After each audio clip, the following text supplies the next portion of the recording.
ಶ್ರುತಿಸ್ಮೃತಿಪುರಾಣಾನಾಂ ಆಲಯಂ ಕರುಣಾಲಯಂ ನಮಾಮಿ ಭಗವತ್ಪಾದಂ ಶಂಕರಂ ಲೋಕಶಂಕರಂ ಶಂಕರಂ ಶಂಕರಾಚಾರ್ಯಂ ಕೇಶವಂ ಬಾದರಾಯಣಂ ಸೂತ್ರಭಾಷ್ಯಕೃತೌ ವಂದೇ ಭಗವಂತೌ ಸರ್ವಾತ್ಮಾ ಸರ್ವದೃಗ್ಯೋऽಸೌ ಸರ್ವಾಧ್ಯಾಸನಿರಾಸಕೃತ್ ಸತತಂ ಸನ್ನಿಧತ್ತಾಂ ಮೇ ಹೃದಯೇ ಪರಮಶಿವಃ ಸೂತ್ರಭಾಷ್ಯಪ್ರಣೇತಾರೌ ವೇದಾಂತಾಬ್ಜಪ್ರಭಾಕರೌ ವಂದೇ ಪರಸ್ಪರಾತ್ಮಾನೌ ಬಾದರಾಯಣಶಂಕರೌ ಓಂ ಸ್ಥಾಪಕಾಯ ಚ ಧರ್ಮಸ್ಯ ಸರ್ವಧರ್ಮಸ್ವರೂಪಿಣೇ ಅವತಾರವರಿಷ್ಠಾಯ ರಾಮಕೃಷ್ಣಾಯ ತೇ ನಮಃ. ಓಂ ತತ್ವಜಿಜ್ಞಾಸುಗಳಲ್ಲಿ ಸವಿನಯ ಪ್ರಾರ್ಥನೆ. ಇಂದು ಮಂಗಳ ದಿನ. ನಮ್ಮ ಇದರಲ್ಲಿ ವೈದಿಕ ಭಾಷೆಯಲ್ಲಿ ಉತ್ತಮ ದಿನ ಅಂತ, ಅಂತಿಮ ದಿನ ಅಂತ ಕರೆಯಲ್ಲ ಅವರು. ಪ್ರಥಮಶ್ಚ ಉತ್ತಮಶ್ಚ, ಮೊದಲನೇ ದಿವಸ ಉತ್ತಮ ದಿವಸ. ಮಂಗಳ ಕಾರ್ಯ ನಿರ್ವಿಘ್ನವಾಗಿ ಗುರುದೇವತೆಗಳ ಅನುಗ್ರಹದಿಂದಲೋ ಸರ್ವಾತ್ಮನಾದ ಪರಮಾತ್ಮನ ಅನುಗ್ರಹದಿಂದಲೋ ನನ್ನ ಪ್ರವಚನ ಒಳ್ಳೆಯ ನೆಲೆಯಲ್ಲಿ ನಿಂತಿದೆ. ಯಾವುದೇ ಕೊರತೆಯೂ ಇರಲಿಲ್ಲ. ಅಲ್ಲಿ ಒಂದು ರೀತಿ ಆನಂದವಾಗಿ ಆಶ್ರಮದಲ್ಲಿ ಸಮಸ್ತವನ್ನು ಮರೆತು ಬಹಳ ಆನಂದವಾಗಿ ಕಳೆದೆ. ನನ್ನ ಜೀವನದಲ್ಲೇ ಮೊದಲು ಹೀಗೆ ನಾನು ಅಧ್ಯಾಸ ಭಾಷ್ಯವನ್ನು ಜನರ ಮುಂದೆ ಇಟ್ಟದ್ದೇ ಮೊದಲು. ನನ್ನ ಯಥಾಶಕ್ತಿ ಗುರುಸೇವೆ ಮಾಡಿದ್ದೀನಿ ಅನ್ನೋ ಒಂದು ಭಾವನೆ ನನಗೆ ಬಹಳ ಹೃದಯದಲ್ಲಿ ತುಂಬಿ ಬರ್ತಾ ಇದೆ. ಹೀಗೆ ಅಧ್ಯಾಸ ಭಾಷ್ಯವು ಏನು ಯಾವ ತಪ್ಪು ತಿಳುವಳಿಕೆಯನ್ನು ಜೀವನದ ಎಲ್ಲ ಅನರ್ಥಕ್ಕೂ ಮೂಲ ಹೇತು ಅಂತ ಕರೆದರೋ ಅದನ್ನು ಕಳೆಯೋಕ್ಕೋಸ್ಕರವಾಗಿ ಸಕಲ ವೇದಾಂತಗಳು ಹೊರಟಿವೆ ಅಂಥೇಳಿ ಭಾಷ್ಯಕಾರರು ಪ್ರತಿಜ್ಞೆ ಮಾಡಿದ್ದಾರೆ. ಆ ಪ್ರತಿಜ್ಞೆಯಂತೆ ವೇದಾಂತಗಳನ್ನು ಸೂತ್ರಗಳಲ್ಲಿ ಜೋಡಿಸಿ, ಸೂತ್ರ ಶಬ್ದಕ್ಕೆ ವೇದಾಂತವಾಕ್ಯ ಕುಸುಮ ಗ್ರಥನಾರ್ಥತ್ವಾತ್ ಸೂತ್ರಾಣಾಮ್ ಅಂತ ಒಂದು ಅಲಂಕಾರ ವಾಕ್ಯ ಬರೆದಿದ್ದಾರೆ. ವೇದಾಂತ ವಾಕ್ಯಗಳೆಂಬ ಹೂವುಗಳನ್ನು ಪೋಣಿಸೋದೇ ಸೂತ್ರದ ಕೆಲಸ ಅಂತ. ಸೂತ್ರ ಸ್ವತಂತ್ರವಾಗಿ ಅರ್ಥ ಹೇಳೋಲ್ಲ, ವೇದಾಂತ ವಾಕ್ಯವನ್ನು ಪೋಣಿಸಿದೆ ಅಂತ. ಹೀಗೆ ಆ ವೇದಾಂತ ವಾಕ್ಯಗಳ ವಿಚಾರ, ವಾಕ್ಯಾರ್ಥ ಜ್ಞಾನ, ಅನುಭವ ಈ ಅಧ್ಯಾಸವನ್ನು ಸದ್ಗುರುಗಳ ಕೃಪೆಯಿಂದಲೋ ಅವರ ಸಂಪ್ರದಾಯ ಉಪದೇಶ ಕ್ರಮದಿಂದ ನಾವು ಪಡ್ಕೋಬೇಕು ಅಂತ ನಿಮ್ಮಲ್ಲಿ ಹೇಳಿ, ಈ ಮಂಗಳ ಕಾರ್ಯ ನಿರ್ವಿಘ್ನವಾಗಿ ಆ ವೇದಾಂತ ಚಿಂತನೆ ನಿಮ್ಮಲ್ಲಿ ಗುರುದೇವನ ಅನುಗ್ರಹ ನಡೀತಾ ಇರಲಿ ಅಂತ ಹೇಳಿ ಇವತ್ತಿನ ಪ್ರಕೃತ ಅಧ್ಯಾಸ ಭಾಷ್ಯ ಮುಗೀತು. ಶಾರೀರಿಕ ಮೀಮಾಂಸಾ ಅಂದರೆ ವೇದಾಂತ, ಶಾರೀರಿಕ ಅಂದರೆ ಜೀವ. ಅದು ದೊಡ್ಡ ಬ್ರಹ್ಮಸೂತ್ರ ಅಂತ ಪ್ರಸಿದ್ಧವಾದ ಗ್ರಂಥ. ಅದನ್ನು ಮುಂದೆ ಯಥಾಶಕ್ತಿಯಾಗಿ ಮುಂದೆ ನೋಡೋಣ. ಇವತ್ತು ಪ್ರಕೃತ ವೇದಾಂತ ಪಾರಿಭಾಷಿಕ ಶಬ್ದಗಳ ವಿವರಣೆ ಅಂತ ಒಂದು ವಿಷಯ. ವೇದಾಂತದಲ್ಲೇ ಬರುವಂಥ ಟೆಕ್ನಿಕಲ್ ವರ್ಡ್ಸ್ ಅಂತ ಏನು ಹೇಳ್ತೀವಿ, ಅವುಗಳ ವಿವರಣೆಯನ್ನು ಸ್ವಲ್ಪ, ಪೂರ್ಣವೇನು ಹೇಳುವಷ್ಟು ಸಮಯವೂ ಇಲ್ಲ, ಎಷ್ಟು ಸಾಧ್ಯವೋ ಅಷ್ಟು ಮುಂದಿಡ್ತೇನೆ. ಈಗ ಶಬ್ದಾರ್ಥ ವಿವರಣೆಗೆ ಹೊರಟಾಗ ಶಬ್ದಗಳ ಅರ್ಥ ಲೋಕದಲ್ಲಿ ರೂಢಿ ಅಂತ ಒಂದಿದೆ. ರೂಢ್ಯರ್ಥ ಅಂದರೆ ಬಳಸೋದು ಅಂತ. ರೂಢಿ ಅನ್ನೋದು ಬಹಳ ವ್ಯವಹಾರದಲ್ಲಿ ಮುಖ್ಯ. ನೀವು ಪ್ರಶ್ನೆ ಮಾಡೋಕ್ಕೆ ಇಲ್ಲ. ಯೋಗಾತ ರೂಢಿ ಬಲೀಯಸಿ ಅಂತ. ಯೋಗಾರ್ಥ ಅಂದರೆ ಶಬ್ದವನ್ನು ವ್ಯಾಕರಣದ ಪ್ರಕಾರ ಬಿಡಿಸಿದ ಮೇಲೆ ಒಳಹೊಕ್ಕು ಬರುವ ಅರ್ಥ ಯೋಗಾರ್ಥ. ರೂಢ್ಯರ್ಥ ಅಂದರೆ ಲೋಕದಲ್ಲಿ ಜನ ಬಳಸಿರುವ ಅರ್ಥ ರೂಢ್ಯರ್ಥ. ಈಗ ವೇದಾಂತ ವಾಕ್ಯಕ್ಕೆ ನೀವು ಅರ್ಥ ಮಾಡುವಾಗ ರೂಢ್ಯರ್ಥ ತಗೊಳ್ಳೋಕೆ ಬರೋದಿಲ್ಲ. ಯಾಕೆಂದರೆ ವೇದಾಂತ ಶಬ್ದ ವ್ಯವಹಾರದಲ್ಲಿ ಬಳಕೆ ಆಗಿಲ್ಲ. ವ್ಯವಹಾರ ಅಧ್ಯಾಸ ಪುರಸ್ಸರ. ವಾಕ್ಯಾರ್ಥ ಲಕ್ಷಣಾರ್ಥ, ವಾಚ್ಯಾರ್ಥ ಲಕ್ಷಣಾರ್ಥ. ಆದರೆ ಲಕ್ಷಣಾರ್ಥ ಅನ್ನೋದು ಇನ್ನೊಂದಿದೆ. ವಾಚ್ಯಾರ್ಥ ಅಂದರೆ ರೂಢ್ಯರ್ಥ. ರೂಢ್ಯರ್ಥದಲ್ಲೇ ಈಗ ಮರ ಅಂತ ಬಳಸ್ತೀವಿ. ಅದಕ್ಕೆ ಮರ ಯಾಕೆ ಅಂತ ಪ್ರಶ್ನೆ ಇಲ್ಲ, ಜನ ಎಲ್ಲ ಬಳಸಿದ್ದಾರೆ. ಕನ್ನಡ ಭಾಷೆಯಲ್ಲಿ, ಸಂಸ್ಕೃತ ಭಾಷೆಯಲ್ಲಿ ವೃಕ್ಷ ಅಂತ ಬಳಸಿದ್ದಾರೆ. ಅದನ್ನೇ ನೀವು ಒಡೆದರೆ ಎಂಥದ್ದು ವೃಶ್ಚ್ಯತೆ, ಛಿದ್ಯತೆ, ಓ ವೃಶ್ಚು ಛೇದನೆ ಅನ್ನೋದ್ರಿಂದ ಬರುವಂತಹದ್ದು ಅಂತ ಹೀಗೆ ಏನಾದರೂ ಒಂದು ಒಳಗಿನ ಅರ್ಥವನ್ನು ಒಡೆದರೆ ಅದು ಯೌಗಿಕಾರ್ಥ ಅನಿಸುತ್ತೆ. ಯೌಗಿಕಾರ್ಥ ಆದಮೇಲೆ ಲಕ್ಷ್ಯಾರ್ಥ ಅಂದರೆ ಇದು ಗಂಗಾಯಾಮ್ ಘೋಷ ಅಂತ ಹೇಳ್ತಾರಲ್ಲ, ಅದು ಲಕ್ಷ್ಯಾರ್ಥಕ್ಕೆ ಏನದು ಅಂದರೆ ಗಂಗೆಯಲ್ಲಿ ಹಳ್ಳಿ ಇದೆ ಅಂದರೆ ಗಂಗೆಯಲ್ಲಿ ಅನ್ನೋ ಪದ ಒಳಗಿರೋಲ್ಲ, ಅದು ಅನುಭವ ವಿರುದ್ಧ. ಗಂಗೆಯಲ್ಲಿ ಅಂದರೆ ಗಂಗೆಯ ಹತ್ತಿರದಲ್ಲಿ. ಯಾಕೆ ಈಗ ಗಂಗೆ ಹತ್ತಿರದಲ್ಲಿ ಅಂತ ಯಾಕೆ ಹೇಳಲಿಲ್ಲ, ಗಂಗೆಯಲ್ಲಿ ಯಾಕೆ ಹೇಳಿದೆ ಅಂದರೆ ಅವ್ರಿಗೇನ್ರಿ ನೀರಿಗೆ ತೊಂದರೆ ಅಂತ ಅರ್ಥವೋ, ಅಥವಾ ಅಷ್ಟು ಪವಿತ್ರವಾದದ್ದು ಅನ್ನೋ ಅರ್ಥ ಬರಬೇಕಾದ್ರೆ ಅದು ಗಂಗೆಯಲ್ಲಿ ಅಂತ ಹೇಳಿದರೆ, ನಮಗೇನು ಸ್ವಾಮಿ ತುಂಗೆ ಇಲ್ಲಿದೆ ಮತ್ತೂರು ಹಳ್ಳಿ, ಅಂದರೆ ನೀರಿನ ಬರ ಇಲ್ಲ. ಸಮೃದ್ಧವಾಗಿ ನೀರಿದೆ ಅಂತ. ಆ ನೀರಿನ ಸಮೃದ್ಧಿ ಅದರೊಳಗಿದೆ ಅಂತಂದರೆ ಬಹಳ ಒಂದು ವಿಶೇಷ ಅರ್ಥ ಬರುತ್ತೆ. ಅದು ಲಕ್ಷಿತ ಗಂಗೆಯಲ್ಲಿ ಅನ್ನೋದ್ರಿಂದ ಗಂಗೆಯ ಪಕ್ಕದಲ್ಲಿ ಅನ್ನೋ ಅರ್ಥ. ಆ ಪಾವಿತ್ರ್ಯ ಅಥವಾ ಜಲ ಸಮೃದ್ಧಿ ಲಕ್ಷಿತವಾದ ಅರ್ಥ, ಶಬ್ದಾರ್ಥ ಅಲ್ಲ ಅಂತ. ಇದು ಲಕ್ಷ್ಯಾರ್ಥ ಅಂತ ನಾವು ಬಳಸ್ತೀವಿ. ಈ ಮುಖ್ಯಾರ್ಥ, ವಾಚ್ಯಾರ್ಥ, ರೂಢ್ಯರ್ಥ ಒಂದೇ, ಮುಖ್ಯಾರ್ಥ ಅಂತಲೂ ಕರಿತೀವಿ. ಈ ಮುಖ್ಯಾರ್ಥ ರೂಢ್ಯರ್ಥಗಳು ವೇದಾಂತದಲ್ಲಿ ಏನಾಗತ್ತೆ ಅಂದರೆ, ವ್ಯವಹಾರ ಅನ್ನೋದು ಅಧ್ಯಾಸದಲ್ಲಿದೆ, ವೇದಾಂತಕ್ಕೆ ವ್ಯವಹಾರ ಇಲ್ಲ. ಅದನ್ನು ಮುಖ್ಯಾರ್ಥವನ್ನು ಇಟ್ಕೊಳ್ಳೋ ಹಾಗೇ ಇಲ್ಲ, ಮೊದಲನೇದು. ಎರಡನೇ ಕಾರಣ, ಪರಮಾತ್ಮ ಶಬ್ದಗೋಚರನಲ್ಲ, ಶಬ್ದಕ್ಕೆ ಸಿಗೋಲ್ಲ. ಅದನ್ನು ಅಲ್ಲೂ ಕೂಡ ಮುಖ್ಯಾರ್ಥ ಮಾಡೋಕ್ಕೆ ಬರಲ್ಲ. ಆದ್ದರಿಂದ ನಾನು ಏನು ವೇದಾಂತ ಪದಗಳು ಹೇಳ್ತೇನೆ ಅದು ಹೆಚ್ಚು ಯೌಗಿಕಾರ್ಥ. ಆ ಯೌಗಿಕಾರ್ಥವಾದರೂ ವೇದಾಂತದಲ್ಲಿ ಬಳಸಿರೋದು ಅಂತ ಅರ್ಥ ಬರುತ್ತೆ. ವ್ಯವಹಾರದಲ್ಲಿ ಬಳಸಿರೋದಲ್ಲ, ಯೌಗಿಕಾರ್ಥದಿಂದ ವೇದಾಂತದಲ್ಲಿ ಬಳಸಿರೋದು. ಅದು ರೂಢಿ ಬೇಕಾದ್ರೆ ವೇದಾಂತದ ರೂಢಿ ಅಂತ ಹೇಳ್ಬೋದು ನೀವು, ವ್ಯವಹಾರದ ರೂಢಿ ಅಲ್ಲ. ಅದನ್ನು ವೇದಾಂತದಲ್ಲಿ ಯೌಗಿಕಾರ್ಥವನ್ನಿಟ್ಕೊಂಡು ಯಾವ ಪದವನ್ನು ಯಾವ ಅರ್ಥದಲ್ಲಿ ಬಳಸಿದ್ದಾರೆ ಅಂತ ನಾನು ಹೇಳ್ತೇನೆ. ಯೌಗಿಕಾರ್ಥ ಅಂದರೆ ನೀವು ಪದವನ್ನು ಒಡಿಬೇಕು, ಬಿಚ್ಚಬೇಕು. ಈಗ ಪಂಕಜ ಅಂತ ಪದ ಇದೆ, ಪಂಕಜ ಅನ್ನೋ ಪದಕ್ಕೆ ಕಮಲ ಅಂತ ಅರ್ಥ, ರೂಢಿ. ಪಂಕ ಅಂದರೆ ಕೆಸರು, ಜ ಅಂದರೆ ಹುಟ್ಟಿದ್ದು. ಕೆಸರಲ್ಲಿ ಹುಟ್ಟಿದ್ದು ಅನ್ನೋದು ಕಮಲಕ್ಕೂ ಹೊಂದತ್ತೆ, ಕ್ರಿಮಿಗೂ ಹೊಂದತ್ತೆ. ಆದರೆ ಕ್ರಿಮಿಗೆ ಪಂಕಜ ಅನ್ನಲ್ಲ, ಕಮಲಕ್ಕೆ ಅನ್ನೋದು. ಅದಕ್ಕೆ ಯೋಗ ರೂಢಿ ಅಂತಾರೆ. ಕೆಸರಲ್ಲಿ ಹುಟ್ಟಿರೋ ಕಮಲ, ಕೆಸರು ಅಂದರೆ ಕೊಳದಲ್ಲಿ, ಆದರೆ ಅದು ಯೌಗಿಕಾರ್ಥ ಇದ್ದರೂ ಕೂಡ ರೂಢ್ಯರ್ಥವೇ ಮುಖ್ಯ. ಹೀಗೆ ಒಂದೊಂದಕ್ಕೂ ಕೂಡ, ಈಗ ಮನಸ್ಸು ಅಂತಿದೆ, ಮನ್ಯತೆ ಇತಿ ಮನಃ, ಯಾವುದು ತಿಳ್ಕೊಳ್ಳುತ್ತೋ ಅದು ಮನಸ್ಸು ಅಂತ ಯೌಗಿಕಾರ್ಥ. ಆದರೆ ಲೋಕಪ್ರಸಿದ್ಧವಾಗಿ ಮನಸ್ಸು ಅಂತ ಇದೆಯಲ್ಲ, ಅಂತಃಕರಣ, ಅದಕ್ಕೆ ಮನಸ್ಸು. ಇದು ಬಳಕೆಯ ಅರ್ಥ. ಹೀಗೆ ಅರ್ಥವನ್ನು ಮಾಡುವಾಗ ಹೆಚ್ಚು ಬಳಕೆಯ ಅರ್ಥಕ್ಕೆ ಒತ್ತು ಕೊಡಬೇಕು. ಅದಕ್ಕೆ ನಮ್ಮ ಸೂತ್ರ ಭಾಷ್ಯದಲ್ಲಿ ಚರ್ಚೆ ಮಾಡುವಾಗ ಬಹಳ ಕಡೆ ಆಕಾಶ ಅಂತ ಬಂದು ಹಂಚ್ಕೊಳ್ಳಿ. ಈ ಆಕಾಶ ಅರ್ಥ ಬಳಸಿರೋದು ಅದಕ್ಕೆ. ನೀವು ಆ ಸಮಂತಾತ್ ಕಾಶತೆ ಇತ್ಯಾಕಾಶ, ಎಲ್ಲೆಲ್ಲೂ ಯಾವುದು ತೋರುತ್ತೋ ಅದು ಆಕಾಶ, ಎಲ್ಲೆಲ್ಲೂ ತೋರೋದು ಯಾವುದೋ ಪರಮಾತ್ಮ ಚೈತನ್ಯ, ಅದೇ ಆಕಾಶ ಅಂತಂದರೆ ಅದು ಮುಖ್ಯಾರ್ಥ ಅಲ್ಲ. ಮುಖ್ಯಾರ್ಥ ಲೋಕದಲ್ಲಿ ಬಳಸಿರೋದು ಇದು. ಆದ್ದರಿಂದ ಯಾವುದೇ ಮುಖ್ಯಾರ್ಥವನ್ನು ವ್ಯವಹಾರಾರ್ಥವನ್ನು ಇಟ್ಕೊಂಡೇ ಅರ್ಥ ಹೇಳಬೇಕು. ಇನ್ನು ಹೊಂದದೇ ಹೋದರೆ, ಯಾಕೆಂದ್ರೆ ಅಕ್ಕಪಕ್ಕದ ಪದ ಬಿಡೋಲ್ವಲ್ಲ, ಅದಕ್ಕೋಸ್ಕರವಾಗಿ ಸಿಂಹೋ ದೇವದತ್ತಃ ಅಂತಂದರೆ ದೇವದತ್ತನಿಗೆ ಸಿಂಹ ಶಬ್ದ ಮುಖ್ಯಾರ್ಥ ಆಗಲ್ಲ. ಅದು ಯಾಕೆಂದರೆ ಗೌಣಾರ್ಥ ಅಂತೀವಿ ನಾವು. ಸಿಂಹ ಅನ್ನೋದು ಇನ್ನೊಂದು ಇದೆಯಲ್ಲ, ಅದನ್ನೇ ಸಿಂಹ ಅಂದರೆ ಸಿಂಹ ಗುಣವುಳ್ಳವನು ಅಂತ ಅರ್ಥ. ಹೀಗೆ ಶಬ್ದಾರ್ಥ ಮಾಡುವುದಕ್ಕೆ ಏನೇನು ಒಂದು ಸಾಧನ ಇದೆ, ನಾವು ಆರಂಭದಲ್ಲೇ ಅದನ್ನು ಇಟ್ಕೋಬೇಕು. ಇನ್ನು ಶಬ್ದವನ್ನು ಬಳಸುವಾಗ ಲೋಕದಲ್ಲಿ ನಮ್ಮ ಇದರ ಪ್ರಕಾರ 4 ತರಹ ಶಬ್ದಗಳಿದೆ ಎಂದು ಬಳಸಿದ್ದಾರೆ. ಜಾತಿ, ಕ್ರಿಯಾ, ಗುಣ, ಸಂಬಂಧ. ಜಾತಿ ಶಬ್ದ ವ್ಯವಹಾರದಲ್ಲಿರೋದು. ಜಾತಿ ಶಬ್ದ ಅಂದರೆ ಮನುಷ್ಯ, ಸಿಂಹ, ಪಶು, ಪಕ್ಷಿ, ಹಾವು, ಇದೆಲ್ಲ ಜಾತಿ ಶಬ್ದ. ಕ್ರಿಯಾಶಬ್ದ ಅಂದರೆ ಅಧ್ಯಾಪಕ, ಪಾಚಕ, ಇದು ಕ್ರಿಯಾಶಬ್ದ ಅಂದರೆ ಕ್ರಿಯೆಯನ್ನು ಮಾಡ್ತಾ ಇರೋದ್ರಿಂದ ಬಂದ ಹೆಸರು ಪಾಚಕ. ಇನ್ನು ಗುಣಶಬ್ದ ಅಂದರೆ ಬೆಳಕು, ಶುಕ್ಲ, ರಕ್ತ, ಹಸಿರು, ಇದೆಲ್ಲ ಗುಣಶಬ್ದ. ಸಂಬಂಧ ಶಬ್ದ ಅಂದರೆ ತಂದೆ, ಮಗ, ಪಿತಾ, ಪುತ್ರ, ಬಂಧು, ಇದು ಸಂಬಂಧ ಶಬ್ದ. 4 ಥರ ಶಬ್ದ ಇರೋದು ಒಂದ. ಕ್ರಿಯಾಪದ ಬಿಡಿ, ಶಬ್ದ ಅಂದರೆ ನಾವು ಶಬ್ದವನ್ನು ಬಳಸುವಾಗ 4 ವಿಧವಾದ ಶಬ್ದ ಇದೆ. ಜಾತಿಯುಳ್ಳಕ್ಕೊಂದು ಶಬ್ದ, ಕ್ರಿಯೆಯಿಂದ ಬಂದ ಶಬ್ದ, ಗುಣದಿಂದ ಬಂದ ಶಬ್ದ, ಸಂಬಂಧದಿಂದ ಬಂದ ಶಬ್ದ. ಈ ಬ್ರಹ್ಮಕ್ಕೆ 4 ಇಲ್ಲ. ಬ್ರಹ್ಮದ ಜಾತಿ ಇಲ್ಲ, ಬ್ರಹ್ಮದಲ್ಲಿ ಕ್ರಿಯೆ ಇಲ್ಲ, ಬ್ರಹ್ಮದಲ್ಲಿ ಗುಣವಿಲ್ಲ, ಬ್ರಹ್ಮಕ್ಕೆ ಸಂಬಂಧವಿಲ್ಲ. ಅದನ್ನೇ ಶಬ್ದಕ್ಕೆ ಸಿಗೋಲ್ಲ.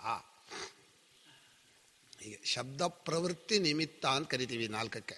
ಶಬ್ದವು ಅಲ್ಲಿ ತೊಡಗಬೇಕಾದ್ರೆ, ಪ್ರವೃತ್ತಿ ಅಂದರೆ ಪ್ರವರ್ತನೆ ಆಗಬೇಕಾದ್ರೆ ನಿಮಿತ್ತ 4: ಜಾತಿ, ಕ್ರಿಯಾ, ಗುಣ, ಸಂಬಂಧ. ಶಂಕರ ಭಾಷೆಯಲ್ಲಿ ಬರುತ್ತೆ, ಬೌದ್ಧವ್ರಿಗೆ ಪ್ರಸಿದ್ಧ ಅದು. ಬ್ರಹ್ಮನ ಜಾತಿ ಮತ ನ ಕ್ರಿಯಾವತ್ ನ ಗುಣವತ್ ನಾಪಿ ಸಂಬಂಧ ಅದ್ವಿತೀಯತ್ವಾತ್ ನಿರ್ಗುಣತ್ವಾದ್ ಇತ್ಯಾದಿ ಹೇಳ್ತಾರೆ ಅವರು. ಹೀಗೆ ಶಬ್ದಾರ್ಥ ನಿರ್ಣಯ ಮಾಡುವಾಗ ನಾವು ಹೆಚ್ಚು ವೇದಾಂತದಲ್ಲಿ ಬಿಡಿಸಿ ಅರ್ಥವನ್ನೇ ನೋಡಬೇಕು, ರೂಢಿಯನ್ನು ನೋಡಬಾರ್ದು. ಆಮೇಲೆ ವೇದಾಂತದಲ್ಲಿ ರೂಢಿ ಇದ್ದರೆ ಅದನ್ನು ತಗೋಬಹುದು. ಈಗ ನಾನು ಇವಾಗ ಪ್ರಕೃತವಾಗಿ ಆರಂಭದಿಂದ ಮೊದಲು ಬ್ರಹ್ಮಸ್ವರೂಪ ಅಂತ ಒಂದು ಪದವನ್ನು ತಗೊಂಡು ವಿವರಣೆ ಮಾಡ್ತೇನೆ. ಈಗ ಬ್ರಹ್ಮ ಅನ್ನೋದು ಲೋಕದಲ್ಲಿ ಚತುರ್ಮುಖ ಬ್ರಹ್ಮನಿಗೆ ಹೇಳಿರ್ಬೋದು, ಅಥವಾ ಬ್ರಾಹ್ಮಣ ಜಾತಿಗೂ ಬ್ರಹ್ಮ ಅಂತ ಕರೆದಿರಬಹುದು, ವೇದಕ್ಕೂ ಬ್ರಹ್ಮ ಅಂತ ಕರೆದಿರಬಹುದು. ಗೀತೆಯಲ್ಲೂ ಕೆಲವು ಕಡೆ ಬರುತ್ತೆ, ತಸ್ಮಾತ್ ಸರ್ವಗತಂ ಬ್ರಹ್ಮ ನಿತ್ಯಂ ಯಜ್ಞೆ ಪ್ರತಿಷ್ಠಿತಂ ಅನ್ನುವಾಗ ಬ್ರಹ್ಮ ಅಂದರೆ ವೇದ ಅಂತ ಅರ್ಥ. ಎಲ್ಲನ್ನೂ ತಿಳಿಸುವಂತಹ ವೇದವು ಯಾವಾಗಲೂ ಮನುಷ್ಯನಿಗೆ ಯಜ್ಞವನ್ನೇ ಹೇಳಿಕೊಡುತ್ತೆ. ಯಾಕಂದರೆ ಯಜ್ಞಮಯವಾದ ಜೀವನ ಇರಬೇಕು, ಎಲ್ಲರೂ ಬದುಕಿಗೆ ಅರ್ಥ ಇಲ್ಲ. ನಾಯಂ ಲೋಕೋಸ್ತ್ಯ ಯಜ್ಞಸ್ಯ ಕುತೋನ್ಯ ಕುರುಸತ್ತಮ ಅಂತ. ಯಾರಿಗೆ ಯಜ್ಞಮಯವಾದ ಜೀವನ ಇಲ್ವೋ ಅವನಿಗೆ ಈ ಲೋಕದಲ್ಲೂ ಸುಖ ಇಲ್ಲ, ಪರಲೋಕದಲ್ಲೂ ಸುಖ ಇಲ್ಲ, ಶಾಶ್ವತ ಸುಖವೂ ಇಲ್ಲ, ಅವನು ಪ್ರಾಣಿನೇ. ಆದ್ದರಿಂದ ಯಜ್ಞವನ್ನು ತಿಳಿಸುವುದಕ್ಕೋಸ್ಕರ ವೇದ ಹೊರಟಿದೆ. ಅದನ್ನು ಬ್ರಹ್ಮ ಅನ್ನೋ ತಸ್ಮಾತ್ ಸರ್ವಗತಂ ಬ್ರಹ್ಮ ನಿತ್ಯಂ ಯಜ್ಞೆ ಪ್ರತಿಷ್ಠಿತಂ. ಇನ್ನೊಂದು ಕಡೆ ಬ್ರಹ್ಮ ಅನ್ನೋ ಶಬ್ದಕ್ಕೆ ಸನ್ಯಾಸ ಅಂತ ಅರ್ಥ ಇದೆ. ಅಚಿರೇಣ ಬ್ರಹ್ಮ ಅಚಿರೇಣಾಧಿಗಚ್ಚತಿ, ಯೋಗಯುಕ್ತೋ ಮುನಿರ್ಬ್ರಹ್ಮ ಅಚಿರೇಣಾಧಿಗಚ್ಚತಿ. ಯೋಗಯುಕ್ತ ಅಂದರೆ ಕರ್ಮಯೋಗದಲ್ಲಿದ್ದರೆ ಬೇಗ ಬ್ರಹ್ಮ ಅಧಿಗಚ್ಚತಿ, ಸನ್ಯಾಸವನ್ನು ಪಡ್ಕೊಳ್ತಾನೆ. ಅಲ್ಲಿ ಬ್ರಹ್ಮ ಅಂದರೆ ಸನ್ಯಾಸ ಅಂತ ಅರ್ಥ. ಈಗ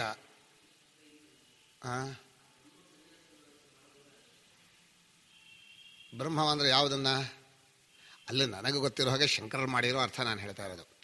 ಶಂಕರಾಚಾರ್ಯರು ಯೋಗಯುಕ್ತನಾದ್ರೆ ಕರ್ಮಯೋಗವನ್ನು ಚೆನ್ನಾಗಿ ಮಾಡ್ತಾಯಿದ್ರೆ, ಕರ್ಮಯೋಗ ಅಂದರೆ ನೀವು ಕೇಳಿದಿರಲ್ಲ, ಈಶ್ವರಾರ್ಪಣ ಬುದ್ಧಿಯ ದ್ವಂದ್ವ ಸಹಿಷ್ಣು, ಈಶ್ವರನ ಅರ್ಪಣ ಭಕ್ತಿ, ದ್ವಂದ್ವವನ್ನು ಸಹಿಸ್ಕೊಳ್ಳೋದು, ಫಲದಲ್ಲಿ ಆಸಕ್ತಿ ಇಲ್ಲದೆ, ಕರ್ಮದಲ್ಲಿ ಅಭಿಮಾನವಿಲ್ಲದೆ ಯಾರು ಕರ್ತವ್ಯ ಕರ್ಮವನ್ನು ತನ್ನ ಪಾಲಿಗೆ ಮಾಡ್ತಾ ಇರ್ತಾನೋ ಅವನು ಕರ್ಮಯೋಗವನ್ನು ಮಾಡ್ತಾನೆ.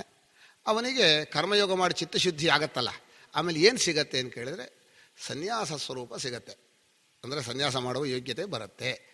ಅವನು ಯಾವ ಚಿತ್ತಶುದ್ಧಿ ಆಗುತ್ತೋ ಅದರ ಗುರುತು ನಾನು ಎಲ್ಲವನ್ನು ಬಿಡುವಂಥ ತ್ಯಾಗ ಮಾಡುವ ಒಂದು ಸಾಮರ್ಥ್ಯ ಬಂತು ಅಂತ ಆ ಅರ್ಥ ನಾನು ತೆಗೆದಿದ್ದಾರೆ ಅಂತ ಅನಿಸ್ತಾರೆ. ಯಾವ ಜಾಗದಲ್ಲಿ ಯೋಗಯುಕ್ತೋ ಮುನಿರ್ಬ್ರಹ್ಮ ಅಚಿರೇಣಾಧಿಗಚ್ಚತಿ, ಯೋಗಯುಕ್ತೋ ವಿಶುದ್ಧಾತ್ಮ ಸರ್ವಭೂತ ಅಲ್ಲಲ್ವಾ. ನನಗೆ ಅನಿಸ್ತಾರೆ ಒಂದು ಜಾಗದಲ್ಲಿ ಬ್ರಹ್ಮ ಅನ್ನೋ ಶಬ್ದಕ್ಕೆ ಸನ್ಯಾಸ ಅಂತ ಅರ್ಥ ಮಾಡಿದ್ದಾರೆ.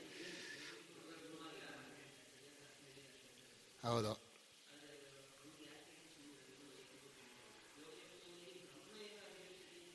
ಕರ್ಮಯೋಗದಿಂದ ಬ್ರಹ್ಮ ಒಂದು ದೂರಾರ್ಥ ಆಯಿತು, ಡೈರೆಕ್ಟ್ ಅಲ್ಲ. ಕರೆಕ್ಟ್ ಹೇಳಿದ್ದು. ಪರಂಪರಾ ಸಾಧನ, ಸಹಕಾರಿ ಸಾಧನ, ಸಾಕ್ಷಾತ್ ಸಾಧನ ಅಂತ ನಾವು ಕರಿತೀವಿ. ಈ ಬ್ರಹ್ಮವನ್ನು ಪರಮಾತ್ಮನ ಪಡ್ಕೊಳ್ಳೋಕ್ಕೆ ಪರಂಪರಾ ಸಾಧನ ಕರ್ಮಯೋಗ, ಸಹಕಾರಿ ಸಾಧನ ಶಮದಮಾದಿಗಳು, ಸಾಕ್ಷಾತ್ ಸಾಧನ ಶ್ರವಣ ಮನನ ನಿಧ್ಯಾಸನ. ಅಲ್ಲಿ ಶಮದಮಾದಿಗಳು ಶ್ರವಣ ಮನ ನಿಧ್ಯಾಸಗಳು ಸನ್ಯಾಸಿಗೆ ಮಾತ್ರ ವಿಶೇಷವಾಗಿ ಹೇಳಿರೋದು, ಬಾಕಿಯವ್ರು ಮಾಡಬಾರ್ದು ಅಂತಲ್ಲ, ಆಗತ್ತೆ ಫುಲ್ ಟೈಮ್ ಇರೋದ್ರಿಂದ. ಆದ್ದರಿಂದ ಪರಂಪರಾ ಸಾಧನವನ್ನು ನೇರಾಗಿ ಬ್ರಹ್ಮವನ್ನು ಪಡಿತಾನೆ ಅಂತ ಅರ್ಥ ಮಾಡಲ್ಲ. ನೀವು ಹೇಳಿದ್ದು ಸರಿ. ಈಗ ಬ್ರಹ್ಮಸ್ವರೂಪ ಅನ್ನೋ ಶಬ್ದಕ್ಕೆ ಅರ್ಥ ಹೇಳುವಾಗ ಅದು ವ್ಯಾಕರಣದ ಪ್ರಕಾರ ಹೇಳಿದರೆ, ಭಾಷ್ಯಕಾರ ಹೇಳಿದ್ದಾರೆ ಬೃಹತೇರ್ಧಾತೋ ಅರ್ಥಾನಗಮಾತ್, ಬೃಹ ವೃದ್ಧೌ ಬ್ರಹ್ಮತೇರ್ ಮನಿಚ್ಚ ಅಂತ ಉಣಾದಿ ಸೂತ್ರ. ಬ್ರಹ್ಮ ಅಂತ ಬನ್ನಿ, ಅದು ಬ್ರಹ್ಮ ಅಂತ ಹೇಳ್ತಾರೆ ಕೆಲವು, ತಪ್ಪದು. ನಮ್ಮಲ್ಲಿ ಈ ಹಕಾರವನ್ನು ಹೃದಯದಿಂದ ಹೇಳಬೇಕು, ಮಕಾರ ಜೊತೆಯಲ್ಲಿ ಇದ್ರೆ ಅಂತ. ಉರಸ್ಯಂತಂ ಬಿಜಾನ್ ಪಂಚಮೈ ಸಂಯುಕ್ತಂ ಔರಸ್ಯಂತಂ ಬಿಜಾನೀಯಾತ್. ಹೃದಯದಿಂದ ಹೇಳಬೇಕಾದ್ರೆ ಏನಾಗುತ್ತೆ, ಮುಂಚೆ ಹೇಳಿದಾಗ ಬರುತ್ತೆ ಬ್ರಹ್ಮ ಅಂತ ಹೇಳಬೇಕು. ಇದು ಬ್ರಹ್ಮ ಅಂದರೆ ಇಲ್ಲಿ ಬಂದ್ಬಿಡುತ್ತೆ ಹಕಾರ, ಅದು ಕಂಠದಲ್ಲಿ ಹೇಳಬಾರ್ದು. ಮಕಾರ ಜೊತೆಯಲ್ಲಿರುವ ಹಕಾರವನ್ನು ಕಂಠದಿಂದ ಹೇಳಬಾರ್ದು, ಹೃದಯದಿಂದ ಹೇಳಬೇಕು ಅಂತ ಬ್ರಹ್ಮ ಸಿಂಹ ಅನ್ಬೇಕು. ಸಿಂಹ ಅಂದರೆ ಎಂಥ ಸಿಂಹ ಆಗ್ಬಿಡುತ್ತದು, ಅರ್ಥ ಆಗಲ್ಲ. ಆದ್ದರಿಂದ ಬ್ರಹ್ಮ ಅನ್ನೋ ಪದವೇ ನಮಗೆ ಮೊದಲಿದ್ದದ್ದು ಉಚ್ಚಾರಣೆ, ಆಮೇಲೆ ಬರವಣಿಗೆ ಮೊದಲಲ್ಲ. ಅದಕ್ಕೆ ನಮ್ಮಲ್ಲಿ ನಾವು ಪಠತಿ ಎನ್ನುವಾಗ ಕಣ್ಣಲ್ಲಿ ಓದೋದು ಅರ್ಥ ಅಲ್ಲ, ಬಾಯಲ್ಲಿ ಹೇಳೋದು ಅಂತೀವಿ ನಾವು. ಅಷ್ಟೇ ಅಲ್ಲ, ಗ್ರಂಥ ಅನ್ನೋ ಶಬ್ದಕ್ಕೂ ಅಷ್ಟೇ. ಗ್ರಂಥ ಅಂದರೆ ಶಬ್ದರಾಶಿ ಅಂತ ಅರ್ಥ. ಗ್ರಂಥ ಅಂದರೆ ಪುಸ್ತಕ ಅಲ್ಲ, ಪುಸ್ತಕ ಇರಲೇ ಇಲ್ಲ, ಪುಸ್ತಕದ ಅಪೇಕ್ಷೆನೇ ಇರಲಿಲ್ಲ. ಎಲ್ಲರೂ ಇಲ್ಲೇ ಇಟ್ಕೊಳ್ಳಿ. ವೇದವ್ಯಾಸರ ಹಾಗೆ ಬಾಯಲ್ಲೇ ವೇದ ಹೇಳ್ತಾ ಬಾಯಲ್ಲೇ ಸೂತ್ರ ಇದ್ದರೆ ಅವ್ರಿಗೆ ಪುಸ್ತಕ ಯಾತಕ್ಕೆ ಬೇಕೋ? ನಮ್ಗೆ ಅನಿಸುತ್ತೆ ಅಯ್ಯೋ ಪುಸ್ತಕ ಇಲ್ಲದ್ರೆ ಹೇಗೆ ಅಂತ. ಅದು ನಮ್ಮ ದೌರ್ಬಲ್ಯ. ದೌರ್ಬಲ್ಯ ಅಂದರೆ ಮರ್ತು ಬಿಡ್ತೀನಿ, ಹೇಳ್ಕೊಳಕ್ಕಾಗಲ್ಲ, ಏನು ಮಾಡೋದು, ಇದು ಅನುಕೂಲ, ಹಿಂದವ್ರಿಗೆ ಬುದ್ಧಿ ಇಲ್ಲ ಅಂತ. ಹಿಂದವ್ರಿಗೆ ಬುದ್ಧಿ ಇತ್ತು, ಇವ್ನು ಬುದ್ಧಿ ಇಲ್ಲ ಅಂತಾನೆ. ಯಾಕಂದರೆ ಅವ್ರು ಪೂರ್ತಿ ತಲೆಯಲ್ಲಿ ಇಟ್ಕೊಂಡಿದ್ರು, ಅವ್ರಿಗೆ ಬೇಕಾಗಿರಲಿಲ್ಲ. ಹೀಗೆ ಗ್ರಂಥ ಶಬ್ದ ಮೊದಲು ಶಬ್ದರಾಶಿಗಿತ್ತು.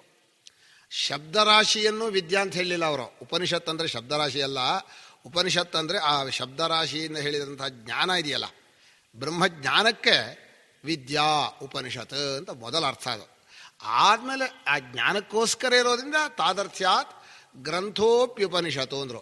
ತಾದರ್ಥ್ಯಾತ್ ಗ್ರಂಥೋಪಿ ಅಂದ್ರೇನೋ, ಪುಸ್ತಕ ಅಲ್ಲ, ಶಬ್ದರಾಶಿ. ಬಹಳ ಜನ ಗ್ರಂಥ ಅನ್ನೋ ಪುಸ್ತಕ ರಾಶಿ ಇದೆಯಲ್ಲ ಅಂತಾರೆ. ಪುಸ್ತಕವನ್ನು ಕರದೇ ಇಲ್ಲ, ಪುಸ್ತಿಕಾ ಅಂತ ಒಂದಿತ್ತು. ಪುಸ್ತಿಕಾ ಅನ್ನೋ ಸ್ತ್ರೀಲಿಂಗ ಅದು. ಪುಸ್ತಿಕಾ ಅಂದರೆ ಈ ಗೆದ್ಲು ಹುಳ ಜೋಡಿಸಿದಾಗ ಜೋಡಿಸ್ತಾರೆ ಅಂತ. ಆದಮೇಲೆ ಅದು ಪುಸ್ತಕಂ, ಸ್ತ್ರೀಲಿಂಗ ಕಷ್ಟ ಅದೋ, ಬೇಡ ಪುಸ್ತಕಂ ಮಾಡೋಣ ಅಂತ ಪುಸ್ತಕ ಅನ್ನೋ ಶಬ್ದ ಮಾಡಿಕೊಟ್ರು.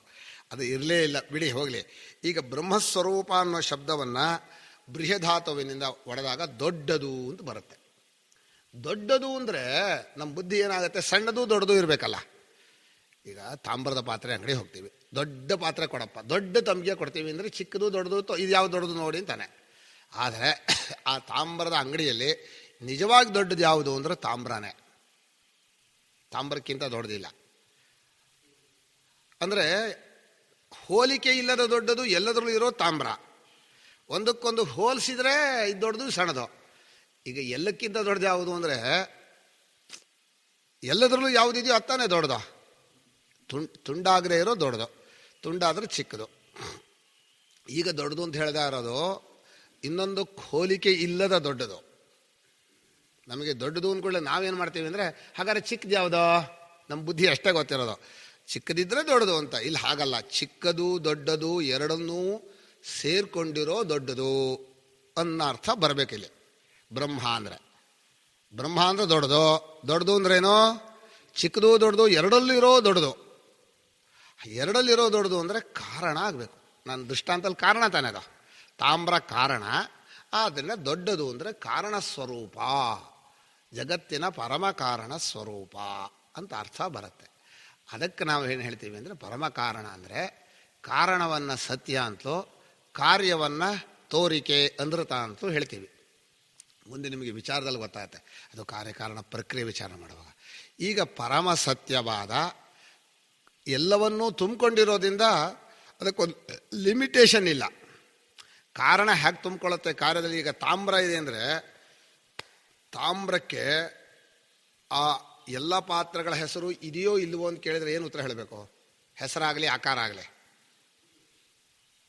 ತಾಮ್ರಕ್ಕೆ ಆಕಾರ ಇದೆಯೋ? ಪಾತ್ರೆಗೆ ಆಕಾರ ಇದೆ, ತಾಮ್ರಕ್ಕೆ ಇಲ್ಲ. ಈಗ ತಾಮ್ರಕ್ಕೆ ಆಕಾರ ಇಲ್ಲ ಅಂದರೆ ಆಕಾರ ಕೊಟ್ಟಿರೋದು ಯಾವುದಕ್ಕೆ? ಇದು ಕನ್ಫ್ಯೂಷನ್ ಆಗುತ್ತೆ ನಮಗೆ ಹೇಳುವಾಗ. ಈ ಭಾಷೆ ಏನಾಗ್ಬಿಡುತ್ತೆ ಗೊತ್ತಾ, ಆಕಾರ ಎಲ್ಲವೂ ತಾಮ್ರದ್ದು ಅಂತ ಹೇಳ್ಬೋದು, ತಾಮ್ರದಲ್ಲಿ ಯಾವುದು ಇಲ್ಲ ಅಂತ ಹೇಳ್ಬೋದು, ಎಲ್ಲ ಹೆಸರು ತಾಮ್ರದ್ದೇ ಅಂತಲೂ ಹೇಳ್ಬೋದು, ನಿಜವಾಗಿ ತಾಮ್ರಕ್ಕೆ ಬೇರೆ ಯಾವ ಹೆಸರು ಇಲ್ಲ ಅಂತಲೂ ಹೇಳ್ಬೋದು. ಅವನವನ ಚಿಂತನೆ ಮೇಲೆ ಹೋಗುತ್ತೆ. ಹಾಗೆ ಕಾರಣ ತನ್ನ ಕಾರ್ಯದ ಎಲ್ಲ ರೂಪವನ್ನು ಇಟ್ಕೊಂಡಿದೆ ಅಂತಲೂ ಹೇಳ್ಬೋದು, ಕಾರಣಕ್ಕೆ ಯಾವ ರೂಪವೂ ಇಲ್ಲ ಅಂತಲೂ ಹೇಳ್ಬೋದು. ಬರೀ ತಾಮ್ರ ತೊಗೊಂಬರ್ರಿ ಅಂದರೆ ತೊಗೊಂಬರೋಕ್ಕೆ ಆಗಲ್ಲ ಅಂತೀನಿ ನಾನು. ಯಾಕೆಂದರೆ ಕಾರ್ಯವನ್ನೇ ತೊಗೊಂಬರೋ ಕ್ರಿಯೆಗೆ ಬಳಸ್ಕೊಳ್ಳೋಕೆ ವಿಶೇಷ ರೂಪ ಬೇಕು. ಹಾಗೆ ಈ ಬ್ರಹ್ಮ ಅನ್ನೋದು ದೊಡ್ಡದು ಅಂದರೆ ಪರಮ ಕಾರಣ. ಪರಮ ಕಾರಣ ಅಂದರೆ ಎಲ್ಲವನ್ನೂ ತಾಮ್ರ ವ್ಯಾಪಿಸಿರುವ ಹಾಗೆ ವ್ಯಾಪಿಸಿದೆ. ಅಂದರೆ ಎಲ್ಲ ರೂಪನಾಮಗಳು ಅದಕ್ಕೆ ಇದೆ. ಆದರೆ ಅದಕ್ಕೆ ನಾಮರೂಪಗಳು ಎರಡು ಹೇಳ್ತೀರಲ್ರಿ. ನಿಮ್ಮದು ಬರೀ ಆಟ ಆಡ್ತೀನಿ ಅಂತ ಹೇಳಬೇಡ್ರಿ, ನಿಮ್ಮ ದೃಷ್ಟಾಂತ ಏನು ಮಾಡೋಣ ಹೇಳ್ರಿ. ಈಗ ಬ್ರಹ್ಮಕ್ಕೆ ಎಲ್ಲ ನಾಮರೂಪಗಳು ಇದೆ ಅಂತ ಹೇಳೋಣವಾ, ಬ್ರಹ್ಮಕ್ಕೆ ಯಾವ ನಾಮರೂಪಗಳು ಇಲ್ಲ ಅಂತ ಹೇಳೋಣವೋ? ಒಂದು ಹೇಳ್ತೀನಿ, ನಾಮರೂಪಗಳು ಇದೆ ಅಂತ ಇಟ್ಕೊಂಡ್ರೆ ಅದು ಬ್ರಹ್ಮಕ್ಕೇನೆ. ನಾಮರೂಪಗಳೇ ಇಲ್ಲ ಅಂತ ನಿಮ್ಗೆ ನಿಶ್ಚಯವಾದರೆ ಹಾಗಾದ್ರೆ ಬ್ರಹ್ಮಕ್ಕೆ ನಾಮರೂಪ ಇಲ್ಲ. ಕರೆಕ್ಟ್ ತಾನೆ? ಇದು ಭಾಷೆ ನಿಮಗೆ ಕನ್ಫ್ಯೂಷನ್ ಅಲ್ಲ, ಅನುಭವವನ್ನು ನೋಡಿದಾಗ ಗೊತ್ತಾಗತ್ತೆ. ಹೀಗೆ ಬ್ರಹ್ಮವು ದೊಡ್ಡದು. ಕಾರ್ಯಕಾರಣ ಸ್ವರೂಪ. ಈಗ ನಾನು ಅದನ್ನು ಮತ್ತೆ ಕಾರ್ಯ ಅಂದರೆ ತೋರಿಕೆ ಅಂತ ಇಟ್ಕೊಂಡಾಗ ಕಾರ್ಯ ಇಲ್ಲ ಅಂತ ಇಟ್ಕೊಳ್ಳಿ, ಕಾರ್ಯವೇ ಇಲ್ಲ ಅಂತ ಗೊತ್ತಾದ ಮೇಲೆ ಅದು ಕಾರಣತ್ವ ಹೋಗುತ್ತೆ. ಕಾರಣ ಅಂತ ಬಂದದ್ದು, ಅಪ್ಪ ಅಂತ ಬಂದದ್ದು ಮಗ ಇದ್ದದ್ರಿಂದ. ಮಗನೇ ಇಲ್ಲಿ ಹೋದ್ರೆ ಅಪ್ಪ ಹೇಗಾಗ್ತಾರೆ? ಅಪ್ಪ ಇರಲ್ಲ ಅಂತಲ್ಲ, ಅಪ್ಪತ್ವ ಹೋಗುತ್ತೆ. ಇದು ಕಾರಣ ಇಲ್ಲ ಅಂತಲ್ಲ, ಕಾರಣತ್ವ ಅಂತ ಏನು ಹೇಳ್ತೀವಿ, ಅದು ಕಾರಣವಾಗಿದೆ ಅನ್ನೋ ಭಾವ ಹೊರಟೋಗತ್ತೆ. ಆದ್ದರಿಂದ ಕಾರ್ಯಕಾರಣಗಳೆರಡೂ ಇಲ್ಲದ್ದು ಬ್ರಹ್ಮವೋ, ಕಾರ್ಯಕಾರಣಗಳೆರಡೂ ಆಗಿರೋದು ಬ್ರಹ್ಮವೋ? ಎರಡೂ ಸರಿ. ಹೇಳೋ ದೃಷ್ಟಿಯಿಂದ ಎರಡೂ ಸರಿ. ಹೀಗೆ ಅದು ಅವನ ಕೇಳುವವನ ದೃಷ್ಟಿಯಲ್ಲಿ ಹೋಗುತ್ತೆ. ಮನುಷ್ಯ ತಪ್ಪು ತಿಳ್ಕೊಳ್ಳೋಕೆ ತುಂಬ ಅರ್ಥ ಜಾಗ ಇದೆ. ಆ ಸಂಪ್ರದಾಯ ಹಿಡಿದ್ರೆ, ಅಂದರೆ ಸರಿಯಾದ ಅರ್ಥ ಹಿಡಿದ್ರೆ ಎರಡೂ ಕರೆಕ್ಟು ಅನ್ಸತ್ತೆ. ಯಾಕೆ ಹೇಳಿದ್ದಾರೆ ಈ ಉದ್ದೇಶವನ್ನು ಅಂತ ಗೊತ್ತಿಲ್ಲದೆ ಹೋದರೆ ಏನ್ರೆ ಎರಡೂ ಸರಿ ಅಂತೀರಿ, ಹೀಗೂ ಇದೆ ಅಂತೀರಿ, ಎಲ್ಲ ನಾಮರೂಪಗಳು ಇದೆ ಅಂತಾರೆ, ಯಾವ ನಾಮರೂಪಗಳು ಇಲ್ಲ ಅಂತಲೂ ಅಂತಾರೆ. ನಮಗೆ ಭಾಳ ಕನ್ಫ್ಯೂಸ್ ಕಣ್ರಿ. ನಿಮ್ಮ ವೇದಾಂತ ಭಾಳ ಕಷ್ಟ ಅಂತಾರೆ. ಸ್ವಾಮಿ ನಮ್ಮ ವೇದಾಂತ ಅಲ್ಲ, ವ್ಯವಹಾರ ಕಷ್ಟ ಅಂತೀವಿ ನಾವು. ವ್ಯವಹಾರದಲ್ಲಿ ದಡ್ರು, ನಮ್ಗೆ ವ್ಯವಹಾರ ಮಾಡೋಕ್ಕೆ ಬರಲ್ಲ, ನಮ್ಗೆ ಅರ್ಥ ಆಗಲ್ಲ. ಆದರೆ ವೇದಾಂತ ಭಾಳ ಸುಲಭ, ಯಾಕಂದರೆ ಅನುಭವಕ್ಕೆ ಹತ್ತಿರ. ನಮಗೆ ಹತ್ತಿರವಾದ ಯಾವುದು ನಮ್ಮ ಸ್ವರೂಪ ಹತ್ತಿರ, ಅದು ಸುಲಭ. ಇದು ಬರೀ ಹೀಗೂ ಯಾವುದು ಬೆಳಕೋ ವಸ್ತುನೋ ಅದು ಒಂದೂ ಅರ್ಥವಾಗಲ್ಲ. ಪ್ರಪಂಚವೇ ಕಷ್ಟ ತಿಳ್ಕೊಳ್ಳೋದು. ಪ್ರಪಂಚ ತುಂಬ ಕಷ್ಟ, ಪ್ರಪಂಚದಲ್ಲಿ ಜನ ಇನ್ನೂ ಕಷ್ಟ, ಆ ವ್ಯವಹಾರ ಮಾಡೋದು ಇನ್ನೂ ಕಷ್ಟ. ಎಲ್ಲ ಬರೀ ನಾಟಕ ಮಾಡಿ ಮಾಡಿ ಮಾಡಿ ಮಾಡಿ ನಮ್ಮನ್ನೇ ನಾವು ಮೋಸ ಮಾಡ್ತೀವಿ ಅನ್ಸುತ್ತೆ. ಈ ಪ್ರಕೃತ ಬ್ರಹ್ಮಸ್ವರೂಪವನ್ನು ನಾನು ವರ್ಣನೆ ಮಾಡಬೇಕು. ಬ್ರಹ್ಮಸ್ವರೂಪವನ್ನು ಒಂದೇ ವಾಕ್ಯದಲ್ಲಿ ಹೇಳೋದಾದರೆ ಅದ್ವಿತೀಯ ಚೈತನ್ಯ ಸ್ವರೂಪವಾಗಿದೆ ಅಂತ ತಾತ್ಪರ್ಯ. ಕಾರಣ ಅಂತ ಹೇಳಿದರೆ ಅಚೇತನ ಅಂತ ಬಂದ್ಬಿಡುತ್ತೆ. ನಮ್ಮ ಗ್ರಹಚಾರ ಏನು ಅಂದರೆ ನಮ್ಮಲ್ಲಿ ಕಾರಣ ನೋಡಿರೋದೆಲ್ಲ ಅಚೇತನವೇ. ಇದು ಉಪಾದಾನ ಕಾರಣ ಅಂತಲೂ ಹೇಳಬೇಕು ನೀವು. ಈ ಉಪಾದಾನ ಕಾರಣ ಅನ್ನೋ ಶಬ್ದಕ್ಕೆ ನಿಮಗೆ ಗೊತ್ತಾಗೋದ್ರೆ ಮೂಲ ಸೋರ್ಸು ಹತ್ತಿ ಬಟ್ಟೆಗೆ ಉಪಾದಾನ ಕಾರಣ, ಆ ಯಂತ್ರಗಳು ನೇಯ್ಗೆ ಇವನು ಅದನ್ನು ನಿಮಿತ್ತ ಎರಡು ಮಾಡ್ತಾರೆ. ನಿಮಿತ್ತ ಕಾರಣ ಅಂತಲೂ ಸಹಕಾರಿ ಕಾರಣ ಅಂತಲೂ ಎರಡು ಮಾಡ್ತಾರೆ. ನಾವೆಲ್ಲ ವೇದಾಂತಿಗಳು ಎರಡೇ ಹೇಳ್ತೀವಿ, ಉಪಾದಾನ ಕಾರಣ ನಿಮಿತ್ತ ಕಾರಣ. ಸಾಮಾನ್ಯವಾಗಿ ನಿಮಿತ್ತ ಕಾರಣ ಚೇತನ, ಉಪಾದಾನ ಕಾರಣ ಜಡ ಅಂತ ವ್ಯವಹಾರ. ಇಲ್ಲಿ ಅದ್ವಿತೀಯವಾಗಿದೆ ಯಾವುದೋ ಬ್ರಹ್ಮ, ಅದು ಚೇತನವಾಗಿದೆ. ಚೇತನವಾಗಿದೆ, ಅದ್ವಿತೀಯವಾಗಿದೆ, ಉಪಾದಾನ ಕಾರಣವಾಗಿದೆ. ಇದು ನಮ್ಮ ಲೋಕಾನುಭವಕ್ಕೆ ವಿರುದ್ಧ, ಸಾಧ್ಯ ಇಲ್ಲ ಅಂತೀವಿ. ಆದರೆ ಇವ್ರು ಹೇಳೋದು ಹೇಗೆ, ನೀವು ಹೇಳೋ ಕಾರ್ಯಕಾರಣ ಪರಿಭಾಷೆ ಅಲ್ಲ. ನೀವು ಬೇರೆ ಥರ ತೋರ್ತಾ ಇರೋದನ್ನೇ ಕಾರ್ಯ ಅಂತಲೋ, ಅದು ಇರೋದನ್ನೇ ಕಾರಣ ಅಂತಲೋ ಹಾಗರ್ಥ ಮಾಡಿದರೆ ನಮ್ಮ ಅರ್ಥಕ್ಕೆ ಹೊಂದತ್ತೆ. ಏನೋ ಒಂದು ಆಯಿತು ಅಂತ ಹೇಳಿದ್ರೆ ಆಗಲ್ಲ. ಈಗ ಮಣ್ಣನ್ನು ತಗೊಂಡು ಮಡಿಕೆ,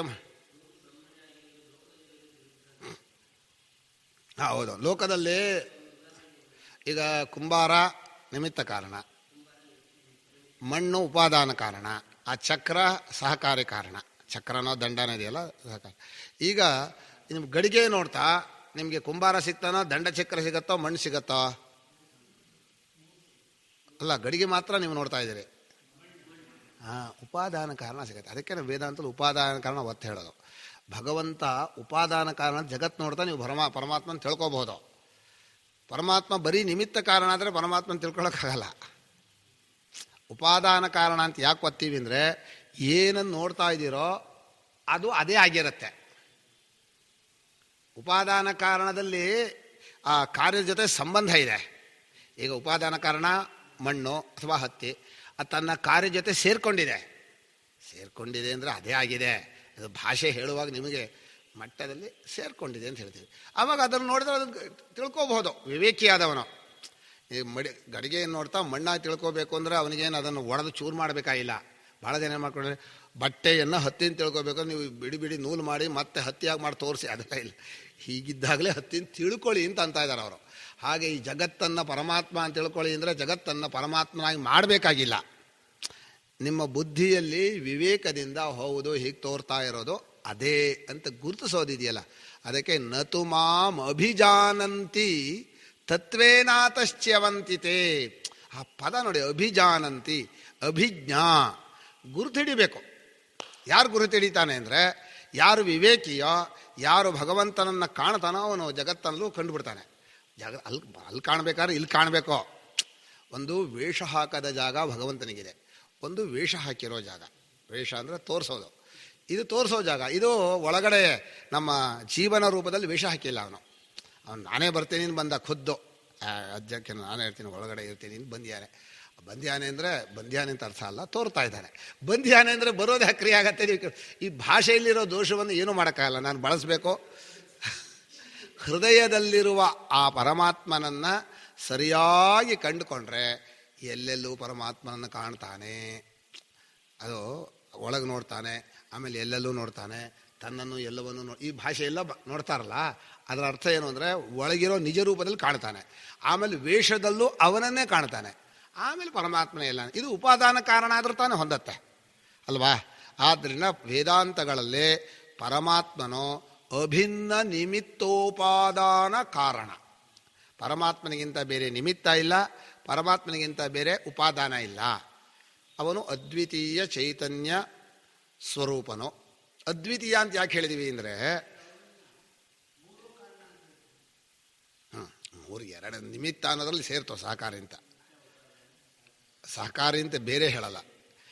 ಇಲ್ಲಿ 3 ಕಾರಣ ಅಂತ ಹೇಳಿದರೆ ನಿಜವಾಗಿ ಹುಟ್ಟಿದೆ ಅಂತ ಅರ್ಥ ಅಲ್ಲ, ಅವನಿಗಿಂತ ಬೇರೆ ಇಲ್ಲ, ಅವನು ಹಾಗೆ ತೋರ್ತಾ ಇದ್ದಾನೆ ಅಂತ.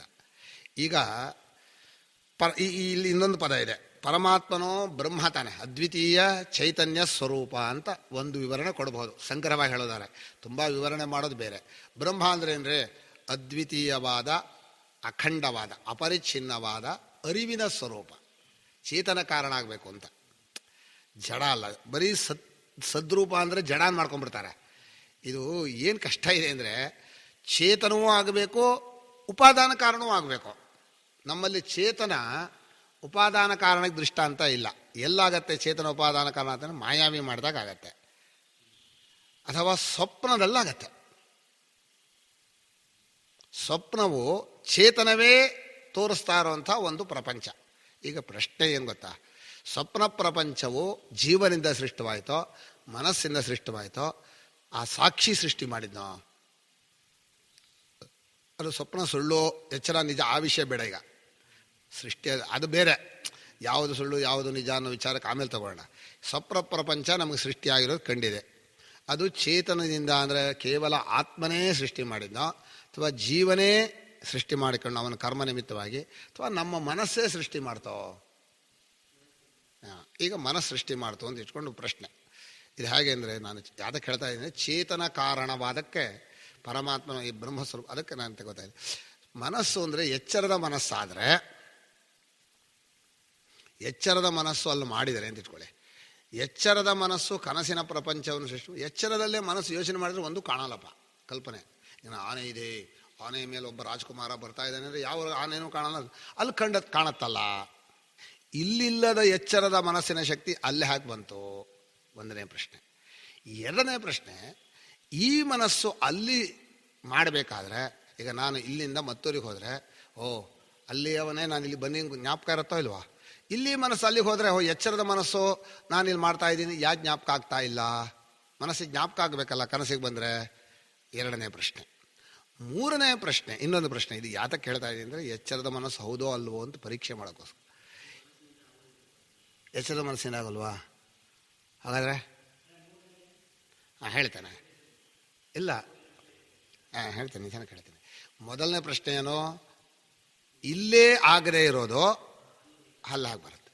ಎರಡನೇ ಪ್ರಶ್ನೆ ಏನೋ, ಇಲ್ಲಿಂದ ಅಲ್ಲಿ ಜ್ಞಾಪಕ ಯಾಕೆ ಆಗಲಿಲ್ಲ? ಮೂರನೇ ಪ್ರಶ್ನೆ ಕೇಳ್ತೇನೆ.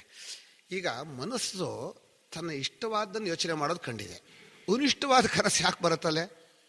ಈ ಎಚ್ಚರ ಮನಸ್ಸಿಗೆ ಕೆಟ್ಟ ಹಾವು ಅದು ಯಾಕೆ ಬರಬೇಕು? ಎಚ್ಚರ ಮನಸ್ಸು ಆದರೆ ಹಾವು ಕಚ್ಚಲಿ, ನನಗೆ ಹಾವು ಕಚ್ಚಲಿ ಅಂತ, ಅಲ್ಲಿ ಹಾವು ಕಚ್ಚಕ್ಕೆ ಬಂದ್ಬಿಡುತ್ತೆ.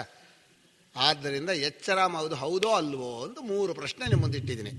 ಅಂದರೆ ನನ್ನ ದೃಷ್ಟಿಯಲ್ಲಿ ಮನಸ್ಸನ್ನು ನೋಡ್ತಾ ಇದ್ದೀವಿ ಅನ್ನೋ ನಿಜ, ಎಚ್ಚರದ ಮನಸ್ಸೇ ಅಂತ ನನಗೆ ಯಾಕೋ ಒಪ್ಪಿಗೆ ಆಗ್ತಾ ಇಲ್ಲ ಅನುಭವದಿಂದ. ಹಾಗಾದರೆ ಜೀವ ಮಾಡ್ತಾನೆ ಅಂದರೆ, ಇನ್ನು ಜೀವ ಅಂದರೆ ಮನೋಭಿಮಾನಿಗೆ ಹೆಸರು, ವಿಜ್ಞಾನಮಯ ಜೀವ, ಇದೆಲ್ಲ ಇವನಿಗೆ ಹೆಸರು. ಇವನಿಗೆ ಒಂದು ರೀತಿ ಲಿಮಿಟೇಷನ್ ಇದೆ.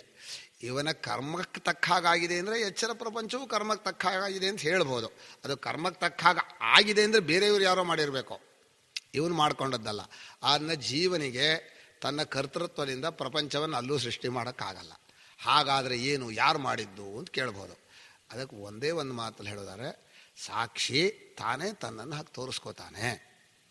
ಪರಮಾರ್ಥವು ತೋರಿಕೊಳ್ಳುವ ಬಗೆಗೆ ಅವಸ್ಥೆ ಎಂದು ಹೆಸರು ಅಂತ ಕೊಟ್ಟಿದ್ದಾರೆ. ಎಷ್ಟು ಒಳ್ಳೆಯ ಲಕ್ಷಣ ಅಂದರೆ, ಅವಸ್ಥೆ ಅಂದರೆ ಪರಮಾರ್ಥ, ಪರಮ ಸತ್ಯ, ಅದು ತನ್ನನ್ನು ತೋರಿಸ್ಕೊಳ್ಳುವ ಒಂದು ಬಗೆ, ಒಂದು ಟೈಪ್. ಅದಕ್ಕೆ ಸ್ವಪ್ನ ಅಂತ ಹೆಸರು, ಎಚ್ಚರ ಅಂತ ಹೆಸರು. ತೋರ್ಕೊಳ್ಳದೇ ಇರೋ ಬಗೆಗೆ ನಿದ್ದೆ ಅಂತ ಹೆಸರು. ಅದು ನಿದ್ದೆಗೂ ಪರಮಾರ್ಥವೇ. ಪರಮಾರ್ಥವು ತನ್ನನ್ನು ತೋರಿಕೊಳ್ಳುವ ಬಗೆ, ಇದಕ್ಕೆ ಅವಸ್ಥೆ ಎಂದು ಹೆಸರು. First class definition. ಎಚ್ಚರನೂ ಆಗ್ಬೋದು, ಕನಸು ಆಗ್ಬೋದು. ಪರಮಾರ್ಥ ಅಂದರೆ ಸಾಕ್ಷಿ ಅಂತಲೇ. ನಾವು ಯಾಕೆ ಪರಮಾರ್ಥ ಅಂತ ಹೇಳ್ಕೊಡ್ತೀವಿ ಅಂದರೆ, ಸತ್ಯ ಅನ್ನೋ ಅರ್ಥದಲ್ಲಿ. ಪರಮಾರ್ಥವು ತೋರಿಕೊಳ್ಳುವ ಬಗೆಗೆ ಅವಸ್ಥೆ ಎಂದು ಹೆಸರು. ಇಷ್ಟೇ ಹೇಳಬೇಕು, ಒಂದು ಚೂರು ಜಾಸ್ತಿ ಹೇಳಬಾರ್ದು. ಯಾಕೆ ಸೃಷ್ಟಿ ಆಯಿತು ಅಂತ ಹೇಳೋಕೆ ಹೋಗಬಾರ್ದು, ಅದು ಏನೋ ಅಲ್ಲಿ ಬಂತು, ಯಾಕೆ ಬಂತು ಅಂತ ಕಾರಣ ಹೇಳೋಕೆ ಹೋಗಬಾರ್ದು. ಪರಮಾತ್ಮನೇ ತಾನು ತೋರ್ಕೋತಾನೆ. ಯಾಕೆ ಅಂತ ಕೇಳಿದ್ರೆ, ಯಾಕೆ ಅಂತ ಅವನು ಕೇಳ್ರಿ, ಭಗವಂತ ಯಾಕಪ್ಪ ಹೀಗೆ ತೋರ್ತೀಯ ಅಂದರೆ ಅವನೇನು ಹೇಳ್ತಾನೆ ಗೊತ್ತಾ, ತಪ್ಪು ತಿಳ್ಕೊತಾ ಇದ್ದೀರಿ ಅಂತಾನೆ. ತಪ್ಪು ತಿಳ್ಕೊಳ್ಳೋದು ಯಾಕೆ? 3 ದಿನ ಹೇಳ್ತಾ ಇದ್ದೀನಿ ಯಾಕೆ ಅನ್ನೋದು ತಪ್ಪು ತಿಳ್ಕೆ ಆದಮೇಲೆ ಬರೋ ಪ್ರಶ್ನೆ. ಅಧ್ಯಾಸಕ್ಕೆ ಯಾಕೆ ಅನ್ನೋದು ಇಲ್ಲ. ಇಷ್ಟೇ ಉತ್ತರ. ಇದು ಉತ್ತರ ಹೇಗಿದೆ ಅಂದರೆ, ನಮ್ಮ ತಪ್ಪು ತಿಳ್ಲಿಕ್ಕೆ ನಮ್ಗೆ ಯಾಕೆ, ನಮ್ಗೆ ಮರ್ತೋಯ್ತಪ್ಪ. ಯಾಕೆ ಮರ್ತೋಯ್ತು ಅಂದ್ರೆ ಮರ್ತೋಯ್ತು ಅಷ್ಟೇ. ಹೇಳ್ಬೋದು ಆಮೇಲೆ ಬೇರೆ ಕಡೆ ಯೋಚನೆ ಮಾಡ್ತಾ ಇದ್ದೆ ಅದನ್ನೇ ಇದು ಮರ್ತೋಯ್ತು ಅಂತ.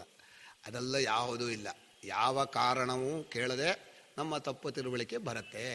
ಹೀಗೆ ಈ ಪರಮಾರ್ಥ, ಈ ಪರಬ್ರಹ್ಮ ಇದೆಯಲ್ಲ ಅದು ತನ್ನನ್ನು ತೋರ್ಕೊಡುತ್ತೆ. ಈಗ ಪರಬ್ರಹ್ಮ ಸ್ವರೂಪವನ್ನು ಸಂಗ್ರಹವಾಗಿ ಹೇಳೋದಾದರೆ ಅದ್ವಿತೀಯ ಚೈತನ್ಯ ಸ್ವರೂಪ, ಅಪರಿಚ್ಛಿನ್ನ ಅಂತ ಸೇರಿಸ್ಕೋಬೇಕು. ಅದ್ವಿತೀಯ ಅಪರಿಚ್ಛಿನ್ನ ಚೈತನ್ಯ ಸ್ವರೂಪ. ಇದನ್ನು ಒಡೆದು ಹೋದರೆ ಬ್ರಹ್ಮ ಶಬ್ದವನ್ನು ದೊಡ್ಡದು ಮಾಡೋದು, ದೊಡ್ಡದು ಅಂದರೆ ಚಿಕ್ಕದು ದೊಡ್ಡದು ಇಲ್ಲ ಅಂತ ಮಾಡೋದು, ಚಿಕ್ಕದು ದೊಡ್ಡದು ಇಲ್ಲ ಅಂದರೆ ಕಾರಣ ಅಂತ ಅರ್ಥ ಮಾಡೋದು, ಕಾರಣ ಅಂದರೆ ಉಪಾದಾನ ಕಾರಣ ಅಂತ ಅರ್ಥ ಮಾಡೋದು. ಹೀಗೆ ಒಂದರಿಂದ ದಾಟ್ಕೊಂಡು ಹೋದರೆ ನಿಮಗೆ ಕರೆಕ್ಟಾಗಿ ಅನುಭವದಲ್ಲಿ ಎಲ್ಲಿ ನಿಲ್ಲತ್ತೆ ಅಂದರೆ, ನಮ್ಮ ಅರಿವು ಅಂದರೆ ಅರಿವಿನ ರೂಪನಾದ ಆತ್ಮನೇ ಅದು ಅಪರಿಚ್ಛಿನ್ನ, ಅಂದರೆ ಅದಕ್ಕೆ ಒಂದು ಲಿಮಿಟ್ ಇಲ್ಲ. ಅವನು ಅದ್ವಿತೀಯ. ಅದ್ವಿತೀಯ ಅಂದರೆ ಎರಡನೇ ಸಂಖ್ಯೆ ಇಲ್ಲದ ಒಂದು ಅಂತ ಹೇಳಬೇಕು. ನಮಗೆ ಸಂಖ್ಯೆ ಹೇಳುವಾಗ ಒಂದು ಅಂದರೆ ಎರಡಿದ್ದು ಒಂದು ಅಂತ ಗೊತ್ತೋ. ಅದ್ವಿತೀಯ ಏಕಮೇವಾದ್ವಿತೀಯಂ ಯಾಕೆ ಹೇಳ್ತು ಅಂದರೆ, ಎರಡನೆಯ ಸಂಖ್ಯೆಯ ಕಲ್ಪನೆಯೇ ಬರದೇ ಇರೋ ಒಂದು. ನಮ್ಗೆ ಆ ಥರ ಹೇಳೋಕೆ ಗೊತ್ತಾಗಲ್ಲ. ಶ್ರುತಿ ಹೇಳುತ್ತೆ ಸದೇವ ಸೌಮ್ಯೇದಮಗ್ರಾಸೀದ್ ಏಕಮೇವಾದ್ವಿತೀಯಂ. ಯಾಕ್ರಿ ಏಕಮೇವ ಸಾಕು, ಅದ್ವಿತೀಯಂ ಯಾಕು ಅಂತಂದರೆ, ನಿಮ್ಗೆ ಏಕಮೇವ ಅಂದರೆ ಇನ್ನೊಂದು ಯಾವುದೋ ಒಂದು ಇದೇನು ಕಲ್ಪನೆ ಬರುತ್ತೆ. ಎರಡನೆಯ ಕಲ್ಪನೆ ಇಲ್ಲದ ಒಂದದೋ, ಆ ಒಂದು ಬೇರೆ, ಇಲ್ಲಿ ಹೇಳೋ ಒಂದು ಬೇರೆ. ಎಚ್ಚರದಲ್ಲಿ ಒಬ್ಬನೇ ಸೂರ್ಯ ಅಂದರೆ ಬೇರೆ ಚಂದ್ರ ಇದ್ದಾನೆ. ಸೂರ್ಯ ಅನ್ನೋದು ಒಬ್ಬನೇ ಇರ್ಬೋದು, ಬೇರೆದಿಲ್ಲ ಅಂತ ಅರ್ಥ ಅಲ್ಲ. ಅಲ್ಲಿ ಹಾಗಲ್ಲ, ಎರಡನೇದು ಅನ್ನೋ ಕಲ್ಪನೆ ಬರದೇ ಇರೋ ಒಂದು. ಸ್ವಲ್ಪ ಅರ್ಥ ಕಷ್ಟ ಇರ್ಬೋದು, ಬೇರೆ ವಿಧಿ ಇಲ್ಲ. ಕರೆಕ್ಟ್ ಹೇಳಿದ್ರೆ ಅಪರಿಚ್ಛಿನ್ನ ಅನ್ನೋದು ಪರಿಚ್ಛೇದವಿಲ್ಲ ಅಂತ ಅರ್ಥ ಅಷ್ಟು ಬರುತ್ತೆ. ಒಂದು ಅಂತ ಯಾಕೆ ಹೇಳಿದ್ವಿ ಅಂದರೆ, ನಿಮ್ಮ ಎಲ್ಲ ಶಬ್ದಗಳು ನೀವು ಹೋದರೆ ಕೊನೆಗೆ ಒಂದೇ ಅರ್ಥ ಹೇಳೋದು, ಯಾವ ಶಬ್ದಕ್ಕೂ ಇನ್ನೊಂದು ಅರ್ಥ ಸಿಗಲ್ಲ. ಕರೆಕ್ಟ್ ನೀವು ಹೇಳಿದ ಹಾಗೆ ಅಪರಿಚ್ಛಿನ್ನ ಆಗಬೇಕಾದ್ರೆ ಯಾವ ಪರಿಚ್ಛೇದವೂ ಇಲ್ಲ ಅಂದರೆ ಅದು ಕಾರಣ ಆಗಲೇಬೇಕು. ಕಾರಣ ಆಗಬೇಕು, ಅಪರಿಚ್ಛಿನ್ನ ಆಗಬೇಕು ಅಂದರೆ ಅದು ಅದ್ವಿತೀಯ ಆಗಲೇಬೇಕು. ಆದರೆ ನಿಮಗೆ ಸ್ಪಷ್ಟಾರ್ಥಕ್ಕೋಸ್ಕರ ಹೇಳ್ತಾ ಇದ್ದೀವಿ ನಾವು. ಅದ್ವಿತೀಯವಾದ ಅದು ಅಪರಿಚ್ಛಿನ್ನ ಯಾಕೆ ಬಳಸ್ತೇವೆ ಅಂದರೆ, ಬ್ರಹ್ಮ ಅನ್ನೋ ಪದ ಇದೆಯಲ್ಲ ಅದರಲ್ಲಿ ಪರಿಚ್ಛೇದ ಇಲ್ಲ ಅನ್ನೋದು ಮುಖ್ಯ ಅರ್ಥ. ಪರಿಚ್ಛೇದ ಹೇಗೆ ಬರುತ್ತೆ ಅಂತ ಕೇಳಬೇಕು. ಪರಿಚ್ಛೇದ ಹೇಗೆ ಬರುತ್ತೆ ಅಂದರೆ, ನಮ್ಮ ಲೋಕದಲ್ಲಿ ದೇಶತಃ ಕಾಲತಃ ವಸ್ತುತಃ ಅಂತ ಸ್ಪಷ್ಟವಾಗಿ ಹೇಳಿದ್ದಾರೆ. ನಮ್ಮ ಅನುಭವಕ್ಕೂ ಬರುತ್ತೆ. ಪರಿಚ್ಛೇದವಿಲ್ಲದ ಅದು ಅಂದರೆ, ಈಗ ಒಂದು ಪ್ರಶ್ನೆ ತೆಗೀರಿ, ಪರಿಚ್ಛಿನ್ನವಾದ ಒಂದು ಇದೆಯೋ ಇಲ್ವೋ? ಪರಿಚ್ಛಿನ್ನವಾದ ಯಾವುದೂ ಇಲ್ಲ ಅಂದರೆ ಅದು ಯಾಕೆ ಅಪರಿಚ್ಛಿನ್ನ? ಈ ತರ್ಕ ಇದು ನಾನು ಹೇಳ್ತಾ ಇರೋದು. ತರ್ಕದ ದೃಷ್ಟಿಯಿಂದ ಯಾವುದೂ ಪರಿಚ್ಛಿನ್ನವಾದ ಇಲ್ಲವೇ ಇಲ್ಲ ಅಂತ ಇಟ್ಕೊಳ್ಳಿ. ಪರಿಚ್ಛಿನ್ನವಲ್ಲ, ತೋರಿಕೆ, ಅದು ಇಲ್ಲವೇ ಇಲ್ಲ. ಹಾಗಾದ್ರೆ ಅದು ಅಪರಿಚ್ಛಿನ್ನವಾ? ಪರಿಚ್ಛಿನ್ನವಾದ ಇಲ್ಲದೆ ಹೋದ್ರೆ ನೈ ಸಮಾಸ ಹೆಂಗೆ ಮಾಡ್ತಿರೋದಕ್ಕೆ? ಆದ್ದರಿಂದ ಅಧ್ಯಾರೋಪ ದೃಷ್ಟಿಯಿಂದ ನಿಮ್ಮ ಕಲ್ಪಿತವಾದ ಪರಿಚ್ಛೇದಗಳನ್ನು ಇಟ್ಕೊಂಡು ಅದು ಅಪರಿಚ್ಛಿನ್ನವಾದದ್ದು ಅಂತ ಹೇಳ್ತಾ ಇದ್ದೀವಿ. ಅವಿದ್ಯಾ ಕಲ್ಪಿತ ಪರಿಚ್ಛಿನ್ನ. ಈಗ ಈ ಕಡೆಯಿಂದ ಹೋಗೋದು ನಿಧಾನಕ್ಕೆ. ಯಾಕೆಂದರೆ ಶಬ್ದಾರ್ಥವನ್ನು ಬಳಸುವಾಗ ನಮಗೊಂದು ಲಿಮಿಟೇಷನ್ ಗೊತ್ತಿದೆ, ನಮಗೆ ಏನೂ ಮಾಡೋಕ್ಕಾಗಲ್ಲ. ಅದನ್ನು ಅದ್ವಿತೀಯ ಅಪರಿಚ್ಛಿನ್ನ ಚೈತನ್ಯ ಸ್ವರೂಪ ಬ್ರಹ್ಮ ಅಂತ ಹೇಳಿದ್ವಿ. ಈಗ ಇದರಲ್ಲಿ ಸಗುಣವೋ ನಿರ್ಗುಣವೋ ಅಂತ ಪ್ರಶ್ನೆ. ಮೂರನೇದು, ನಮ್ಮ ಇಷ್ಟವಾದ ಕಲ್ಪನೆ ಯಾಕೆ ಮಾಡಲಿಲ್ಲ ಮನಸ್ಸು ಅಂತ. ಅನಿಷ್ಟವಾದ್ದೆಲ್ಲ ಮಾಡ್ಕೊಳ್ಳೋ ಈ ಮನಸ್ಸು ಯೋಚನೆ ಮಾಡೋ, ಇಲ್ಲೂ ಎಚ್ಚರದಲ್ಲೂ ಮಾಡುತ್ತೆ. ಆ ಕೇನೆ ಶೀತಮಲ್ಲೇ ಭಾಷ್ಯಕಾರಕ್ಕೆ ಚರ್ಚೆ ಮಾಡಿದ್ರೆ, ಎಚ್ಚರದಲ್ಲಿ ಯಾಕೆ ಅನಿಷ್ಟ ಚಿಂತನೆ ಬರುತ್ತೆ? ಮನಸ್ಸು ತನ್ನ ಚಿಂತನೆಯಲ್ಲಿ ಸ್ವತಂತ್ರವೋ ಅಲ್ಲವೋ ಅಂತ ಒಂದು ಚರ್ಚೆ ಇದೆ. ಅದರಲ್ಲೇ ನಾವು ಎಷ್ಟೆಷ್ಟು ಚರ್ಚೆ ಮಾಡ್ತೇವೋ ಅಷ್ಟು. ಆ ಮನಸ್ಸಿನ ಅದು ಬೇರೆ ವಿಷಯಕ್ಕೆ ಹೋಗುತ್ತೆ, ನನಗೆ ತಗೊಳ್ಳೋಲ್ಲ.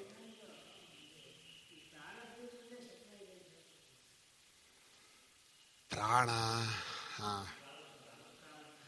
ಅದು ಈಗ ಸ್ವಪ್ನವನ್ನು ವ್ಯವಹಾರಕ್ಕೆ ಬಳಸ್ಕೊಳ್ಳೋದು ಬೇರೆ. ಈಗ ಯದಾ ಕರ್ಮಸು ಕಾಮ್ಯೇಶು ಶ್ಲೋಕ ಸಿಕ್ಕಲಿಲ್ವಲ್ಲ, ಶ್ರಿಯಂ ಪಶ್ಯ ತದ ಸಮೃದ್ಧಿಂ ತಂ ವಿಜಾನೀಯಾತ್. ಸ್ವಪ್ನ ದರ್ಶನೆ ಕಾಮ್ಯಕರ್ಮ ಮಾಡಿದ್ದಾನೆ, ಅಕಸ್ಮಾತ್ ಅಲ್ಲಿ ಒಳ್ಳೆ ಹೂ ಮುಡ್ಕೊಂಡಿರೋ ಹೆಂಗಸನ ಕನಸಲ್ಲಿ ಕಂಡ್ರೆ ಕಾಮ್ಯಕರ್ಮ ಬೇಗ ಫಲ ಆಗತ್ತೆ ಅಂತ ಅರ್ಥ. ಇದು ಸ್ವಪ್ನವು ಸೂಚಕಶ್ಚಿ ಅಂತಲೇ ಸೂತ್ರ ಇದೆ. ಸ್ವಪ್ನ ಸೂಚಕ ಅನ್ನೋದು ವ್ಯವಹಾರ ದೃಷ್ಟಿಯೇ. ಸ್ವಪ್ನವು ಈ ಎಚ್ಚರ ನಮ್ಮ ಜನ ಏನು ಸ್ವಪ್ನ ಮಾಡ್ಕೊಂಡಿದ್ದಾರೋ ಅದನ್ನು ಹಾಗೆ ಅನುವಾದ ಮಾಡಿ ನೀವು ಹೇಳಿದ ಹಾಗೆ ಪ್ರಾರಬ್ಧ ಕರ್ಮ ತಕ್ಕ ಹಾಗೆ ಸ್ವಪ್ನದಲ್ಲಿ ಫಲ ಬರುತ್ತೆ. ಕರೆಕ್ಟ್.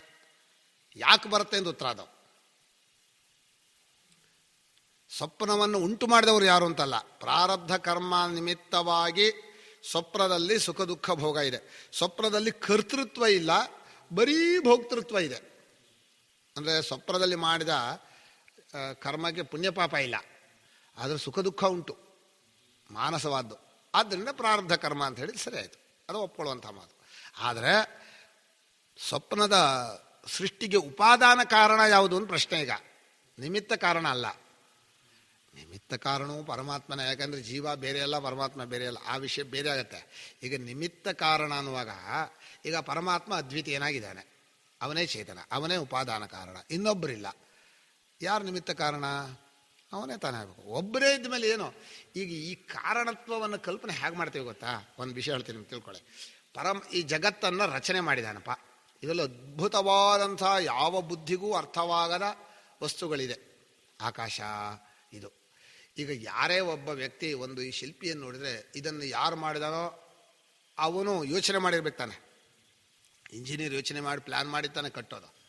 ಹಾಗೆ ಈ ಜಗತ್ತು ಒಂದು ಪ್ಲ್ಯಾನ್ ಮಾಡಿರೋ ಕಟ್ಟಿರೋ ಆಗಿದ್ದರೆ ಅವನಲ್ಲಿ ಎಲ್ಲ ಜ್ಞಾನವೂ ಇರುತ್ತೆ. ಹೌದಾ? ಆದ್ದರಿಂದ ಈ ಜಗತ್ತಿನಲ್ಲಿ ಯಾವ ಯಾವ ರಚನೆಯ ಯಾವ ಯಾವ ಜ್ಞಾನ ಇದೆಯೋ ಎಲ್ಲವೂ ಕೂಡ ಪರಮಾತ್ಮನಲ್ಲಿದೆ. ಆದರೆ ನಾವು ಏನು ಹೇಳ್ತೇವೆ? ಸರ್ವಜ್ಞ ಅಂತೀವಿ. ಇದು ಒಂದು ಪದ. ನಿಮಿತ್ತ ಕಾರಣನಾದ್ದರಿಂದ ಸರ್ವಜ್ಞ. ಈ ಜಗತ್ತಿನಲ್ಲಿ ಏನೇನು ವಸ್ತುವಿನಲ್ಲಿ ಏನೇನು ಶಕ್ತಿ ಇದೆಯೋ, ಸೂರ್ಯನಲ್ಲಿ, ಗಾಳಿಯಲ್ಲಿ, ನೀರಿನಲ್ಲಿ, ಭೂಮಿಯಲ್ಲಿ, ನಮ್ಮಲ್ಲಿ, ನಿಮ್ಮಲ್ಲಿ, ಎಲ್ಲ ಶಕ್ತಿಗಳು ಮೂಲ ವಸ್ತುವಿನಿಂದ ಬರಬೇಕು ತಾನೆ. ಅದೇ ಮೂಲ ವಸ್ತು ಆದ ಮೇಲೆ ಅವನಲ್ಲಿ ಸರ್ವಶಕ್ತಿ ಉಪಾದಾನ ಕಾರಣ. ಆದ್ದರಿಂದ ಸರ್ವಶಕ್ತಿ, ಸರ್ವಶಕ್ತಿ ಸ್ವರೂಪ. ಸರ್ವಶಕ್ತ ಅಂದರೆ ಮನುಷ್ಯನಾಗೆ ಶಕ್ತ ಅಲ್ಲ, ಶಕ್ತಿಯೇ ಸ್ವರೂಪ. ಸರ್ವಜ್ಞನೂ ಶಕ್ತಿಯೂ ಚೈತನ್ಯ ಸ್ವರೂಪನೂ ಆಗಿದ್ದಾನೆ. ಈಗ ಇವನು ಸಗುಣನೋ ನಿರ್ಗುಣನೋ ಅಂತ ಪ್ರಶ್ನೆ ಅಲ್ವಾ? ಈ ಪ್ರಶ್ನೆಯನ್ನು ಸ್ವಲ್ಪ ನಾನು ವಿವರಣೆ ಮಾಡ್ತೇನೆ. ನಮಗೆ ಈ ಲೋಕದ ಸಗುಣ ನಿರ್ಗುಣಕ್ಕೂ ಇಲ್ಲಿಯ ಸಗುಣ ನಿರ್ಗುಣಕ್ಕೂ ಒಂದು ಸ್ವಲ್ಪ ವ್ಯತ್ಯಾಸ ಇದೆ.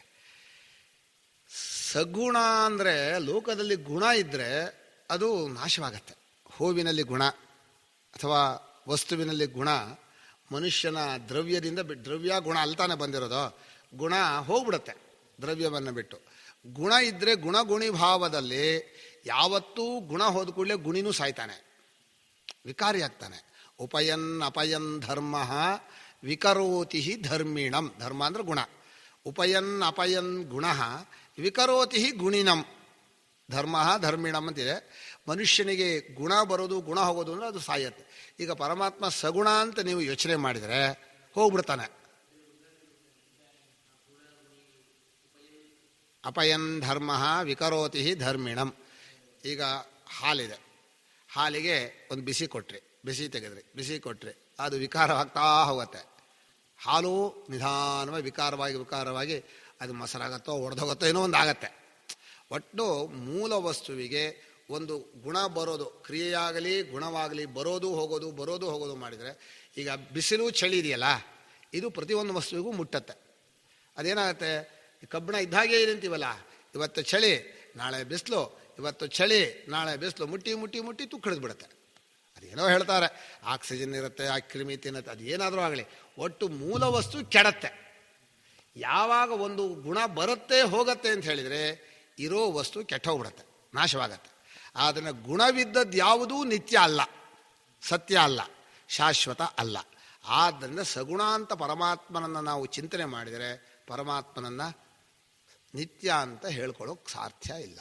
ನೀವು ಬಾಯಲ್ಲಿ ಹೇಳ್ಬೋದು ನಿತ್ಯವಾದ ಗುಣ ಇದೆ, ಸಾಯದೇ ಇರೋ ಶರೀರ ಇದೆ ಅಂದರೆ, ಅಲ್ಲಪ್ಪ ಲೋಕದಲ್ಲಿ ಕಾಣ್ತಾ ಇರೋಗೆ ಶರೀರ ಸಾಯತ್ತೆ ನಾನು ಇಲ್ವೇ ಇಲ್ಲ ಅನ್ನೋ ವಿಷಯ ಬಿಡಿ. ಇದು ಎರಡು ದೃಷ್ಟಿ ಇದೆ. ಲೋಕ ದೃಷ್ಟಿಯಲ್ಲಿ ಇದ್ದ ಶರೀರ ಸಾಯತ್ತೆ, ಪರಮಾರ್ಥ ದೃಷ್ಟಿಯಲ್ಲಿ ಶರೀರವೇ ಇಲ್ಲ, ತೋರಿದ್ದು ಮರೆಯಾಗತ್ತೆ. ಅದು ವಿಚಾರ ಬೇಡ, ಪರಮಾರ್ಥ ದೃಷ್ಟಿಯಲ್ಲ. ವ್ಯವಹಾರ ದೃಷ್ಟಿಯಲ್ಲಿ ಶರೀರ ಸಾಯತ್ತೆ, ಶರೀರ ಬೆಳೆಯತ್ತೆ, ಶರೀರಕ್ಕೆ ವಯಸ್ಸಾಗತ್ತೆ. ಪರಮಾತ್ಮನ ಶರೀರ ಸಾಯೋದೇ ಇಲ್ಲ ಅಂದರೆ ಒಪ್ಕೋತೀರಾ? ಲೋಕ ವಿರುದ್ಧ ಅಲ್ವಾ ಅದು? ಅನುಭವ ವಿರುದ್ಧವಾಗಿ ಪರಮಾತ್ಮನಿಗೆ ದಿವ್ಯವಾದ ಶರೀರ ಇದೆ, ದಿವ್ಯರಾದ ಪತ್ನಿ ಇದೆ. ದಿವ್ಯ ಅನ್ನೋ ಪದ ಹಾಕಿದ್ರಿಂದ ಶರೀರ ಸಾಯದೇ ಇರುತ್ತೆಯೋ? ಅವು ಒಪ್ಪಲ್ಲ, ನಮ್ಮ ಅನುಭವ ಒಪ್ಪಲ್ಲ. ಆ ದಿವ್ಯವಾದ ಗುಣ ಇದೆ ಅಂತ ಹೇಳಿದರು, ಗುಣ ಇದೆ ಅಂದರೆ ವಸ್ತು ಹೋಗುತ್ತೆ ಅಂತಲೇ ಅರ್ಥ. ಆದ್ದರಿಂದಲೇ ಸಗುಣ ಅನ್ನೋದನ್ನು ಪೂರ್ತಿ ಒಪ್ಕೊಳ್ಳಲ್ಲ. ಆದರೆ ಒಂದು ನೆನಪಿಟ್ಕೊಳ್ಳಿ, ಪರಮಾತ್ಮನಲ್ಲಿ ಗುಣ ಇಲ್ಲ ಅಂದರೆ ಜಗತ್ತಿನಲ್ಲಿ ಗುಣ ಇದೆ ಅಂತ ಅರ್ಥ ಅಲ್ಲ. ಈ ಗುಣಗಳು ತಪ್ಪು ತಿಳುವಳಿಕೆಯಿಂದ ಕಲ್ಪಿತವಾಗಿವೆ ಎಲ್ಲೇ ಜಗತ್ತಿನಲ್ಲಿ. ಈ ಗುಣಗಳು ಇರೋದಾದರೆ ಪರಮಾತ್ಮನಲ್ಲೇ ಇದೆ, ಇಲ್ಲಿ ಹೋದರೆ ಇಲ್ವೇ ಇಲ್ಲ. ಈಗ ಹೇಳಿ, ಪರಮಾತ್ಮ ಸಗುಣನೋ ನಿರ್ಗುಣನೋ? ಎರಡೂ ಕೂಡ ಎರಡೂ ಅಲ್ಲ. ಹೀಗೆ ಹೇಳಿದ್ರೆ ಭಾಳ ಕಷ್ಟ ಆಗತ್ತೆ. ಸಹಜವಾಗಿ ಹೇಳಬೇಕು. ಹೇಗೆ ಹೇಳಬೇಕು ಅಂದರೆ, ಈ ಜಗತ್ತಿನಲ್ಲಿರೋ ಗುಣ ಮೂಲ ಕಾರಣದಲ್ಲಿ ಇದ್ದತ್ತಾನೆ ಬರಬೇಕು. ಅದು ಬಂದಿದೆ ಅನ್ನೋದು ನಮ್ಮ ತಪ್ಪು ತಿಳುವಳಿಕೆಯಿಂದ ಅದಕ್ಕೆ ಅಸ್ತಿತ್ವ ಕೊಟ್ಟಿದ್ದರಿಂದ ಬಂದಿದೆ, ನಿಜವಾಗಿ ಬಂದಿಲ್ಲ. ಆ ವಿಷಯ ಬೇರೆ. ಪರಮಾತ್ಮ ಆಗಲೂ ಹಾಗೆ ಇದ್ದಾನೆ, ಈಗಲೂ ಹಾಗೆ ಇದ್ದಾನೆ. ಎಚ್ಚರವಾದಾಗಲೂ ಸ್ವಪ್ನವಾದಾಗಲೂ ಸಾಕ್ಷಿ ಸ್ವರೂಪ ಅದ್ವಿತೀಯವಾಗಿ ಹಾಗೇ ಇದೆ.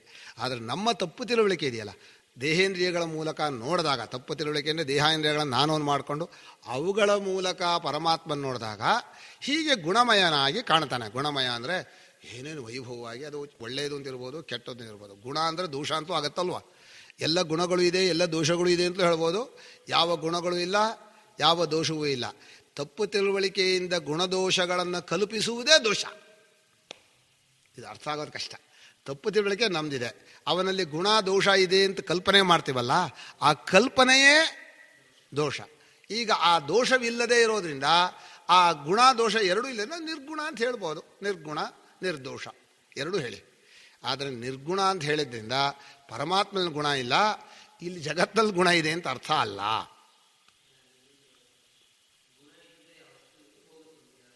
ವಸ್ತು ನಾಶವಾಗತ್ತೆ. ಗುಣವಿರೋ ಯಾವ ವಸ್ತು ತಗೊಂಡ್ರು ಎಲ್ಲ ವಸ್ತು ಹಾಗೇನೆ. ಗುಣವಿರೋ ಯಾವುದಾದ್ರೂ ಒಂದು ವಸ್ತು, ಶಾಸ್ತ್ರದಾಗಿ ಉದಾಹರಣೆ ಕೊಡೆ. ಎಲ್ಲ ಅನ್ನ ಇರಿ ಅಥವಾ ಹಣ್ಣು ಹೂವು, ಗುಣವಿರುವ ವಸ್ತು ಶಾಶ್ವತವಾದದ್ದು ಒಂದೇ ಒಂದು ಉದಾಹರಣೆ ಇಲ್ಲ. ಆಕಾಶವೂ ಕೂಡ ಅನಿತ್ಯ ಅಂತ ಹೇಳಿದ್ದಾರೆ. ಅದು ತುಂಬ ಸೂಕ್ಷ್ಮ ವಿಷಯ. ಆಕಾಶ ನಿರ್ಗುಣವೋ ಸಗುಣವೋ? ಸಗುಣ. ಸಗುಣ ಶಬ್ದ ಗುಣಕಂ ಆಕಾಶಂ ಅಂತಲೇ ತರ್ಕಶಾಸ್ತ್ರದವರು. ಅದೇನಾದರೂ ಆಗಲಿ, ಆಕಾಶ ಅನಿತ್ಯ ಶಾಶ್ವತ ಅಲ್ಲ ಅನ್ನೋದನ್ನು ಹೇಗೆ ಅರ್ಥ ಮಾಡ್ತಾರೆ ಅಂದರೆ, ವಿಭಕ್ತವಾಗಿದೆಯಲ್ಲ, ಅಂದರೆ ವಿಭಕ್ತವಾದದ್ದು ಅಂದರೆ ಒಂದಕ್ಕಿಂತ ಒಂದು ಬೇರೆ ಕಂಡಿರೋದು ಜಗತ್ತಿನಲ್ಲಿ ಅನಿತ್ಯ ಅಂತ ಕಂಡಿದೆ. ಇದು ಬೇರೆ ಇದು ಬೇರೆ ಅಂದ್ಕೊಂಡ್ರೆ ಇದು ಅನಿತ್ಯ ಅದು ಅನಿತ್ಯ. ಭಿನ್ನ ವಸ್ತುಗಳ ಎರಡೂ ಅನಿತ್ಯ. ಯಾವದ್ ವಿಭಾಗಂತೂ ವಿಕಾರೋ ಲೋಕವತ್, ಯಾವದ್ ವಿಭಾಗಂ ವಿಕಾರೋ ಲೋಕವತ್ ಅಂತ ಒಂದು ಸೂತ್ರ. ಎಲ್ಲಿ ಎಲ್ಲಿ ವಿಭಕ್ತತೆ ಇದೆಯೋ ಅಲ್ಲೆಲ್ಲ ಅನಿತ್ಯತೆ ಇದೆ ಅಂತ ಒಂದು ಸಾಮಾನ್ಯ ಅನುಭವಾನುಸಾರಿ ತರ್ಕ. ಇದನ್ನು ವ್ಯತಿರೇಕ ತರ್ಕ ಅಂತೀವಿ. ಏನೇನು ಪೀಸ್ ಪೀಸ್ ಕಾಣುತ್ತೋ ಅಷ್ಟೂ ನಾಶವಾಗತ್ತೆ. ಆಕಾಶ ಪೀಸಾಗಿ ಕಾಣೋಗಿ ಇನ್ನೊಂದು ವಸ್ತು ಕಂಡ್ರೆ ಆಕಾಶ ಪೀಸು. ಆಕಾಶ ತುದಿ ನೋಡಬೇಕಾಗಿಲ್ಲ ನೀವು. ಆಕಾಶಕ್ಕಿಂತ ಬೇರೆಯಾದ ವಸ್ತು ನಿಮ್ಮ ಮನಸ್ಸಿಗೆ ತೋರುತ್ತೆ ಅಂತಾದರೆ ಆಕಾಶ ನಾಶವಾಗತ್ತೆ. ಇದು ಒಂದರ್ಥ. ನಾಶವಾಗತ್ತೆ ಇನ್ನೊಂದು ಅರ್ಥ ಹೇಳ್ತೇನೆ. ನಾಶವಾಗತ್ತೆ ಅಂದರೆ ತೋರಿ ಮರೆಯಾಗತ್ತೆ ಅಂತ. ಆಕಾಶ ತೋರೋದು ಮರೆಯಾಗೋದು ಯಾವಾಗ ಅಂದರೆ, ಆಕಾಶಕ್ಕಿಂತ ಬೇರೆಯಾದ ವಸ್ತು ನೋಡೋದು ಕೂಡಲೇ ಆಕಾಶ ನಿಮ್ಮ ಬುದ್ಧಿಯಿಂದ ಮರೆಯಾಗತ್ತೆ. ಅಷ್ಟೇ ಅಲ್ಲ, ಜಾಗ್ರತನ ಬಿಟ್ಟು ಸ್ವಪ್ನಕ್ಕೆ ಹೋದರೆ ಆಕಾಶ ಹೋಯ್ತು, ಮರೆಯಾಗತ್ತೆ. ಯಾವುದು ಮರೆಯಾಗತ್ತೋ ತೋರಿ ಮರೆಯಾಗತ್ತೋ ಅದು ಇರೋದೇ ಇಲ್ಲ. ಯಾವಾಗಲೂ ತೋರಿದಾಗಲೂ ಇರೋಲ್ಲ. ನಾವೇನು ಮಾಡ್ತೀವಿ, ತೋರ್ದಾಗಿರುತ್ತೆ, ಮರೆಯಾದಾಗಲೂ ನಾವು ನೋಡಿರಲ್ಲ, ಅದ್ರ ಪಾಡಿಗೆ ಅದು ಇರುತ್ತೆ ಅಂತ. ತಪ್ಪು. ತೋರಿ ಮರೆಯಾಗುವುದು ಮರೆಯಾದಾಗಲೂ ಇಲ್ಲ, ತೋರ್ದಾಗಲೂ ಇಲ್ಲ, ಮತ್ತು ಮರೆಯಾದಾಗಲೂ ಇಲ್ಲ. ನಾವು ಹೇಗೆ ಹೇಳ್ತೀವಿ ಅಂದರೆ, ನಿದ್ದೆ ನಡುವೆ ಎಚ್ಚರ, ಆಮೇಲೆ ನಿದ್ದೆ ಅಂತ ಇಟ್ಕೊಳ್ಳಿ. ಈಗ ಎಚ್ಚರ ನಡುವೆ ತೋರುತ್ತೆ, ಮೊದಲು ತೋರಲಿಲ್ಲ, ಆಮೇಲೂ ತೋರಲಿಲ್ಲ. ನಡುವೆ ತೋರಿದ್ದು ಹಿಂದೂ ತೋರಲಿಲ್ಲ, ಮುಂದೂ ತೋರಲಿಲ್ಲ, ಬರೀ ತೋರಿಕೆ ಮಾತ್ರ, ನಡುವೇನೂ ಇರಲಿಲ್ಲ. ಆದಾವಂತೆ ಚ ಯನ್ನಾಸ್ತಿ ವರ್ತಮಾನೇಪಿ ತತ್ತಥಾ ವಿತಥೈ ಸದೃಶಾ ಸಂತೋ ಅವಿತಥಾ ಇವ ಲಕ್ಷಿತಾ ಅಂತ ಗೌಡಪಾದರು. ಸುಳ್ಳನ್ನು ನಿಜ ನಂಬುತ್ತಾರಪ್ಪ. ನಾವು ಏನು ಹೇಳಲಿ, ಇರೋದನ್ನು ತಿಳ್ಕೊಳಕ್ಕೆ ಬರದೇ ಇದ್ದವರು ಇಲ್ಲೇ ಇರೋದನ್ನು ಇದೇನು ತಿಳ್ಕೊತಾರೆ. ಇಲ್ಲೇ ಇರೋದನ್ನು ತಿಳ್ಕೊಂಡು ಮಾತ್ರಕ್ಕೆ ಅದಕ್ಕೆ ಅಸ್ತಿತ್ವ ಬರೋದಿಲ್ಲ ಅಂದರು. ಇದು ವಿಕಾರಕ್ಕೆ ಹೇಳುವಂಥ ಮಾತು. ಈಗ ಸಗುಣ ನಿರ್ಗುಣದ ಚರ್ಚೆ ನಮಗೇನಾಗಿದೆ, ನನಗೂ ಮುಂಚೆ ಬಾಲ್ಯದಲ್ಲಿ ಪರಮಾತ್ಮನಿಗೆ ಗುಣ ಇರಬೇಕು, ನಿರ್ಗುಣ ಅಂತ ಹೇಳಿದ ಇಷ್ಟ ಆಗಲಿಲ್ಲ. ಯಾಕಂದ್ರೆ ನಾವು ಭಕ್ತಿ ಮಾಡಬೇಕಲ್ಲ, ಭಕ್ತಿಗೆ ಗುಣ ಬೇಕು ಅಂತ. ಆಮೇಲೆ ಗುರು ಹೇಳಿದ್ರಪ್ಪ, ನೀನು ಏನೇನು ಗುಣ ಹೇಳಿದೆಯೋ ಅದು ಭಗವಂತನಲ್ಲೇ ಇದೆ, ಆದರೆ ಅದು ಕಲ್ಪಿತವಾದ ಗುಣ. ಯಾಕೆಂದರೆ ನೀನು ತಪ್ಪು ತಿಳುವಳಿಕೆಯಿಂದ ಆರೋಪಣೆ ಮಾಡ್ತೀವಿ. ಶಂಕರಾಚಾರ್ಯರು ಗೀತಾ ಭಾಷ್ಯದಲ್ಲಿ ಸಚ ಭಗವಾನ್ ಜ್ಞಾನೈಶ್ವರ್ಯ ಶಕ್ತಿ ಬಲ ವೀರ್ಯ ತೇಜೋಭಿ ಸದಾ ಸಂಪನ್ನ. ಎಷ್ಟು ಚೆನ್ನಾಗಿ ಬರೆಯ ಅಂದರೆ, ಪರಮಾತ್ಮನೋ ಜ್ಞಾನ ಐಶ್ವರ್ಯ ಶಕ್ತಿ ಬಲ ವೀರ್ಯ ತೇಜಸ್ಸು ಈ ಗುಣಗಳಿಂದ ಕೂಡಿದವನಲ್ಲ, ಗುಣಗಳ ಸ್ವರೂಪನೇ ಆಗಿದ್ದಾನೆ. ಗುಣಗುಣಿಭಾವವಲ್ಲದ ಗುಣಗಳೇ ಆಗ್ಬಿಟ್ಟಿಯಾನೆ. ನೀವು ಈಗಿನ ಗುಣಿ ಅಂತ ಹೇಳ್ತೀರಲ್ಲ, ಆ ಗುಣವೂ ಅವನೇ, ಆ ಗುಣಿಯೂ ಅವನೇ. ಹಾಗೆ ತಾಮ್ರ ಆಕಾರವೂ ಹೌದು, ಆ ಆಕಾರದಲ್ಲಿರುವ ಶಕ್ತಿಯೂ ಹೌದು, ಆಕಾರಕ್ಕಿರೋ ರೂಪವೂ ಹೌದು ಅಂತ ತಾಮ್ರಕ್ಕೆ ತನ್ನ ವಿಕಾರದ ಎಲ್ಲ ಗುಣಗಳು ನಿಜವಾಗಿ ಇದೆಯೋ ಇಲ್ವೋ? ಒಂದು ದೃಷ್ಟಿಯಿಂದ ಇದೆ. ಅದಕ್ಕೆ ಇದೇ ಇಲ್ಲ ಅನ್ನೋದಾದರೆ ಬೇರೆ ವಿಚಾರ. ಹಾಗೆ ಜಗತ್ತಿನಲ್ಲಿ ಎಲ್ಲೆಲ್ಲಿ ಏನೇನು ಗುಣ ಇದೆಯೋ ಅಷ್ಟೂ ಗುಣಗಳು ಪರಮಾತ್ಮನಲ್ಲಿ ಯಾವಾಗಲೂ ಇವೆ. ಆದರೆ ಒಂದೇ ಮಾತು, ಈಗ ಅವಿದ್ಯಾಕಲ್ಪಿತವಾದ್ದರಿಂದ ಅಲ್ಲಿವೆ ಅಂತ ಹೇಳಿರೋದು ಅವಿದ್ಯಾಕಲ್ಪಿತವಾಗಿಯೇ ಅಂತ ನೀವು ಒಂದು ನೆಮ್ಮದಿ ಇಡಬೇಕು.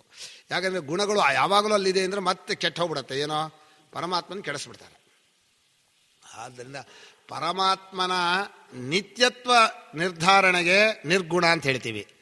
ಪರಮಾತ್ಮನ ತೋರಿಕೆಯ ರೂಪನಿಟ್ಕೊಂಡಾಗ ಸಗುಣ ಅಂತ ಹೇಳ್ತೀವಿ. ಸಗುಣನೂ ಹೌದು, ನಿರ್ಗುಣನೂ ಹೌದು. ನಿಜವಾದ ರೂಪ ನಿರ್ಗುಣ. ಹಾಂ, ಅವಿದ್ಯೆ ಇರೋರಿಗೇನು ತಪ್ಪು ತಿಳುವಳಿಕೆ ಇದ್ದವನಿಗೆ ನಿಜ. ಇದು ತಪ್ಪು ತಿಳುವಳಿಕೆಯಿಂದ ನಿಜ ಅಂದರೆ ಈ ಭಾಷೆ ಏನಾಗತ್ತೆ? ತಪ್ಪು ತಿಳುವಳಿಕೆಯಿಂದ ನಿಜ ಅಂದರೆ ನಿಜ ಅಂತ ಆಗತ್ತೋ ಸುಳ್ಳು ಅಂತ ಆಗತ್ತಾ? ಹಾಂ, ಹೇಳ್ಬೋದು, ಖಂಡಿತ. ನಾವು ಮುಂದೆ ಈ ಮಾತನ್ನು ಇನ್ನೊಂದು ಸಲ ಹೇಳ್ತೇನೆ. ಈಗ ತಪ್ಪು ತಿಳುವಳಿಕೆಯಿಂದ ಕಲ್ಪಿತವಾದ ನಾಮರೂಪಗಳ ಗುಣಗಳು ಎಲ್ಲವೂ ಈಗಲೂ ಪರಮಾತ್ಮನಲ್ಲಿವೆ, ಕೊನೆಯಲ್ಲೂ ಪರಮಾತ್ಮನಲ್ಲಿರುತ್ತೆ. ಈಗಿರೋದನ್ನು ವ್ಯಾಕೃತ ಅಂತೀವಿ, ಅಡಗಿದಾಗ ಅವ್ಯಾಕೃತ ಅಂತ ಕರಿತೀವಿ. ಆ ಅವ್ಯಾಕೃತವಾಗಿ ಈ ನಾಮರೂಪಗಳು ಇದ್ದವು ಅಂತ ಹೇಳಬೇಕು. ಈಗ ಬಿಡಿ ಬಿಡಿಯಾಗಿ ತೋರುತ್ತೆ. ಬಿಡಿ ಬಿಡಿ ಅಂದರೆ ನನ್ನ ನಾಮರೂಪಗಳು ಇರೋಲ್ಲೇ ಬಿಡಿ ಬಿಡಿ ಆಗಿರೋದು. ಯಾವುದನ್ನು ಬಿಡಿ ಬಿಡಿ ಆದರೆ ಹೆಸರು ಆಕಾರ ಇಲ್ಲೋ ಆದರೆ ಬಿಡಿ ಬಿಡಿ ಆಗೋದೇ ಇಲ್ಲ. ಇದು ತದ್ದೇದಂ ತರ್ಹ್ಯ ವ್ಯಾಕೃತಮಾಸೀತ್ ತನ್ನಾಮರೂಪಾಭ್ಯಾಂ ವ್ಯಾಕ್ರಿಯತ ಅಸೌ ನಾಮ ಇದಂ ರೂಪಮಿತಿ ತದಿದಮಪ್ಯೇತರ್ಹಿ ನಾಮರೂಪಾಭ್ಯಾಮೇವ ವ್ಯಾಕ್ರಿಯತೆ ಅಸೌ ನಾಮ ಅಯಮಿದಂ ಅಸೌ ನಾಮ ಅಯಂ ಇದಂ ರೂಪ ಇತಿ. ಇದಂ ರೂಪ ಅಂತ ಒಂದು ಪದ ಅದು. ಹೀಗೆ ಆ ಆರಂಭದಲ್ಲಿ ಪರಮಾತ್ಮ ನಾಮರೂಪಗಳಿಂದ ಬಿಡಿಬಿಡಿಯಾದ್ದರಿಂದ ಇವತ್ತು ಯಾರಾದರೂ ಏನಾದರೂ ಒಂದು ಹೊಸ ವಸ್ತು ತಯಾರು ಮಾಡಿದರೆ ಅದಕ್ಕೊಂದು ಹೆಸರು ಕೊಟ್ಟು ಒಂದು ರೂಪ ಕೊಟ್ಟು ಇಂಥದ್ದಿದು ಫ್ರಿಜ್ಜು, ಹೊಸ ತಯಾರು ಮಾಡಿದಾತೆ. ಯಾವುದು ಹೊಸ ಇರಲ್ಲ, ಹೊಸದು ಬರೀ ಕಲ್ಪನೆ ಅಷ್ಟೆ. ಇರೋದನ್ನೇ ಆ ಕಡೆಗೆ ಗುಡ್ಡದಲ್ಲಿರೋ ಕಲ್ಲನ್ನು ಇಲ್ಲಿಟ್ಟು ಹೊಸ ಮನೆ ಅಂತಾರೆ. ಸ್ವಾಮಿ ಗುಡ್ಡದಲ್ಲಿ ಕೋಟಿ ವರ್ಷ ಕಳೆದಿದೆ, ಅದ್ರಲ್ಲಿ ತುಂಡು ತುಂಡು ಮಾಡಿ ತಂದು ಇಲ್ಲಿ ಪಾಯಕ್ಕೆ ಹಾಕಿ ಹೊಸ ಮನೆ. ಎಲ್ಲೇ ಇರೋ ಮಣ್ಣನ್ನು ಸುಟ್ಟು ತಂದು ಇಟ್ಟಿಗೆ ಕಟ್ಟಿ ಹೊಸ ಗೋಡೆ. ಸ್ವಾಮಿ ಏನು ಹೊಸ? ಯಾವುದರಿಂದ ಹೊಸ ಹೇಳ್ರಿ? ಹಿಂದೆ ಇರಲಿಲ್ಲ, ಈಗ ಬಂತು ಅಂತ ಹೊಸ. ಅಲ್ಲಿತ್ತು, ಇಲ್ಲಿರಲಿಲ್ಲ ಅಂತ ಹೊಸ್ತು ಅಂತಲ. ಏನು ಹೊಸದು ಅಂದರೆ ಹೊಸ ಶಬ್ದಕ್ಕೆ ಅರ್ಥ ಇಲ್ಲ. ನಮ್ಮ ವೇದಾಂತ ಪ್ರಕಾರ ಇದ್ದದಿದ್ದಾಗೆ ಯಾವಾಗಲೂ ಇರುತ್ತೆ. ಆದರೆ ನಮ್ಮ ಹೊಸದು ಅನ್ನೋದು ನಮ್ಮ ತಪ್ಪು ಕಲ್ಪನೆಯಲ್ಲಿ ಬರೋದು. ಆದರೆ ನಾಮರೂಪಗಳ ಆವಿಷ್ಕಾರ ಇದೆಯಲ್ಲ, ತೋರ್ಕೊಳ್ಳೋದು, ಇದು ಸಗುಣ. ನಿಜವಾಗಿ ಅಡಗಿ ಇರೋದು ಅವ್ಯಾಕೃತ. ಈಗ ಪರಮಾತ್ಮನು ಈ ರೂಪದಿಂದಲೂ ತೋರ್ತಾನೆ, ಆ ರೂಪದಿಂದಲೂ ಇದ್ದಾನೆ. ಎರಡೂ ಅವಿದ್ಯಾಕಲ್ಪಿತವೇ. ಯಾವುದೋ ಈ ನಾಮರೂಪಗಳ ಅಸ್ತಿತ್ವವೂ ಪರಮಾತ್ಮನಿಗೆ ಸೇರಿದೆ ಅನ್ನೋದು ನಮ್ಮ ತಪ್ಪು ತಿಳಿಕೆಯಿಂದ. ಈ ನಾಮರೂಪಗಳ ಬೀಜಾವಸ್ಥೆ ಒಂದು ಇದೆ ಅಂತ ಹೇಳಿದ್ದು ತಪ್ಪು ಇದೇ ತಪ್ಪು ತಿಳಿಕೆ ಆದಮೇಲೆ ಇದ್ರ ಬೀಜಾವಸ್ಥೆನೋ ತಪ್ಪು ತಿಳಿಕೆಯಿಂದ. ಎರಡೂ ಅವಿದ್ಯಾಕಲ್ಪಿತ, ಅಧ್ಯಾಸ ಕಲ್ಪಿತ ಅಂತ ಚೆನ್ನಾಗಿ ಮನೆಯಿಟ್ಕೊಳ್ಳಿ. ಈಗ ಹೇಳಬೇಕು ಏನು ಅಂದರೆ, ಈಶ್ವರ, ಜೀವ, ಜಗತ್ತು, ಈ ಮೂರನ್ನು ಹೇಳಬೇಕು. ನಮ್ಮ ದರ್ಶನ ಅಂದರೆ ಈ ಮೂರಕ್ಕೆ ವ್ಯಾಖ್ಯಾನ ಕೊಡಬೇಕು. ದರ್ಶನ ಶಬ್ದಕ್ಕೆ ಈಶ್ವರ ಅಂತಲ್ಲ, ಅಥವಾ ಜಗತ್ಕಾರಣ ಅಂತ ಇಟ್ಕೊಳ್ಳಿ. ನಾವು ಈಶ್ವರ ಅಂತೀವಿ, ಜಗತ್ಕಾರಣ ಹೇಳಬೇಕು, ಜೀವ ಅಂತ ಹೇಳಬೇಕು, ಜಗತ್ತು ಅಂತ ಹೇಳಬೇಕು. ಈ ಮೂರು ವಸ್ತು ಹೇಳಿದರೆ ಮಾತ್ರ ದರ್ಶನ. ಇಲ್ಲದೆ ಹೋದ್ರೆ ಕಥೆ ಆಗ್ಬಿಡುತ್ತೆ, ಕಾವ್ಯ ಕಥೆ ಬೇರೆ ಆಗ್ಬಿಡುತ್ತೆ. ಮೂರು ವಸ್ತುಗಳ ಬಗ್ಗೆ ಯಾರು ಕರೆಕ್ಟಾಗಿ ಹೇಳ್ತಾರೋ ಅವನು ನಿಜವಾದಂಥ ದರ್ಶನವನ್ನು ಹೇಳ್ತಾನೆ. ಇದು ಈಶ್ವರ ಯಾರು? ಈಶ್ವರ ಅಂದರೆ ನಮ್ಮ ಶಬ್ದಾರ್ಥ ನಾನು ಈಗ ಹೇಳಿದ್ನಲ್ಲ, ಇಲ್ಲಿ ಎಲ್ಲವೂ ಯೌಗಿಕಾರ್ಥ. ಈಷ್ಟೇ ಇತಿ ಈಶ್ವರ, ಯಾರು ಆಳ್ತಾನೋ ಅವನು ಈಶ್ವರ. ಈಷ್ಟೇ ಈಶತಿ, ಈಷ್ಟೇ ಈಶತೆ, ಈಶತೆ ಧಾತು ಈಶ ಐಶ್ವರ್ಯ ಈಷ್ಟೇ ಅಂತಿದೆ. ಈಶ್ವರ ಈಶೇರ್ ವರಚ್, ವರಚ್ ಪ್ರತ್ಯಯ ಅದು ತದ್ಧಿತದಲ್ಲಿ ವರಚ್. ವ್ಯಾಕರಣ ತುಂಬ ದೊಡ್ಡದು. ಈಷ್ಟೇ ಅಂದರೆ ಆಳುತ್ತಾನೆ. ಈಶ ಐಶ್ವರ್ಯೇ, ಯಾರು ಸ್ವತಂತ್ರನಾಗಿದ್ದು ಇನ್ನೊಂದು ವಸ್ತುವನ್ನು ಆಳ್ತಾನದು. ಸ್ವತಂತ್ರನಾಗಿರೋದು ತನ್ನ ಅಸ್ತಿತ್ವದಿಂದಲೂ ತನ್ನ ಅಪೇಕ್ಷೆ ಇಲ್ಲದೇ ಇರೋದ್ರಿಂದಲೂ. ಮನುಷ್ಯನಿಗೆ ಸ್ವಾತಂತ್ರ್ಯ, ತನ್ನ ಅಸ್ತಿತ್ವಕ್ಕೆ ಇನ್ನೊಬ್ಬರು ಹಂಗಿಲ್ಲಪ್ಪ. ತನಗೆ ಯಾವ ಅಪೇಕ್ಷೆನೂ ಇಲ್ಲ, ತನ್ನ ಸುಖಕ್ಕಾಗಲಿ ತನ್ನ ಆನಂದಕ್ಕಾಗಲಿ. ಅವನು ಈಶ್ವರ. ಯಾರು ತನ್ನ ಆನಂದಕ್ಕೆ ಮತ್ತೊಂದರ ಅವಲಂಬನೆ ಮಾಡ್ಕೊಳ್ಳಲ್ವೋ, ಯಾರಿಗೆ ತನ್ನ ಅಸ್ತಿತ್ವಕ್ಕೆ ಇನ್ನೊಂದರ ಅಪೇಕ್ಷೆ ಇಲ್ಲವೋ ಅವನೇ ಈಶ್ವರ ಅಂತ ಒಂದು ಅರ್ಥ. ಸಂಸ್ಕೃತದಲ್ಲಿ ಈಗ ಈಶ್ವರ ಶಬ್ದಕ್ಕೆ ವ್ಯಾಖ್ಯಾನ ಮಾಡ್ತಾನೆ. ಇಷ್ಟೇ ಹೇಳಿಬಿಟ್ಟಲ್ಲ, ಯೌಗಿಕ ಅರ್ಥ ಆಯ್ತಲ್ಲ. ಆಳ್ತಾನೆ. ಆಳ್ತಾನೆ ಅಂದ್ಕೊಳ್ಳೆ ನಮ್ಮ ಇದರಲ್ಲಿ ಒಂದು ಆಳಿಸ್ಕೊಳ್ಳೋದಿರ್ಬೇಕಲ್ಲ. ಆಳಿಸ್ಕೊಳ್ಳದೆ ಹೋದರೆ ಆಳೋಗಿ ಬರಲ್ಲ. ಅದಕ್ಕೇನು ಮಾಡಿದ್ರು ಅಂದರೆ, ಈ ನಾಮರೂಪಗಳು ಅವ್ಯಾಕೃತವಾಗಿ ಆಡಿತ ತನ್ನಲ್ಲೇ ಇರುವ ಅವಿದ್ಯಾ ಕಲ್ಪಿತವಾದ ಮಾಯಾರೂಪವಾದ ನಾಮರೂಪಗಳನ್ನು ಈಶ್ವರನು ಆಳುತ್ತಾನೆ. ಆ ಬಿಡಿ ಬಿಡಿಯಾದ ನಾಮರೂಪಗಳು ಬೀಜವಾದಾಗ ಅದ್ರಲ್ಲಿ ಜೀವನೂ ಇದ್ದಾನೆ. ಜೀವ ಪ್ರಳಯ ಕಾಲದಲ್ಲಿ ಸಾಯಲ್ಲ. ಇದು ವ್ಯವಹಾರ ದೃಷ್ಟಿ. ಈಗ ಪ್ರಳಯ ಆದರೂ ಈ ನಾಮರೂಪಗಳನ್ನು ನಾನು ಹೊತ್ಕೊಂಡಿದ್ದೀನಲ್ಲ, ನನಗೆ ಜ್ಞಾನವಾಗದೇ ಹೋದರೆ, ಅಂದರೆ ಯಾರು ಜ್ಞಾನವನ್ನು ಪಡ್ಕೊಳ್ಳಲ್ವೋ ಅವರಿಗೆ ಅವನ ಸೂಕ್ಷ್ಮ ಶರೀರ ಆ ಪ್ರಳಯ ಕಾಲದಲ್ಲಿ ಹೋಗಿ ನಿದ್ದೆಯಲ್ಲಿದ್ದಾಗ, ನಿದ್ದೆಯಲ್ಲೂ ಇರುತ್ತೆ ಅಂತ ಹೇಳ್ತೀವಿ, ಪ್ರಳಯದಲ್ಲೂ ಇರುತ್ತೆ, ಮರಣದಲ್ಲೂ ಇರುತ್ತೆ ಅನ್ನೋದು ವ್ಯವಹಾರ ದೃಷ್ಟಿ. ಅವಿದ್ಯಾ ಕಲ್ಪಿತ ಅಂತ ಹೇಳಿದ್ದೀವಿ. ನೀವು ಅವಿದ್ಯಾ ಕಲ್ಪಿತ ಅನ್ನೋ ಪದ ಮರಿಬಾರ್ದು. ಈಗಲೇ ವಿದ್ಯಾಕಲ್ಪಿತ ಆದಮೇಲೆ ಅದರ ಬೀಜಾವಸ್ಥೆನೋ ಅವಿದ್ಯಾಕಲ್ಪಿತ.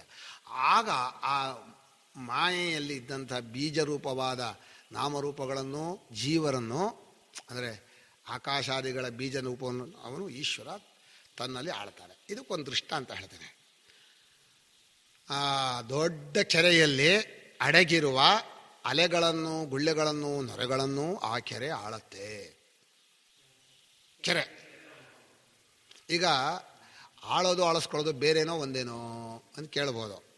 ಆದರೆ ಈ ಆಳೋದು ಆಳಿಸ್ಕೊಳ್ಳೋದು ಭಾಷೆಗೆ ಬೇರೆ ಆಗಬೇಕಾದ್ರಿಂದ ಬೇರೆ ಅಂತ ಹೇಳಬೇಕು, ಸ್ವರೂಪದಿಂದ ಒಂದೇ ಅಂತ ಹೇಳಬೇಕು. ಅದಕ್ಕೆ ನಮ್ಮ ಈಕ್ಷತ್ಯಧಿಕರಣದಲ್ಲಿ ಸ್ವಾತ್ಮಭೂತಾನೇವ ಜೀವಾಖ್ಯಾನ್ ವಿಜ್ಞಾನಾತ್ಮನಃ ಇಷ್ಟೇ ವ್ಯವಹಾರ ವಿಷಯ ಅಂತ ಒಂದು ಪರದ ಬರೆದ್ರು.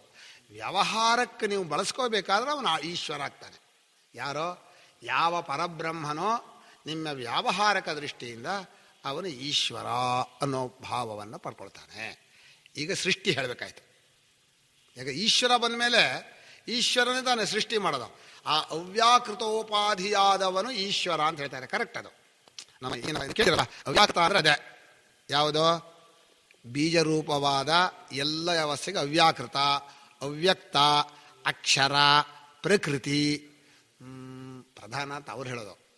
ಸಾಂಖ್ಯರು ಹೇಳೋದು. ನಮ್ಮ ವೇದಾಂತಲ್ಲಿ ಪ್ರಧಾನ ಅಂತ ಪದ ಇಲ್ಲ. ಮೂಲ ಪ್ರಕೃತಿ. ಸಾಂಖ್ಯರು ಹೇಳೋ ಪ್ರಧಾನ ಸತ್ಯ, ನಮ್ಮ ಹೇಳೋ ಪ್ರಧಾನ ಅವಿದ್ಯಾಕಲ್ಪಿತ. ತೋರಿಕೆ ಅವರಲ್ಲಿ ನಿಜವಾಗಿದೆ. ಅವರಲ್ಲಿ ಜೀವರು ಅನೇಕರು, ನಮ್ಮಲ್ಲಿ ಜೀವ ಪರಮಾತ್ಮ. ನಮ್ಮದಕ್ಕೂ ಒಂದೇ ಅಲ್ಲ. ಅದಕ್ಕೆ ಇಡೀ ಸೂತ್ರ ಭಾಷೆಯಲ್ಲಿ ಹೆಚ್ಚು ಖಂಡೆ ಬಂದಿರೋ ಸಾಂಖ್ಯರದ್ದೇ. ಇವ್ರದ್ದು ಖಂಡೆ ಬೌದ್ಧರದ್ದಲ್ಲ. ನಮ್ಮ ಮಾಡ್ಕೊಡ್ತೀವಿ ಅಷ್ಟೇ ಬೌದ್ಧರು ಅಂತ. ಸಾಂಖ್ಯರೇ ನಿಜವಾದ ಪ್ರಧಾನ ತಾರ್ಕಿಕರು ಅಂತ.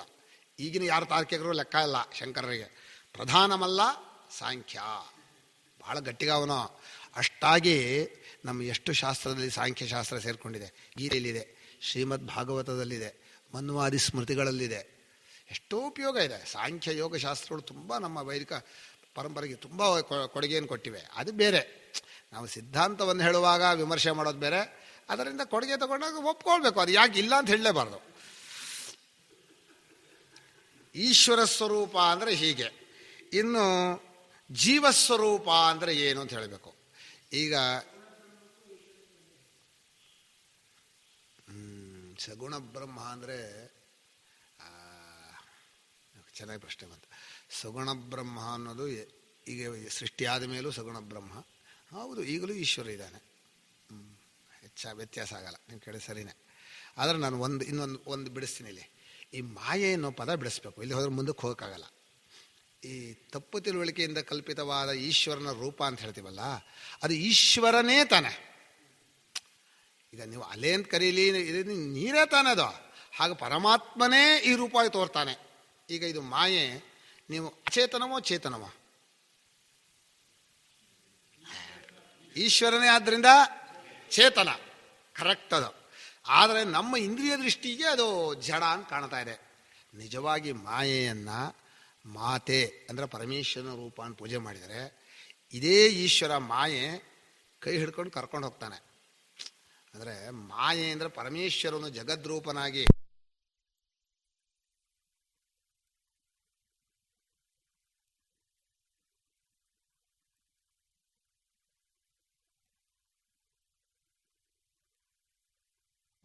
ಒಂದೇ ಸ್ವರೂಪ ಚೈತನ್ಯವನ್ನೇ ಆಗ ಹೇಳ್ತಾ ಇರೋದು.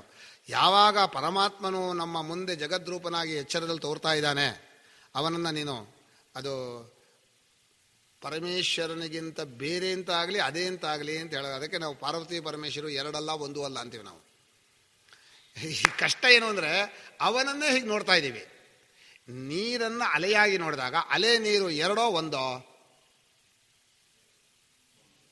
ಎರಡು ಹೇಗಾಯ್ತು ಸ್ವಾಮಿ, ನೀರು ಹೀಗಿದ್ದರೆ ಅದು ಬೇರೆ ಆಗಲ್ಲ. ಪರಮೇಶ್ವರನೇ ನಾಮರೂಪಗಳಿಂದ ಅಖಂಡವಾಗಿ ನಮ್ಮ ಮುಂದೆ ನಿಂತಾಗ ಅವನು ಅದೇ ಚೇತನ ಸ್ವರೂಪನೇ, ಅವನಲ್ಲಿ ಜಡತ್ವ ಸ್ವಲ್ಪವೂ ಇಲ್ಲ. ಹಾಗೆ ನಾವು ಪರಮಾತ್ಮನ ನೀನು ನನ್ನ ತಾಯಿ, ನನ್ನನ್ನು ಕರ್ಕೊಂಡು ಹೋಗ್ತೀಯ, ನಿನ್ನ ಹೊಟ್ಟೆಯೊಳಗೆ ನಾವಿದ್ದೀವಿ, ನಿನ್ನ ಮಕ್ಕಳು, ಇದು ತಪ್ಪು ತಿಳುವಳಿಕೆಯಿಂದ ಅಂದರೆ ನಮಗಿರೋದೇ ತಪ್ಪು ತಿಳುವಳಿಕೆ ತಾನೆ ನಮ್ಮಲ್ಲಿರೋದು. ಅದೇನಾದರೂ ಆಗಲಿ ಭಕ್ತಿಗೆ ನೀನು ತಾಯಿಯಾಗಿ ನನ್ನ ಕರ್ಕೊಂಡು ಹೋಗು ಅಂತ ಅಂದಾಗ ಅದು ಎಂಥ ಶ್ರೇಷ್ಠ ಉಪಾಸನೆ ಅಂದರೆ, ಬಾಕಿ ಉಪಾಸನೆಗಿಂತ ಈ ಉಪಾಸನೆ ದೊಡ್ಡದು. ಬಾಕಿ ಉಪಾಸನೆಯಲ್ಲಿ ಇವನೂ ಅಲ್ಲಿ ಪ್ರೀತಿ ಇಟ್ಟಿರಬೇಕು, ಅಲ್ಲಿ ತಾಯಿ ಮಾತ್ರ ನೋಡ್ಕೊಂಡ್ರಾಯ್ತು, ನಮ್ಮ ಜವಾಬ್ದಾರಿ ಇಲ್ಲ. ಅವಳ ತಾಯಿ ಕರ್ಕೊಂಡು ಹೋಗ್ತಾಳೆ. ನಮ್ಮ ದಾರಿ ಯಾವುದೋ, ಎಲ್ಲಿ ತಲುಪಬೇಕು, ಯಾರ್ಯಾರ ಜೊತೆ ಜೋಡಿಸ್ಬೇಕು. ಅದಕ್ಕೆ ಪರಮಹಂಸರಿಗೆ ಬೇಕಾದವರು ಅಲ್ಲೇ ಬಂದರು, ಅವರೆಲ್ಲೂ ಹೋಗಲಿಲ್ಲ. ಆ ಉಪಾಸನೆ ಅಷ್ಟು ಪರಮಾತ್ಮನನ್ನು ಕಾಳಿಯಾಗಿ ಉಪಾಸನೆ ಮಾಡಿದ್ದಿದೆಯಲ್ಲ, ಅದು ಎಂಥ ಉಪಾಸನೆ ಅಂದರೆ ನಮ್ಮ ಕಲ್ಪನೆಗೆ ಸಿಗಲ್ಲ. ಯಾವ ಉಪಾಸನೆಯಲ್ಲೂ ಇವಾಗ ಗಣಪತಿ ಉಪಾಸನೆ ಮಾಡಿದರೆ ನೀವು ಗಣಪತಿಯನ್ನು ಧ್ಯಾನ ಮಾಡಬೇಕು, ನೀವು ಶಿವನನ್ನು ಧ್ಯಾನ ಮಾಡಬೇಕು. ಅಲ್ಲಿ ತಾಯಿನೇ ಮಗುವನ್ನು ನೋಡ್ಕೋತಾಳೆ. ತಾಯಿಗೆ ಮಗು ಮರೆತಿರ್ಬೋದು, ತಾಯಿ ಮನಸ್ಸಲ್ಲೇ ಇರುತ್ತೆ. ಅದನ್ನು ಪರಮಾತ್ಮನನ್ನು ಯಾರು ತಾಯಿ ಮಾತೆ ಅಂತ ಉಪಾಸನೆ ಮಾಡ್ತಾರೋ ಅವರಿಗೆ ಪ್ರತ್ಯಕ್ಷ. ಯಾಕಂದ್ರೆ ಮುಂದಿದೆಯಲ್ಲ, ಎಲ್ಲೂ ಹುಡ್ಕೊಂಡು ಹೋಗ್ಬೇಕಾಗಿಲ್ಲ. ಎಲ್ಲಿ ನೋಡಿದ್ರೂ ಮಾತೆ ಕಾಣ್ತಾಳೆ, ಯಾವುದನ್ನು ನೋಡಿದ್ರೂ ಪರಮಾತ್ಮನು ಕಾಣ್ತಾನೆ. ಅದು ಮಾಯೆ ಅನ್ನೋ ಶಬ್ದ ತತ್ವದೃಷ್ಟಿಯಿಂದ ಹೊರತು ವಸ್ತು ದೃಷ್ಟಿಯಿಂದ ಪರಮಾತ್ಮನೇ ಅಲ್ವನ. ಏನು ಬೇರೆ ಹೇಳ್ರಿ ನೀವು? ಪರಮಾತ್ಮನ ಜಗದ್ರೂಪಕ್ಕೂ ಪರಮಾತ್ಮನ ನಿಜಸ್ವರೂಪಕ್ಕೂ ಬೇರೆ ಅಂದ್ರೇನೋ? ಇದು ನಮ್ಮ ಸುಮ್ಮನೆ ಹೇಳೋ ವೇದಾಂತದ ಭಾಷೆಯಲ್ಲಿ ಅದು ತಪ್ಪು ತಿಳುವಳಿಕೆಯನ್ನು ತೋರಿದ್ದು ಹಾಗೆ ಹೀಗೆ ಅಂತ ಹೇಳಿ, ತಪ್ಪು ತಿಳುವಳಿಕೆಯಿಂದ ಆಗಲಿ ನಿಜವಾದ ತಿಳುವಳಿಕೆ ಅದೇ ಅದು ಅಲ್ವಾ. ಆದ್ದರಿಂದ ಆ ಭಾವ ತಗೊಂಡಾಗ ಮಾಯೆ ಅನ್ನೋದು ಸುಮ್ಮನೆ ಒಂದು ವಿವೇಕ ದೃಷ್ಟಿಯಿಂದ ಕರೆದದ್ದೇ ಹೊರತು ಪರಮಾತ್ಮನೇ ಆದ ನಿಜ ಸ್ವರೂಪ ಅಂತ ಗೊತ್ತಾಗತ್ತೆ. ಅದು ಶ್ರದ್ಧೆಯಿಂದ ಗೊತ್ತಾಗೋದು ಒಂದು, ಅನುಭವದಿಂದ ಗೊತ್ತಾಗೋದು ಒಂದು. ಶ್ರದ್ಧೆಯಿಂದ ಗೊತ್ತಾದಾಗ ಮಾತೆ ಅಂತ ಪೂಜೆ ಮಾಡ್ತೀವಿ, ಅನುಭವದಿಂದ ಗೊತ್ತಾದಾಗ ತಾನೂ ಮಾತೆ ಒಂದೇ ಆಗಿರ್ತಾನೆ, ಬೇರೆ ಇರೋಲ್ಲ. ಆವಾಗ ಮಾಯೆ ಮಾತೆ ಈಶ್ವರ ಯಾವುದೂ ಇಲ್ಲ, ಎಲ್ಲ ತಾನೇ ಎಲ್ಲ ಆಗಿರ್ತಾನೆ. ಆದ್ದರಿಂದ ಯಾರು ಪರಮಾತ್ಮನನ್ನು ಮಾತೆ ಅಂತ ಉಪಾಸನೆ ಮಾಡ್ತಾರೋ ಅವನು ನಿಜವಾಗಿಯೂ ಪರಮಾತ್ಮನನ್ನು ಬಹಳ ಸುಲಭವಾಗಿ ತಲುಪ್ತಾನೆ. ಜವಾಬ್ದಾರಿ ಇರಲ್ಲ ಅವನಿಗೆ. ನನ್ನ ಸಾಧನಗಳು ಸರಿಯಾಗುತ್ತೋ ಇಲ್ವೋ, ನನಗೆ ವಿಘ್ನ ಆಗುತ್ತೋ ಇಲ್ವೋ, ನನಗೆ ಯೋಗ್ಯತೆ ಇದೆಯೋ ಇಲ್ವೋ, ನನ್ನ ಬುದ್ಧಿಯಲ್ಲಿ ಅರ್ಥ ಆಗುತ್ತೋ ಇಲ್ವೋ, ಅದು ಯಾವ ಪ್ರಶ್ನೆಯೂ ಇಲ್ಲ. ಜವಾಬ್ದಾರಿ ಅವರದ್ದು. ಯಾರದ್ದೋ? ಮುಂದೆ ನಿಂತಿಯಾಳಲ್ಲ ತಾಯಿ, ಎಲ್ಲ ರೂಪದಿಂದ, ಎಲ್ಲ ಸಹಸ್ರ ಕಣ್ಣುಗಳಿಂದ, ಸಹಸ್ರ ಕೈಗಳಿಂದ ಹಿಡಿತಾ ನಿಂತಿರೋ ತಾಯಿ ಇದ್ದಾಗ ಚಿಂತೆ ಯಾಕೆ? ಚಿಂತೆ ಏನು ಮಾಡೋ ಕಾರಣ ಇಲ್ಲ. ಆದರೆ ನೀವು ಯಾವುದನ್ನು ಮಾಯೆ ಅಂತ ದೂರೀಕರಣ ಮಾಡೋಕ್ಕೆ ಹೋಗ್ತೀರೋ, ಮಾಯೆ ಅಲ್ಲ ಅದು ಪರಮಾತ್ಮನ ನಿಜವಾದ ಸ್ವರೂಪವೇ ಅನ್ನೋಕ್ಕೋಸ್ಕರ ಇಷ್ಟು ನಾನು ಹೇಳಿದೆ. ಯಾಕಂದರೆ ಮಾಯೆ ಅಂತ ಹೇಳುವಾಗ ನಮಗೆ ವಿದ್ಯಾ ಕಲ್ಪಿತ, ತಪ್ಪುತ್ತವರಿಗೆ ನಿಜವಾಗಿ ಇಲ್ಲ. ಇದು ಇಂದ್ರಿಯ ದೃಷ್ಟಿಗೆ ಹೇಳೋದು ನಿಜ, ವಸ್ತು ದೃಷ್ಟಿನೇ ಹೇಳಿ. ನಮ್ಮ ಕಣ್ಣಿನ ನೋಟಿನ ಹೇಳಿದಾಗ ಬೇರೆ ವಿಷಯ. ನಿಜವಾಗಿ ಹೊಂದಿರೋದು ಯಾವುದೋ ಆ ಪರಮಾತ್ಮನನ್ನೇ ನಾವು ಈ ರೀತಿ ಜಡ ಚೇತನ, ಮೇಲು ಕೀಳು, ಹಾಗೆ ಹೀಗೆ ಅಂತ ಭಾವನೆ ಮಾಡಿದ್ದೀವಿ. ಅವ್ರದ್ದು ಅದು ತಪ್ಪು ಭಾವನೆನೂ ಅಲ್ಲ, ಕಲ್ಪನೆ. ಭಾವನೆ ಅಂದರೆ ಒಂದು ಅರ್ಥದಲ್ಲಿ ಸರಿ ಇರಬಹುದು, ಕಲ್ಪನೆ ಇದೆಯಲ್ಲ ಬಹಳ ಕೆಟ್ಟದು. ಕೆಟ್ಟ ಕಲ್ಪನೆ ಮಾಡೋದು, ಕೆಟ್ಟ ಆರೋಪಗಳನ್ನು ಮಾಡೋದು, ಇದು ಈಶ್ವರನ ಮೇಲೆ ನಾವು ದಡ್ಡತನದಿಂದ ಮಾಡಿರ್ಬೋದು, ಅಥವಾ ಅಶಕ್ತರಾಗಿ ಮಾಡಿರ್ಬೋದು, ಅಥವಾ ನಮ್ಮ ತಪ್ಪು ತಿಳುವಳಿಕೆಯನ್ನು ಮಾಡಿದೀವಿ ಅಂದರೆ ಅದಕ್ಕೇನು ಹೇಳೋದು? ತಪ್ಪು ತಿಳುವಳಿಕೆಗೆ ನನಗೆ ಬಂದಿರೋದು ನಮ್ಮ ಇಷ್ಟ ಏನಲ್ವಲ್ಲ. ಹೀಗಾಗಿ ಪರಮಾತ್ಮನನ್ನು ಮಾಯೇನು ಕರೆದಿರೋದು ಇದಕ್ಕಲ್ಲ, ಅದಕ್ಕೆ ಒಂದು ಮರಳು ಮಾಡೋಕ್ಕೆ ಒಂದು ಯುಕ್ತಿಯಿಂದ ಹೇಳೋಕ್ಕಲ್ಲ. ಅವನೇ ನಿಮ್ಮ ಮುಂದೆ ನಿಂತಿದ್ದಾನೆ, ಅವನೇ ವಿಶ್ವರೂಪನಾಗಿದ್ದಾನೆ ಅಂತ. ನಮ್ಮ ಉಪಾಸನೆಗಳಲ್ಲೂ ಕೂಡ ವಿಶ್ವರೂಪ ಉಪಾಸನೆ ಶ್ರೇಷ್ಠ. ಈ ಪ್ರತೀಕೋಪಾಸನೆ, ಈ ಗುಣೋಪಾಸನೆ ಇದೆಯಲ್ಲ, ಎಲ್ಲಕ್ಕಿಂತ ಎಲ್ಲೆಲ್ಲೂ ಭಗವಂತನನ್ನೇ ನೋಡ್ತಾನಲ್ಲ. ಅದರಲ್ಲಿ ಎರಡು ಭಾಗ ಇದೆ.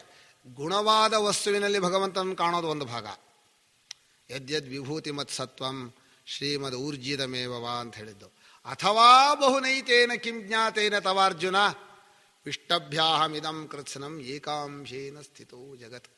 ನಾನೇ ನಾನಾಗಿ ಜಗತ್ತಾಗಿ ನಿಂತಿದ್ದೀನಿ. ಎಲ್ಲಿ ಬೇಕಾದ್ರೂ ನನ್ನ ನೋಡು, ಎಲ್ಲಿ ಬೇಕಾದರೂ ನನ್ನ ಭಾವನೆ ಮಾಡು, ಹೇಗೆ ಬೇಕಾದರೂ ಮಾಡು. ಆ ಭಾವನೆ ಮಾಡಬೇಕಾದ್ರೆ ವಿಶ್ವರೂಪನಾಗಿ ನಿಮಗೆ ಎಲ್ಲೂ ದೋಷ ಅಂತ ನೋಡೋಕೆ ಬರಬಾರ್ದು, ಮೇಲೂ ಕೀಳು ಅಂತ ಇರಬಾರ್ದು. ನೀನು ಮುಗಿದೋಯ್ತು. ವಿಶ್ವರೂಪನಾಗಿ ಪರಮಾತ್ಮನ ನಾನು ಮಾತೆ ಅಂತ ಆರೈ ಮಾಡ್ತೀನಿ ಅಂದರೆ ಅವನೇ ಜಗತ್ತಿನಲ್ಲಿ ಇನ್ನು ಗುಣ ದೋಷ ಇಲ್ಲ, ಮೇಲೂ ಕೀಳು ಇಲ್ಲ, ನಾನು ಅವರು ಅಂತಿಲ್ಲ, ಯಾವ ಭೇದ ಭಾವವೂ ಇಲ್ಲ, ಎಲ್ಲ ಪರಮಾತ್ಮನೇ ಅನ್ನುವಂಥ ಭಕ್ತಿ ಇದ್ದರೆ ಅವನು ಮಾತೆ ಅಂತ ಪೂಜೆ ಮಾಡೋ ಯೋಗ್ಯತೆ ಬಂತು. ಆಗ ಅವನು ಖಂಡಿತ ತಾಯಿ ಯಾವತ್ತೂ ಬಿಡ್ತಾಳೇನೋ ಸುಳ್ಳದು, ಅದು ಜಗತ್ತಿನಲ್ಲೇ ಇಲ್ಲ. ಅದು ನಮ್ಮ ಜೊತೆಲಿರೋ ತಾಯಿ ನಮ್ಮನ್ನು ಬಿಟ್ಟು ಹೋಗೋದಿಲ್ಲ. ಹಾಗಾಗಿ ಮಾಯೆಯನ್ನು ಮಾತೆ ಅಂತ ಆರಾಧನೆ ಮಾಡೋದು ಶ್ರೇಷ್ಠ ಅಂತ ನಿಮ್ಮ ಮುಂದೆ ಇರ್ತಾ ಇದ್ದೀನಿ ಅಷ್ಟೆ.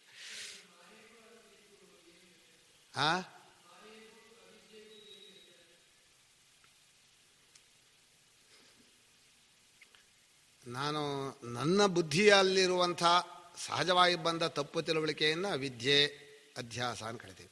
ಆ ತಪ್ಪು ತಿಳುವಳಿಕೆಯನ್ನು ಇದ್ದದ್ದನ್ನು ಇದ್ದ ಹಾಗೆ ತಿಳ್ಕೊಳ್ಳೋಕೆ ಬರದೆ ಏನು ತೋರಿಕೆ ಕಾಣುತ್ತೋ ಅದನ್ನೇ ನಿಜ ಮಾಡಿಕೊಂಡ್ರೆ ತಪ್ಪು ತಿಳುವಳಿಕೆ. ಆ ತೋರಿಕೆಯ ಅಂಶವನ್ನು ಇಟ್ಕೊಂಡು ಮಾಯೆ ಅಂತೀನಿ ನಾನು. ನನ್ನ ಇಂದ್ರಿಯಗಳ ಮೂಲಕ ಹರಿದಿದೆ ಅರಿವು, ಒಳಗಡೆ ಹೃದಯದಲ್ಲಿ ಅರಿವಿದೆ. ಆ ದೇಹೇಂದ್ರಿಯಗಳಲ್ಲಿ ನಾನು ಅಂತ ಅಭಿಮಾನ ಬಂದಿದೆ ತಪ್ಪು ತಿಳುವಳಿಕೆಯಿಂದ. ದೇಹೇಂದ್ರಿಯಗಳ ಮೂಲಕ ಅರಿವನ್ನು ಹೊರಗೆ ಅಂದರೆ ಈ ದೇಹಕ್ಕಿಂತ ಹೊರಗೆ, ಅದು ನನಗೆ ಸ್ವರೂಪಕ್ಕೆ ಹೊರಗೆ ಒಳಗೆ ಇಲ್ಲ. ದೇಹೇಂದ್ರಿಯಗಳ ಮೂಲಕ ಹೊರಗೆ ಅಂದರೆ ಅದೇ ಪರಮಾತ್ಮನ ಮೇಲೆ ಚೆಲ್ಲಿದಾಗ ಆ ಅರಿವು ಹೀಗೆ ನಾಮರೂಪವಾಗಿ ತೋರ್ತಾ ಇದೆ. ಆ ತೋರಿಕೆಯೇ ಸತ್ಯ ಅಂತ ಇಟ್ಕೊಂಡು ದೇಹಾದ್ಯಭಿಮಾನಗಳನ್ನು ಇಟ್ಕೊಂಡು ಹೊರಟ್ರೆ ಅದು ಅವಿದ್ಯೆ. ತೋರಿಕೆ ಪರಮಾತ್ಮನದು, ನಿಜವಾಗಿ ಅದು ತೋರಿಕೆ ಮಾತ್ರ, ಸತ್ಯ ಇಲ್ಲ ಅಂದರೆ ಅದು ಮಾಯೆ. ತೋರಿಕೆ ಮಾಯೆ ತಾನೆ. ಪರಮಾತ್ಮನನ್ನು ಈ ರೀತಿ ನೋಡಿದೆ. ಈಗ ಅಲೇನೇ ನಿಜ ಅಂತ ತಿಳ್ಕೊಂಡ್ರೆ ಅದು ಮಾಯೆ. ಇಲ್ಲ, ನೀರೇ ಅಲೆಯಾಗಿ ತೋರ್ತಾ ಇದೆ, ನಿಜವಾಗಿ ಅಲೆ ಅನ್ನೋದು ಬೇರೆ ಇಲ್ಲ ಅಂದ್ಕೊಂಡ್ರೆ ಅದು ಸಮ್ಯಜ್ಞಾನ. ತಪ್ಪು ತಿಳುವಳಿಕೆ ನೋಡೋನಲ್ಲಿರುತ್ತೆ, ತೋರಿಕೆ ವಸ್ತುವಿನಲ್ಲಿರುತ್ತೆ. ಮಾಯೆ ಅನ್ನೋದು ವಸ್ತುವಿನ ದೃಷ್ಟಿಯಿಂದ ಹೇಳೋದು, ಅವಿದ್ಯೆ ಅನ್ನೋದು ನೋಡುವ ದೃಷ್ಟಿಯಿಂದ ಹೇಳೋದು ಅಲ್ವಾ?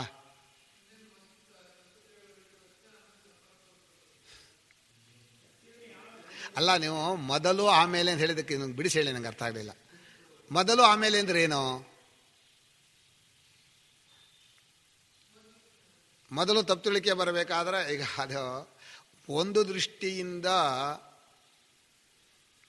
ಎರಡನ್ನೂ ಮಾಯೆ ಅಂತ ಹೇಳ್ಬೋದು.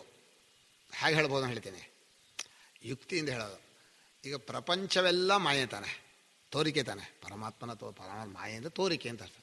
ಪ್ರಪಂಚವೆಲ್ಲ ಅಂದ್ರೆ ನಮ್ಮ ದೇಹೇಂದ್ರಿಯಗಳು ಹೌದೋ ಅಲ್ವಾ? ದೇಹೇಂದ್ರಿಯ ಹೋದಾದ್ಮೇಲೆ ನಮ್ಮ ಬುದ್ಧಿ ಹೌದೋ ಅಲ್ವಾ? ಬುದ್ಧಿ ಹೋದಾದ್ಮೇಲೆ ನನ್ನ ಬುದ್ಧಿಯಲ್ಲಿರೋ ರೂಪಗಳು ಮಾಯೆ ತಾನೆ. ಎಲ್ಲವನ್ನೂ ಮಾಯನ್ ಕರೆಯುವಾಗ ಇದು ಒಂದು ಮಾಯನ್ ಕರೆದು ತಪ್ಪಿಲ್ಲ. ಆದರೆ ನೀವು ಮಾಯಾ ವಿದ್ಯೆ ವಿಂಗಡ ಮಾಡಿ ಹೇಳಿ ಅಂದರೆ ಹೇಳ್ತೀನಿ ಅಷ್ಟೆ. ಎರಡೂ ಒಂದೇ ಅಲ್ಲ, ನೀವು ಹಾಗೆ ಹೇಳಬಾರ್ದು. ನೀವು ಮಾಯಾ ವಿದ್ಯೆ ಒಂದೇ ಅಂತ ಹೇಳಿದರೆ ಏನಾಗತ್ತೆ ಅಂದರೆ, ಈಗ ನಾವು ವ್ಯವಹಾರ ದೃಷ್ಟಿಯಿಂದ ಹೇಳುವಾಗ ತಪ್ಪು ತಿಳುವಳಿಕೆ ನನ್ನಲ್ಲಿದೆ, ತೋರಿಕೆ ವಸ್ತುವಿನಲ್ಲಿದೆ ಅಂತ ಇಟ್ಕೊಂಡು ನಾನು ತೋರಿಕೆಯನ್ನು ಮಾಯೆ ಅಂತ, ಪರಮಾತ್ಮನ ತೋರಿಕೆಯನ್ನು ಮಾಯೆ ಅಂತಲೋ ಹಾಗೇ ಇದೆ ಅಂತ ತಿಳ್ಕೊಳ್ಳುವಂತಹ ಸತ್ಯತ್ವ ಬುದ್ಧಿಯನ್ನು ಅವಿದ್ಯೆ ಅಂತಲೂ ಹೇಳ್ತಾ ಇರೋದು ಕ್ರಮ ಇದು. ನೀನು ಎರಡನ್ನೂ ಒಂದೇ ನೀವು ಸಮರ್ಥನೆ ಮಾಡೋಕ್ಕೆ ಬರಲ್ಲ. ಅಲ್ಲ, ಈ ಪ್ರಶ್ನೆ ಯಾಕೆ ಬಂತ ಹೇಳೆ, ನಂಗೆ ಗೊತ್ತಾಗಲಿಲ್ಲ ಪ್ರಶ್ನೆ. ತೋರಿಕೆಯನ್ನು ಕಳಿಸ್ಬೇಕಾಗಿಲ್ಲ, ತಪ್ಪು ತಿಳುವಳಿಕೆಯನ್ನು ಸರಿ ಮಾಡ್ಕೋಬೇಕು. ನಿಮಗೆ ತೋರಿಕೆ ಏನಿದೆ ಅದನ್ನ ಬಗ್ಗೆ ನಿಮ್ಮ ಸ್ವಾತಂತ್ರ್ಯವೂ ಇಲ್ಲ, ನಿಮ್ಮ ಅದರ ಬಗ್ಗೆ ಕಳವಳನೂ ಪಟ್ಕೋಬೇಕಾಗಿಲ್ಲ. ಹೇಗಾರೂ ತೋರಲಿ ಪರಮಾತ್ಮ, ಇಂದ್ರಿಯಗಳ ಮುಖಾಂತರ ಹೀಗೆ ನೋಡ್ತಾನೆ ಇರ್ಕೊಳ್ಳಿ. ಆದರೆ ನಿಮ್ಮ ತಿಳುವಳಿಕೆಯಲ್ಲಿ ಇದು ಪರಮಾತ್ಮನೇ ಅಂತ ಅನುಭವಿಸಿದ್ರೆ ಆಯಿತು. ತಪ್ಪು ತಿಳುವಳಿಕೆ ಹೋದ್ರಾಯ್ತು. ನೀವು ಕರೆಕ್ಷನ್ ಮಾಡ್ಕೊಳ್ಬೇಕಾದ್ದು ಅದರಲ್ಲಿರೋ ಸತ್ಯತ್ವ ಬುದ್ಧಿಯನ್ನು. ಹಾವು ಅನ್ನೋ ತೋರಿಕೆಯಲ್ಲಿ ನೀವೇನು ಮಾಡಬೇಕಾಗಿಲ್ಲ, ಅದು ಹಾವಲ್ಲ ಹಗ್ಗ ಅಂತ ತಿಳುವಳಿಕೆ ಬಂದ್ರಾಯ್ತು. ನೀವು ಅದನ್ನು ಶೂಟ್ ಮಾಡಬೇಕಾಗಿಲ್ಲ, ಅಥವಾ ಆ ತೋರಿಕೆಯನ್ನು ಬದಲು ಮಾಡಬೇಕು ಅಂತಲೂ ಮಾಡಬೇಕಲ್ಲ, ತೋರಲಿ. ಈಗ ನೀರಲ್ಲಿ ಕೋಲಿಟ್ಟರೆ ವಕ್ರವಾಗಿ ಕಾಣುತ್ತೆ, ಅದು ನಮ್ಮ ತಿಳುವಳಿಕೆಯಲ್ಲಿ ವಕ್ರ ಅಂತ ತಿಳ್ಕೊಂಡ್ರೆ ತಪ್ಪು ತಿಳುವಳಿಕೆ. ತೋರಿಕೆ ಇರಬಹುದು, ನೇರಾಗೇ ಇದೆ ಹಾಗೆ ಕಾಣುತ್ತೆ ಅಂತಂದರೆ ಆವಾಗ ವಕ್ರವಾಗಿದೆ ಅನ್ನೋ ತಿಳುವಳಿಕೆ ನೋಡಿದ್ರೆ ನಗು ಬರುತ್ತೆ ನಮಗೆ ಅಲ್ವಾ? ತಪ್ಪು ತಿಳುವಳಿಕೆ ನೋಡಿದ್ರೆ ಒಂಥರ ಏನಪ್ಪ ಅಂತ. ತೋರಿಕೆ ಕಾಣೋದು ನಿಮ್ಗೇನು ತೊಂದರೆ ಹೇಳಿ,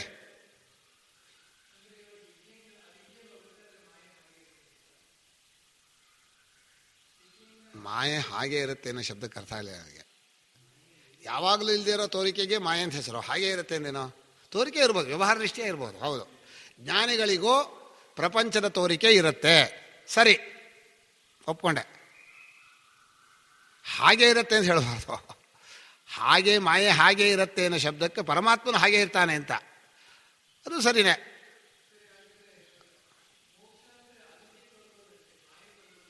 ಅಲ್ಲ, ಮಾಯೆ ತಗೊಳ್ಬೇಕಾಗೇ ಇಲ್ಲ. ಮಾಯೆಯಲ್ಲಿ ಸತ್ಯತ್ವ ಬುದ್ಧಿ ಹೋಗ್ಬೇಕು. ಮಾಯೆ ಏನು ತೋರ್ತಾ ಇದೆಯೋ ಅದೇ ನಿಜ ಅನ್ನೋ ಬುದ್ಧಿ ಹೋಗ್ಬೇಕು. ನನಗೆ ಹಾವು ಅನ್ನೋ ತಿಳುವಳಿಕೆ ಹೋಗಿದೆ, ಆದರೆ ಭಯ ಹೋಗಿಲ್ಲ ಅಂದರೆ ಆವಾಗ ಏನಂತಾರೆ, ತಿಳುವಳಿಕೆ ಆಗಿಲ್ಲ ಅಂತಾರೆ. ನಮ್ಮ ಮಾಯೆ ಅಂದರೆ ಇದು ಮಾಯೆಲ್ಲ ನಿಜ ಅಂತ ತಿಳ್ಕೊಂಡು ವ್ಯವಹಾರ ಮಾಡ್ತಾಯಿದ್ರೆ, ಮಾಯೆಯಲ್ಲಿ ಮುಳುಗಿದ್ರೆ, ಮಾಯೆ ಅಂದರೆ ನಾಮರೂಪಗಳು ತಾನೆ, ಅದೇ ಬೇಕು ಅನ್ನೋ ಆಸೆ ಇದ್ದು ಆ ಪ್ರಪಂಚದಲ್ಲಿ ಮುಳುಗಿದ್ರೆ ನಿಮ್ಗೆ ತಿಳುವಳಿಕೆ ಇಲ್ಲ ಅಂತ ಹೇಳಬೇಕೇ ಹೊರತು, ನನಗೆ ತಿಳುವಳಿಕೆ ಇದೆ, ಇದು ಸುಳ್ಳು ಅಂತ ಗೊತ್ತು, ಆದರೆ ಬೇಕು ಅನಿಸಿದೆ ಅಂದರೆ ಯಾವುದೋ ಒಂದು ತಪ್ಪು. ಬೇಕು ಅನಿಸಿದೆ ಅನ್ನೋ ತಪ್ಪಾಗಬೇಕು, ಇಲ್ಲ ಏನಾದರೂ ಒಂದು ಹೇಳಬೇಕು. ಸತ್ಯತ್ವ ಬುದ್ಧಿ ಹೋಗುತ್ತೆ. ಹೌದು, ಸರಿ. ಯಾವುದನ್ನ ಆಚಾರ್ಯ ಹೇಳಿರೋ ಅಭಿಪ್ರಾಯವನ್ನು ಹೇಳ್ತಾ ಇರೋದು. ಈಗ ಮಾಯೆ ಅನ್ನೋದನ್ನು, ನಾಮರೂಪಗಳ ತೋರಿಕೆಯನ್ನು ಬಿಡಿ ಬಿಡಿಯಾಗಿರುವಾಗಲೂ ಅಡಗಿದಾಗಲೂ ಎರಡನ್ನೂ ಸೇರಿಸಿ ಪರಮಾತ್ಮನ ಇದ್ದ ಹಾಗೆ, ಅದರಲ್ಲಿ ಅವಿದ್ಯೆಯಲ್ಲಿ ಸ್ವಾತಂತ್ರ್ಯ ಇಲ್ಲ ನಮಗೆ. ಯಾವುದರಲ್ಲಿ? ಮಾಯೆಗೆ. ಹೌದು, ಮಾಯೆಯಲ್ಲಿ ಗುಣ ಇದೆ ಅಂತ. ಅದು ಗುಣ ಇದೆ ಅಂದರೆ ಏನಾಗುತ್ತೆ, ಮಾಯೆಯಲ್ಲಿ ವೆರೈಟಿ ಮಾಡ್ತೀವಲ್ಲ, ಅವಾಗ ಸತ್ವಗುಣ, ರಜೋಗುಣ, ತಮೋಗುಣ ಅಂತ ಹೇಳ್ತೀವಿ. ಅದು ಅವಿದ್ಯೆ ಅಂದರೆ ನಮ್ಮ ತಪ್ಪು ಬುದ್ಧಿಯಲ್ಲಿರೋ ವಿವೇಕವಿಲ್ಲದ ತಪ್ಪು ತಿಳುವಳಿಕೆ. ಆ ತಪ್ಪು ತಿಳಿಕೆಯಲ್ಲಿ ಎರಡು ಭಾಗ ಇದೆ. ಒಂದು ನಮ್ಮನ್ನು ತಪ್ಪು ತಿಳ್ಕೊಂಡದ್ದು, ಆ ತಪ್ಪು ತಿಳಿಕೆ ನೋಡಿದ ಆ ರೂಪವನ್ನು ಕೂಡ ಸತ್ಯ ಅಂತ ತಿಳ್ಕೊಂಡದ್ದು. ಮೊದಲು ನಮ್ಮನ್ನು ತಿಳ್ಕೊಂಡು ನಾವು ಹೀಗಿದ್ದೀವಿ, ನಾನು ಅಂತ ದೇಹೇಂದ್ರಿಯಗಳನ್ನು ತಪ್ಪು ತಿಳ್ಕೊಂಡ್ವಿ. ಇದನ್ನು ನಾನು ಅಂತ ತಿಳ್ಕೊಂಡ್ಮೇಲೆ ಇದರ ಇಂದ್ರಿಯ ಜ್ಞಾನ ಇದೆಯಲ್ಲ, ಆ ಅರಿವಿಗೆ ಏನು ತೋರ್ತಾ ಇದೆಯೋ ಅದೇ ಸತ್ಯ ಅಂತ ತಿಳ್ಕೊಂಡ್ವಿ. ಸರಿ ಅಲ್ವಾ? ಇದರಲ್ಲಿ ಏನಾದರೂ ಅನುಭವಕ್ಕೆ ವಿರೋಧ ಇದೆಯೋ ಹೇಳಿ. ಅನುಭವ ವಿರೋಧ ಇದ್ರೆ ಒಪ್ಕೊಳ್ಳೋಣ. ಈಗ ಶಂಕರಾಚಾರ್ಯ ಹೇಳಿರೋದು ಅಥವಾ ಉಪನಿಷತ್ತು ಹೇಳಿರೋ ಒಂದು ಹೇಳ್ತೇನೆ. ಇಂದ್ರೋ ಮಾಯಾಭಿ ಪುರುರೂಪ ಈಯತೆ ಅಂತ ಒಂದು ವಾಕ್ಯ ಬೃಹದಾರಣ್ಯಕದಲ್ಲಿ. ಇಂದ್ರೋ ಮಾಯಾಭಿ ಪುರುರೂಪ ಈಯತೆ ಯುಕ್ತಾ ಹ್ಯಸ್ಯ ಹರಯೋ ಶತಾದಶ ಅಂತಿದೆ. ಇಂದ್ರ ಅಂದರೆ ಪರಮಾತ್ಮನೋ, ಮಾಯಾಭಿ ಇಂದ್ರಿಯ ಪ್ರಜ್ಞಾಭಿ ಪುರುರೂಪ ಬಹುರೂಪ ಈಯತೆ ಅಂತ ಅರ್ಥ ಮಾಡಿದ್ದಾರೆ. ಯಾಕೆ ಇಂದ್ರಿಯ ಪ್ರಜ್ಞಾ ಮಾಯೆ ಅಂದರೆ, ಇಂದ್ರಿಯಗಳಲ್ಲಿ ತಾನು ಅನ್ನೋ ಬುದ್ಧಿಯಿಂದ ಇಟ್ಕೊಂಡು, ಇಂದ್ರಿಯಗಳು ಮಾಯೆ ತೋರಿಕೆ, ಅವುಗಳ ಪ್ರಜ್ಞೆ ಇದೆಯಲ್ಲ ಅದರಿಂದ ಬಹಳವಾಗಿ ಕಾಣ್ತಾನೆ. ಅಲ್ಲಿ ವಿದ್ಯೆ ಅಂತ ಹೇಳಿದ್ದು ಇಂದ್ರಿಯಗಳನ್ನು ನಾನು ಮಾಡಿಕೊಂಡದ್ದು ಅವಿದ್ಯೆ. ಆ ಇಂದ್ರಿಯ ಪ್ರಜ್ಞೆಗಳಿಂದ ಅಂದರೆ ಇಂದ್ರಿಯಗಳ ದೃಷ್ಟಿಯಿಂದ ಆ ನಾನಾ ರೂಪವಾಗಿ ಪರಮಾತ್ಮನು ಕಾಣ್ತಾನೆ. ಸ್ವಭಾವ ಅದು. ಅದನ್ನು ನೀವು ನಿಮ್ಮ ತಿಳುವಳಿಕೆ ಸರಿ ಮಾಡಿಕೊಂಡು ಮಾತ್ರ ತೋರಿಕೆಯನ್ನು ಏನು ಮಾಡೋಕ್ಕೆ ಬರೋದಿಲ್ಲ, ಎಲ್ಲೂ ಬರೋಲ್ಲ. ಯಾವ ತಿಳುವಳಿಕೆನೂ ಅಷ್ಟೇ. ಈಗ ಸೂರ್ಯ ಸುತ್ತಾ ಇಲ್ಲ, ಭೂಮಿನೇ ಸುತ್ತಾ ಇದೆ ಅಂತ ತಿಳುವಳಿಕೆ ಬಂದು ಇಟ್ಕೊಳ್ಳಿ. ಸೂರ್ಯ ಸುತ್ತದೆ ಇರದೆ ಹೋಗಿ ಮಾಡ್ಕೊಳಕ್ಕೆ ಬರುತ್ತೆ ನಿಮಗೆ? ತೋರಿಕೆ ಏನಾದರೂ ಬದಲಾಯಿಸಿ ನೋಡೋಣ, ಆಗೋದೇ ಇಲ್ಲ. ಬೆಳಗ್ಗೆ ಸೂರ್ಯೋದಯ ಹೀಗೆ ಹೋಗ್ತಾ ಇದ್ದಾನೆ. ಈ ಎಲ್ಲ ಮಾಯಗಳು ಇದೇ ಮಾಹಿತಿ. ಏನಂದರೆ ತಿಳುವಳಿಕೆಯನ್ನು ಕರೆಕ್ಷನ್ ಮಾಡ್ಕೋಬಹುದು, ಅದು ಸರಿ ಮಾಡ್ಕೋಬಹುದು. ತೋರಿಕೆಯನ್ನು ಏನು ಮಾಡೋಕ್ಕೆ ಬರಲ್ಲ, ಅದು ತೋರೋದು ಹಾಗೆ ಸ್ವಭಾವ.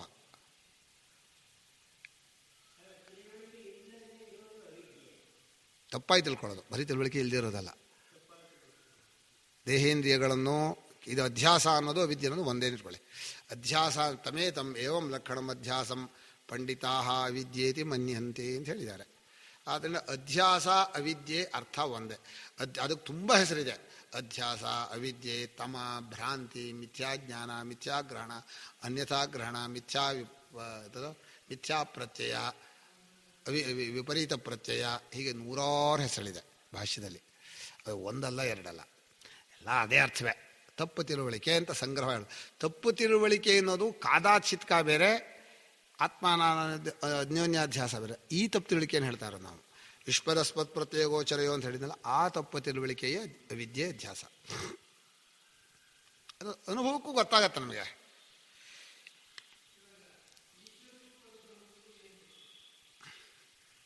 ತಪ್ಪು ತಿಳುವಳಿಕೆಯಿಂದ ಒಪ್ಪಿಕೊಂಡಿರುವ ನಾಮರೂಪಗಳನ್ನು ಅವ್ಯಾಕೃತವಾಗಿ ಆಗಲಿ ವ್ಯಾಕೃತವಾಗಿ ಆಗಲಿ ಅದು ಅವನಿಗೆ ಸೇರಿದೆ ಅಂತ ಇಟ್ಕೊಂಡು ಅವನು ಆಳ್ತಾನೆ ಅಂತ ಇಟ್ಕೊಂಡಾಗ ಅವನನ್ನು ಈಶ್ವರ ಅಂತ ಕರಿತೀವಿ. ಆ ತಪ್ಪು ತಿಳುವಳಿಕೆ ಉಪಾಧಿಗಳು ಇಲ್ಲ.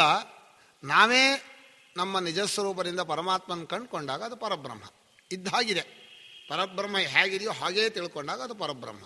ಸತ್ಯಂ ಜ್ಞಾನಮನಂತಂ ಬ್ರಹ್ಮ ಅಂತಲೋ ವಿಜ್ಞಾನಂ ಆನಂದಂ ಬ್ರಹ್ಮ ಅಂತಲೋ ಕರಿತೀವಲ್ಲ, ಅದು ವಾಕ್ಯಾರ್ಥವನ್ನು ಮಾಡಿದಾಗ ನಿಮ್ಮ ಅನುಭವಕ್ಕೆ ಹೌದು ನಮ್ಮ ನಿಜವಾದ ಸಾಕ್ಷಿ ಸ್ವರೂಪ ಪರಬ್ರಹ್ಮವೇನು ಗೊತ್ತಾಗತ್ತೆ.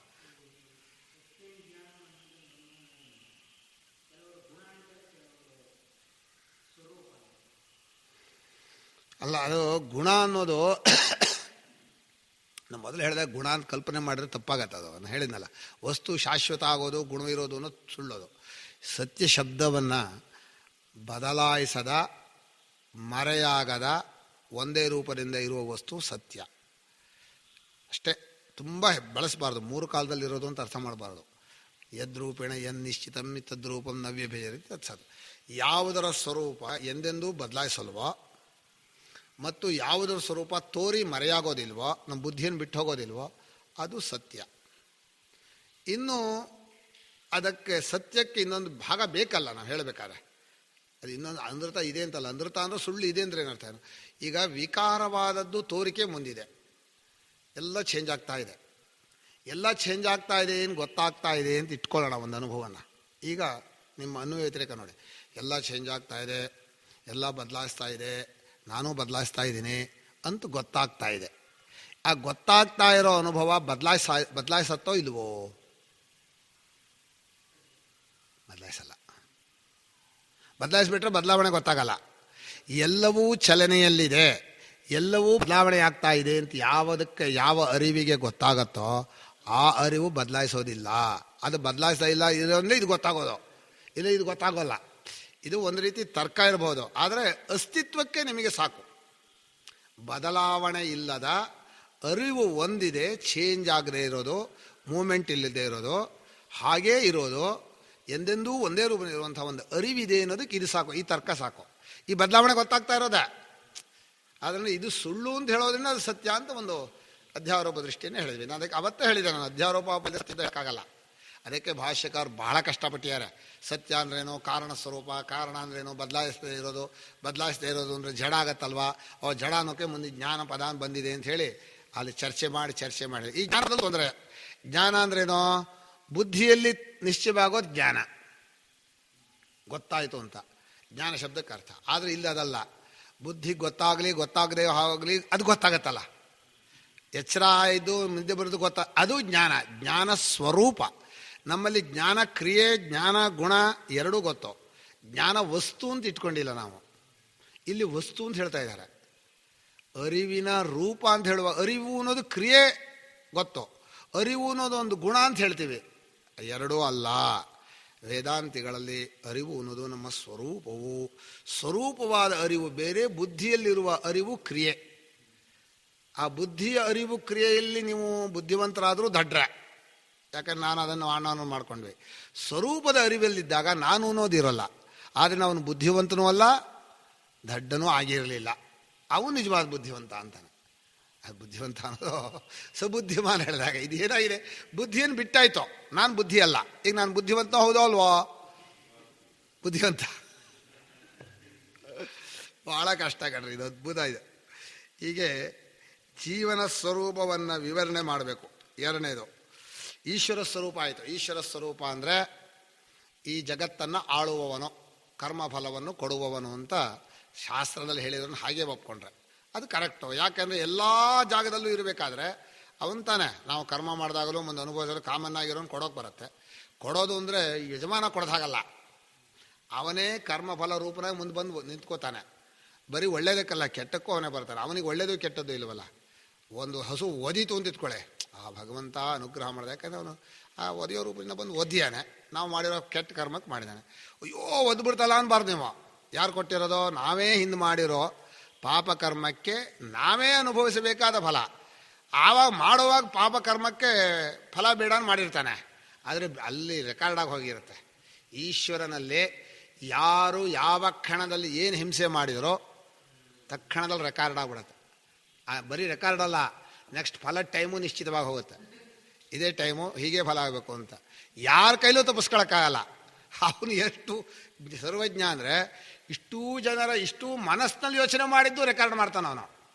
ಬರೀ ಹೊರಗಡೆ ಹೇಳಿದ್ದಲ್ಲ, ಅವನು ಮನಸ್ಸಿನಲ್ಲಿ ಏನು ಯೋಚನೆ ಮಾಡ್ದ, ಅವನು ನಿಜವಾಗಿ ಮಾಡ್ತಾ ಇದ್ದಾನೋ ನಾಟಕನೋ ಎಲ್ಲವೂ ಗೊತ್ತಾಗುತ್ತೆ ಅಷ್ಟೂ ಕರ್ಮಕ್ಕೆ. ಆದರೆ ಒಂದೇನು ಮಾಡ್ದ ಅಂದರೆ ಕರ್ಮ ಮತ್ತು ಕರ್ಮಫಲಕ್ಕೆ ಶಾಸ್ತ್ರದಲ್ಲಿ ಮುಂಚೆನೇ ಬರೆದಿಟ್ಟ ಫಲನ.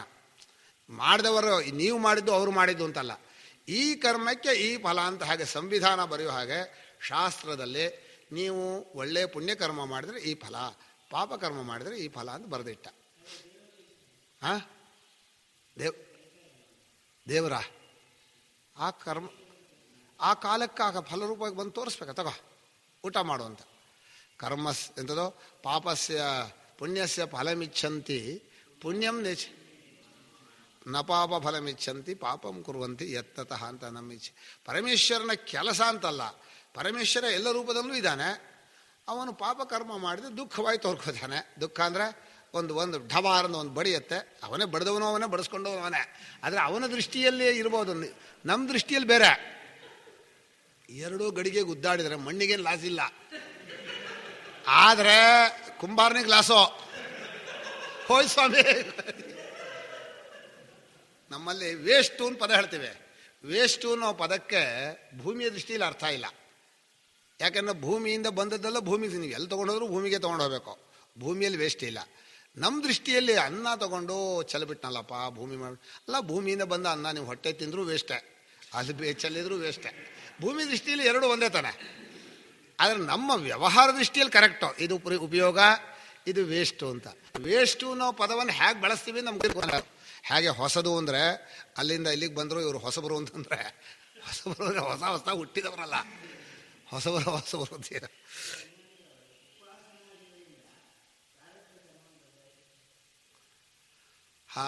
ಅದು ಪ್ರಾರಬ್ಧ ಕರ್ಮ ಅನ್ನೋದು ಫಲಾನುಮೇಯ ಪ್ರಾರಂಭ ಅಂತ, ಫಲದಿಂದ ಊಹಿಸಬೇಕಾದ್ದು ಪ್ರಾರಬ್ಧ ಕರ್ಮ. ಉಪಾಸಕರು ಮಹಾ ಉಪಾಸಕರಾದವರು ಇದು ವ್ಯವಹಾರ ದೃಷ್ಟಿಯನ್ನು ಹೇಳೋದು. ಒಬ್ಬನ ಪ್ರಾರಬ್ಧವನ್ನು ಅವನ ಇವತ್ತಿನ ಇದರ ಪ್ರಕಾರ ಬದಲಾಯಿಸ್ತಾರೆ ಅಂತ ಹೇಳ್ತಾರೆ. ಹೇಳ್ತಾರೆ ಅಂದರೆ ಅನುಭವದಿಂದ ಹೇಳುವಂಥ ಮಾತು. ಹೇಗೆ ಅಂದರೆ ಒಬ್ಬನಿಗೆ ಯಾವುದೋ ಒಂದು ಪ್ರಾರಬ್ಧದಲ್ಲಿ ಬರೆದಿರುತ್ತೆ, ಅವನು ಒಬ್ಬ ಮಹಾತ್ಮನ ಹತ್ರಕ್ಕೆ ಹೋಗಿ ಒಂದು ವಿಶೇಷವಾದಂಥ ಸಾನ್ನಿಧ್ಯವನ್ನು ಒಂದು ಸಾಧನವನ್ನು ಮಾಡಿದರೆ ಅವನ ಆಯುಷ್ಯ ಹೆಚ್ಚಾಗ್ಬೋದು, ಅವನಿಗೆ ಒಳ್ಳೆ ವಿದ್ಯಾಜ್ಞಾನಗಳು ಬರೋ. ಪ್ರಾರಬ್ಧ ಬದಲಾಯಿಸ್ಬಿಡ್ಬೋದು. ಪ್ರಾರಬ್ಧ ಬದಲಾಯಿಸೋದು ಎರಡು ಥರ. ಪ್ರಾರಬ್ಧ ಅನ್ನೋದು ಕರ್ಮ ತಾನೆ, ಮೊದಲು ಮಾಡಿದ ಕರ್ಮಕ್ಕೆ ಹೆಸರು ಪ್ರಾರಬ್ಧ. ಈಗ ಮಾಡ್ತಾ ಇರೋ ಕರ್ಮಕ್ಕೆ ಹೆಸರು ಆಗಾಮಿ, ಮುಂದಾಗತ್ತೆ. ಹಿಂದೆ ಫಲ ಕೊಡೋಕೆ ಆಗದೆ ಇರೋ ಕಾಯ್ತಾ ಕ್ಯೂನಲ್ಲಿ ನಿಂತಿರೋದು ಸಂಚಿತ, ಯಾವಾಗ ಸಾಯ್ತಾನೆ ನೆಕ್ಸ್ಟ್ ಜನ್ಮ ಕೊಡಬೇಕು ಅಂತ. ಎಲ್ಲ ನಾವು ಮಾಡಿರೋ ಕರ್ಮವೇ, ಬೇರೆಯವರಲ್ಲ. ಆದರೆ ನಾವು ಮಾಡಿರೋ ಕರ್ಮದಲ್ಲಿ ಪ್ರಾರಬ್ಧ ಈ ದೇಹದಲ್ಲಿ ಫಲ ಕೊಡುವಾಗ ಅದನ್ನು ಪ್ರಾಯಶ್ಚಿತ್ತದಿಂದ ನಾಶಪಡಿಸ್ಕೋಬಹುದಾಗಿತ್ತು. ಆದರೆ ಪ್ರಾಯಶ್ಚಿತ್ತ ಹೇಳೋದಾಗೆ ಅಂದರೆ ನಾನು ಇಂಥ ತಪ್ಪು ಮಾಡಿದ್ದೀನಿ ಅಂತ ಜನ ಮುಂದೆ ಹೇಳಬೇಕು, ಒಪ್ಕೋಬೇಕು ಅವನು. ಸ್ವಾಮಿ ನಾನು ಒಂದು ಕಾಗೆಯನ್ನು ಹೊಡೆದು ಬಿಟ್ಟೆ ಅಥವಾ ಒಂದು ನಾಯಿ ಹೊಡೆದು ಬಿಟ್ಟೆ, ನಾನು ತಪ್ಪು ಮಾಡಿದ್ದೀನಿ ನೀವು ಪ್ರಾಯಶ್ಚಿತ್ತ ಹೇಳಿ ಅಂತ ಸಭೆಯ ಮುಂದೆ ತಪ್ಪನ್ನು ಘೋಷಣೆ ಮಾಡಬೇಕು. ಸಭೆ ಶಾಸ್ತ್ರವನ್ನು ನೋಡಿ, ಸಭೆ ಹೀಗಿರಬೇಕು ಅಂತಿದೆ, ಅದು ನೋಡಿ ಪ್ರಾಯಶ್ಚಿತ್ತ ವಿಧಾನ ಮಾಡೋದು. ಹಾಗೆ ಮಾಡಿದರೆ ಆ ಪಾಪ ಪೂರ್ತಿ ಪ್ರಾರಬ್ಧವಾಗದೆ ಹಾಗೆ ಹೊರಟು ಹೋಗುತ್ತೆ. ಅಂದರೆ ಅದನ್ನು ಏನು ಹೇಳ್ತೀವಿ, ಟೇಪನ್ನು ಅಳಿಸಿದಾಗ ಅಳಿಸ್ಬಿಡ್ತಾರೆ, ಅದು ಒಂದು ಕ್ರಮ. ಹಾಗೇನಾದರೂ ಮಹಾತ್ಮರು ಒಬ್ಬರ ಪ್ರಾಯಶ್ಚಿತ್ತವನ್ನು ಪ್ರಾರಬ್ಧವನ್ನು ಅಳಿಸ್ಬೋದು, ಅದು ಅವರ ಯೋಗಶಕ್ತಿ. ಅದು ಲೋಕದಲ್ಲಿ ಅಚಿಂತ್ಯವಾದ ಭಾವ. ಅದು ಅಂದರೆ ಈ ಉಪಾಸನೆ ಇದೆಯಲ್ಲ, ಅದು ಮನುಷ್ಯನ ಬುದ್ಧಿಗೆ ಸಿಗುವಂಥದ್ದಲ್ಲ. ಆ ಪರಮಾತ್ಮನ ಯೋಗೇಶ್ವರ ಅವನು, ಇವರು ಯೋಗಿಗಳು. ಪರಮೇಶ್ವರನ ಅನುಗ್ರಹದಿಂದ ಪರಮೇಶ್ವರನ ಮನಸ್ಸಲ್ಲಿ ಧ್ಯಾನ ಮಾಡೋದ್ರಿಂದ ಮನಸ್ಸಿಗೆ ವಿಶೇಷವಾದ ಯೋಗಶಕ್ತಿಗಳು ಬರುತ್ತೆ ಅಂತ ಶಾಸ್ತ್ರ ಸ್ಪಷ್ಟವಾಗಿ ಬರೆದಿದ್ದಾರೆ. ಪರಮಾತ್ಮನೇ ಒಂದು ಅದ್ಭುತ. ಅವನು ಹೇಗೆ ಎಚ್ಚರ ಪ್ರಪಂಚ ಬರುತ್ತೆ, ಹೇಗೆ ಕನಸು ಯಾರು ಗೊತ್ತಾಗುತ್ತೆ, ಅರ್ಥನೇ ಆಗಲ್ಲ. ಪರಮಾತ್ಮನ ಅರ್ಥ ಮಾಡ್ಕೋಬೋದು, ಅದನ್ನು ಬಂದು ಪ್ರಪಂಚ ಅರ್ಥ ಮಾಡ್ಕೊಳಕ್ಕಾಗಲ್ಲ. ಅದಕ್ಕೆ ಅವರು ಮಾಯೆ ಸ್ವಾಮಿ ನಮ್ಗೆ ಅರ್ಥ ಆಗಲ್ಲ ಅಂದ್ಬಿಡ್ತೀವಿ. ಮಾಯೆ ಅಂತ ಹೇಳೋದು ಒಂಥರ ಯುಕ್ತಿಹೀನ ಅಂತ ಅರ್ಥ. ನಮ್ಮ ತರ್ಕಕ್ಕೆ ಸಿಗದೇ ಇರೋದು, ಯುಕ್ತಿಗೆ ಸಿಗದೇ ಇರೋದು, ಅರ್ಥವಾಗದೇ ಇರೋದು, ಅಘಟಿತ ಘಟನಾ ಪಟೀಯ ಸಿಹಿ ಮಾಯ ಅಂತ. ಅದೆಲ್ಲ ಘಟನೆ ಅಂತ ಒಂದು ತಮಾಷೆ ಹೇಳಿದ್ದೆ. ನಿಜವಾಗಿ ಮಾಯೆ ಅಂದರೆ ತೋರಿಕೆ ಅಂತ ಅಷ್ಟೇ ಅರ್ಥ. ಪರಮಾತ್ಮನೇ ಈ ರೀತಿ ತೋರ್ತಾನೆ. ಆಗ್ಬೋದು ನಾವು ಮಹಾತ್ಮರ ಸಾಮರ್ಥ್ಯವನ್ನು ಇನ್ನೊಬ್ಬರ ಸಾಮರ್ಥ್ಯವನ್ನು ನಾವು ಅಳೆಯೋಕ್ಕೆ ಸಾಧ್ಯನೇ ಇಲ್ಲ, ವ್ಯವಹಾರ ದೃಷ್ಟಿಯಿಂದ. ಇನ್ನು ಜೀವಸ್ವರೂಪ ಅಂತ ಕರೆದಿದ್ದಾರೆ.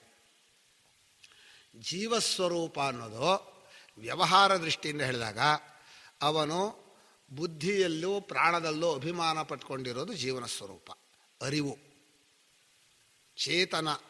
ಚೇತನ ಅಂದರೆ ಚೈತನ್ಯ ಉಳ್ಳವನು ಅಲ್ಲ, ಚೈತನ್ಯವೇ ಆಗಿರೋನು. ಈ ಉಳ್ಳವನು ಅಂದರೆ ಇನ್ನೊಬ್ಬ ಆಗ್ಬಿಡ್ತಾನಲ್ಲ. ಧನ ಉಳ್ಳವನು ಅಂದರೆ ಧನ ಬೇರೆ, ಉಳ್ಳವನು ಬೇರೆ, ಶ್ರೀಮಂತ ಬೇರೆ, ದುಡ್ಡು ಬೇರೆ. ಹಾಗೆ ಚೇತನ ಉಳ್ಳವನಲ್ಲ, ಚೇತನವೇ ಅರಿವೇ ಆಗಿರುವವನು ಜೀವ. ಅವನು ಏನು ಮಾಡ್ಕೊಂಡ್ಯಾನೆ ಅಂದರೆ ಇದರಲ್ಲಿ ದೇಹೇಂದ್ರಿಯಗಳಲ್ಲಿ ಬುದ್ಧಿಯಲ್ಲಿ ಮೊದಲು ಹಚ್ಚು. ಅದಕ್ಕೆ ಜೀವನಿಗೆ ಜೀವತ್ವ ಅಂತ ಒಂದು ಕೊಟ್ಟಿದೆಯಲ್ಲ, ಅದು ಬುದ್ಧಿ. ಅದಕ್ಕೆ ವಿಜ್ಞಾನಮಯ ಅಂತಲೇ ಕರೀತಾರೆ ಭಾಷ್ಯಕಾರರು.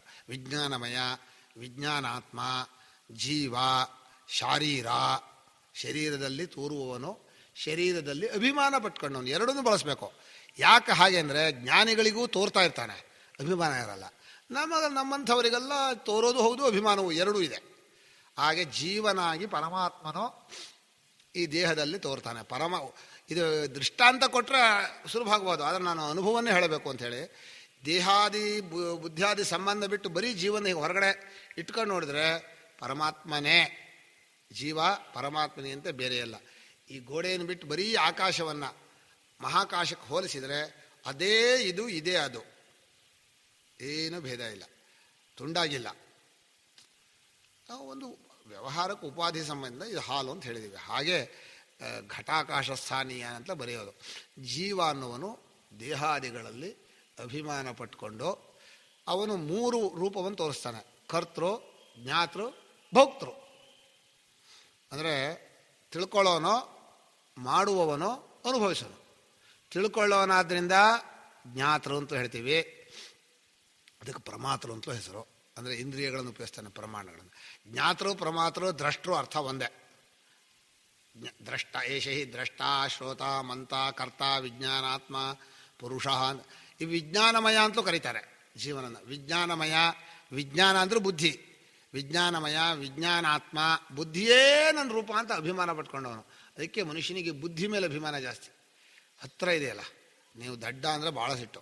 ನಿಮ್ಗೇನು ಅರ್ಥ ಆಗಲ್ಲ ಕಣ್ರಿ, ಹೋಗ್ರಿ ಅಂದರೆ ನಂಗೆ ಅರ್ಥ ಆಗಲ್ಲ ಅಂತೀರಾ ಅಂತಾನೆ. ಹೌದು, ಅರ್ಥವಾಗೋವಂಥವನು ನಾನಲ್ಲಪ್ಪ ಅಂತ ತಿಳ್ಕೊಂಡ್ರೆ ಅವನಿಗೆ ಬೇಜಾರ ಇಲ್ಲ. ಅರ್ಥ ಮಾಡ್ಕೊಂಡವನು, ಅರ್ಥವಾಗದೇ ಇರೋನು ನಾನಲ್ಲ ಅಂತ ತಿಳ್ಕೊಳ್ಬೋದಾಯ್ತು. ಹಾಗೆ ತಿಳ್ಕೊಳ್ಳಲ್ಲ ಅವನು. ಅರ್ಥ ಆಗಲ್ಲ ನಿಮ್ಗೆ ಏನು ಕೂಡಲೇ ಅವ್ನು ಬೈದಾನ್ ಮಾಡ್ಕೋತಾರೆ. ಯಾಕಂದರೆ ಬುದ್ಧಿ ನಾನು ಮಾಡ್ಕೊಂಡೇನು ಅವನು. ಹಾಗಾಗತ್ತೆ, ಏನು ಮಾಡೋಕ್ಕಾಗಲ್ಲ. ನಿಮ್ಮ ಮನುಷ್ಯನಿಗೆ ಈ ಅಧ್ಯಾಸ ಬಹಳ ದೊಡ್ಡದು. ಎಲ್ಲೆಲ್ಲಿ ಸುತ್ತಿದ್ರು ಅಲ್ಲಲ್ಲೇ ಬರುತ್ತೆ. ಹೀಗೆ ಜೀವನ ಸ್ವರೂಪ ಇದೆಯಲ್ಲ, ಮಾಡುವವನೋ, ತಿಳ್ಕೊಳ್ಳೋನೋ, ಅನುಭವಿಸೋನು. ಇರೋದೇ ಮೂರು ಕೆಲಸ. ನಾವು ಬೆಳಗ್ಗೆಯಿಂದ ಏನ್ರಿ ಏನು ಮಾಡ್ತಾ ಇದ್ದೀರಿ? ಕರ್ತೃತ್ವ ಬಂತು. ಏನು ಮಾಡ್ತಾ ಇದ್ದೀರಿ? ತಿಳ್ಕೊತಾ ಇದ್ದೀವಿ. ಜ್ಞಾನೇಂದ್ರಿಯಗಳನ್ನು ಬಳಸ್ಕೊಂಡು ತಿಳ್ಕೊತೀವಿ, ಜ್ಞಾತೃತ್ವ ಬಂತು. ಏನು ಬಂತೋ ಅದು ಸುಖವೋ ದುಃಖವೋ ಅಂತ ಭಾವನೆ ಮಾಡಿ ಅನುಭವಿಸ್ತಾ ಇದ್ದೀವಿ.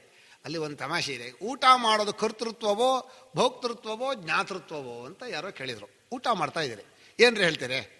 ಏನೋ ಅದೊಂದು ಕೆಲಸ ಮಾಡಿ ತಿಂದು ಹೋಗೋಣ ಅಂದರೆ ಕರ್ತೃತ್ವ. ಹೇಗೆ ಮಾಡಿದ್ದಾರೆ, ರುಚಿ ನೋಡೋಣ ಕೊಂಡ್ರಿ ಅಂದರೆ ಭೋಕ್ತೃತ್ವ. ಚೆನ್ನಾಗಿ ಅನುಭವಿಸ್ಕೊಂಡು ಚೆನ್ನಾಗಿ ಜಗದು ನಿಧಾನವಾಗಿ ಶಾಂತವಾಗಿ, ಅದು ಭೋಕ್ತೃತ್ವ. ಏನು ಅರ್ಥ ಆಗುತ್ತೋ ನೋಡೋಣ, ಯಾವ ಥರ ನೀವು ಮಾಡಿದ್ದಾರೆ ಅಂತ ತಿಳ್ಕೊಳ್ಳೋಣ ಅಂದರೆ ಜ್ಞಾತೃತ್ವ. ಒಂದೇ ಕ್ರಿಯೆ ಮೂರೂ ಆಗಬಹುದು. ಅಂದರೆ ಪಾಠ ಸಂತೋಷ ಸುಖ ದುಃಖ ಕೊಟ್ಟರೆ ಅದು ಭೋಕ್ತೃತ್ವ. ಪಾಠ ಬಹಳ ಆಗಬೇಕು, ಮುಗಿದೋದ್ರೆ ಸಾಕು ಅಂದರೆ ಕರ್ತೃತ್ವ. ನಿಜವಾಗಿ ಏನಾದರೂ ತಿಳ್ಕೊಳ್ಳೋದಾದರೆ ಜ್ಞಾತೃತ್ವ. ಒಟ್ಟಲ್ಲಿ ಮೂರಲ್ಲಿ ಒಂದರಲ್ಲಿ ಇದ್ದೇ ಇರ್ಬೇಕು ನಾವು. ಕರ್ತೃತ್ವ, ಜ್ಞಾತೃತ್ವ. ಅಂದರೆ ಮಾಡುವವರು, ತಿಳ್ಕೊಳ್ಳೋರು, ಅನುಭವಿಸೋನು. ನಾನು ಮಾಡುವವನು, ತಿಳ್ಕೊಳ್ಳೋನು, ಅನುಭವಿಸೋನು, ಮಾಡೋನು, ತಿಳ್ಕೊಳ್ಳೋನು, ಮೂರಲ್ಲೇ ಇರ್ತಾರೆ. ಇದೇ ಜೀವನ ಸ್ವಭಾವ. ಇವನಿಗೆ ಶಾರೀರ ಅಂತ ಹೆಸರು.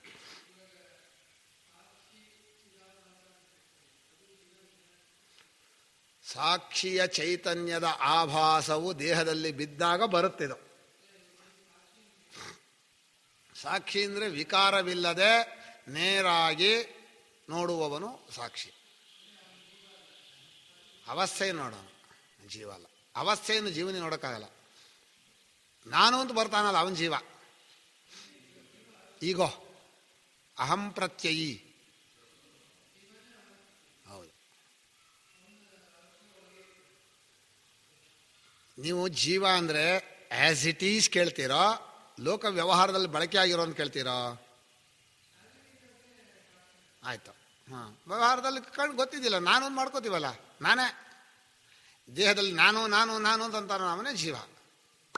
ಅವನು ಒಂದು ಕಡೆಯಿಂದ ಸಾಕ್ಷಿಯ ಅರಿವನ್ನು, ಇನ್ನೊಂದು ಕಡೆ ದೇಹಾದಿ ಧರ್ಮವನ್ನು ಮಾಡ್ಕೊಂಡು ನಾನು ದಪ್ಪಗಿದ್ದೀನಿ, ಹಾಗಿದ್ದೀನಿ, ಹೀಗಿದ್ದೀನಿ. ಆದರೆ ಪ್ರಧಾನ ಅವನಿಗೆ ಹತ್ತಿರದಲ್ಲಿ ಮೊದಲು ಕರ್ತೃತ್ವ, ಭೋಕ್ತೃತ್ವ, ಜ್ಞಾತೃತ್ವ.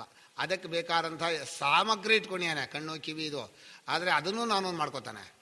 ಆಮೇಲೆ ಅದು ಹೊರಗಡೆ ಮಕ್ಕಳನ್ನು ನೋಡ್ತಾನೆ, ಅದೂ ನಾನು ಮಾಡ್ಕೋತಾನೆ. ಎಲ್ಲೆಲ್ಲಿ ಹೋದರೂ ಅದು ಕಂಡಿದ್ದಲ್ಲ ನಾನು ನಾನು ನಾನು ನಾನು ನಂದು ನಾನು ನಾನು ಹೋಗ್ತಾನೇ ಇರ್ತಾನೆ. ಚೈತನ್ಯವು ತೋರಿಯುವ ಆಭಾಸ ಅಂದರೆ ತೋರಿಕೆ, ತೋರುತ್ತಲ್ಲ. ಚೈತನ್ಯದ ಅರಿವು ಬುದ್ಧಿಯಲ್ಲಿ ತೋರೋದ್ರಿಂದ ಚಿದಾಭಾಸ, ಚಿತ್ ಆಭಾಸ. ಚಿತಃ ಆಭಾಸ, ಚಿದಾಭಾಸ. ಚಿತ್ ಅಂದ್ರೇನೋ ಅರಿವು, ಅರಿವು ತೋರುವುದು ಅರಿವಿನ ಆಭಾಸ.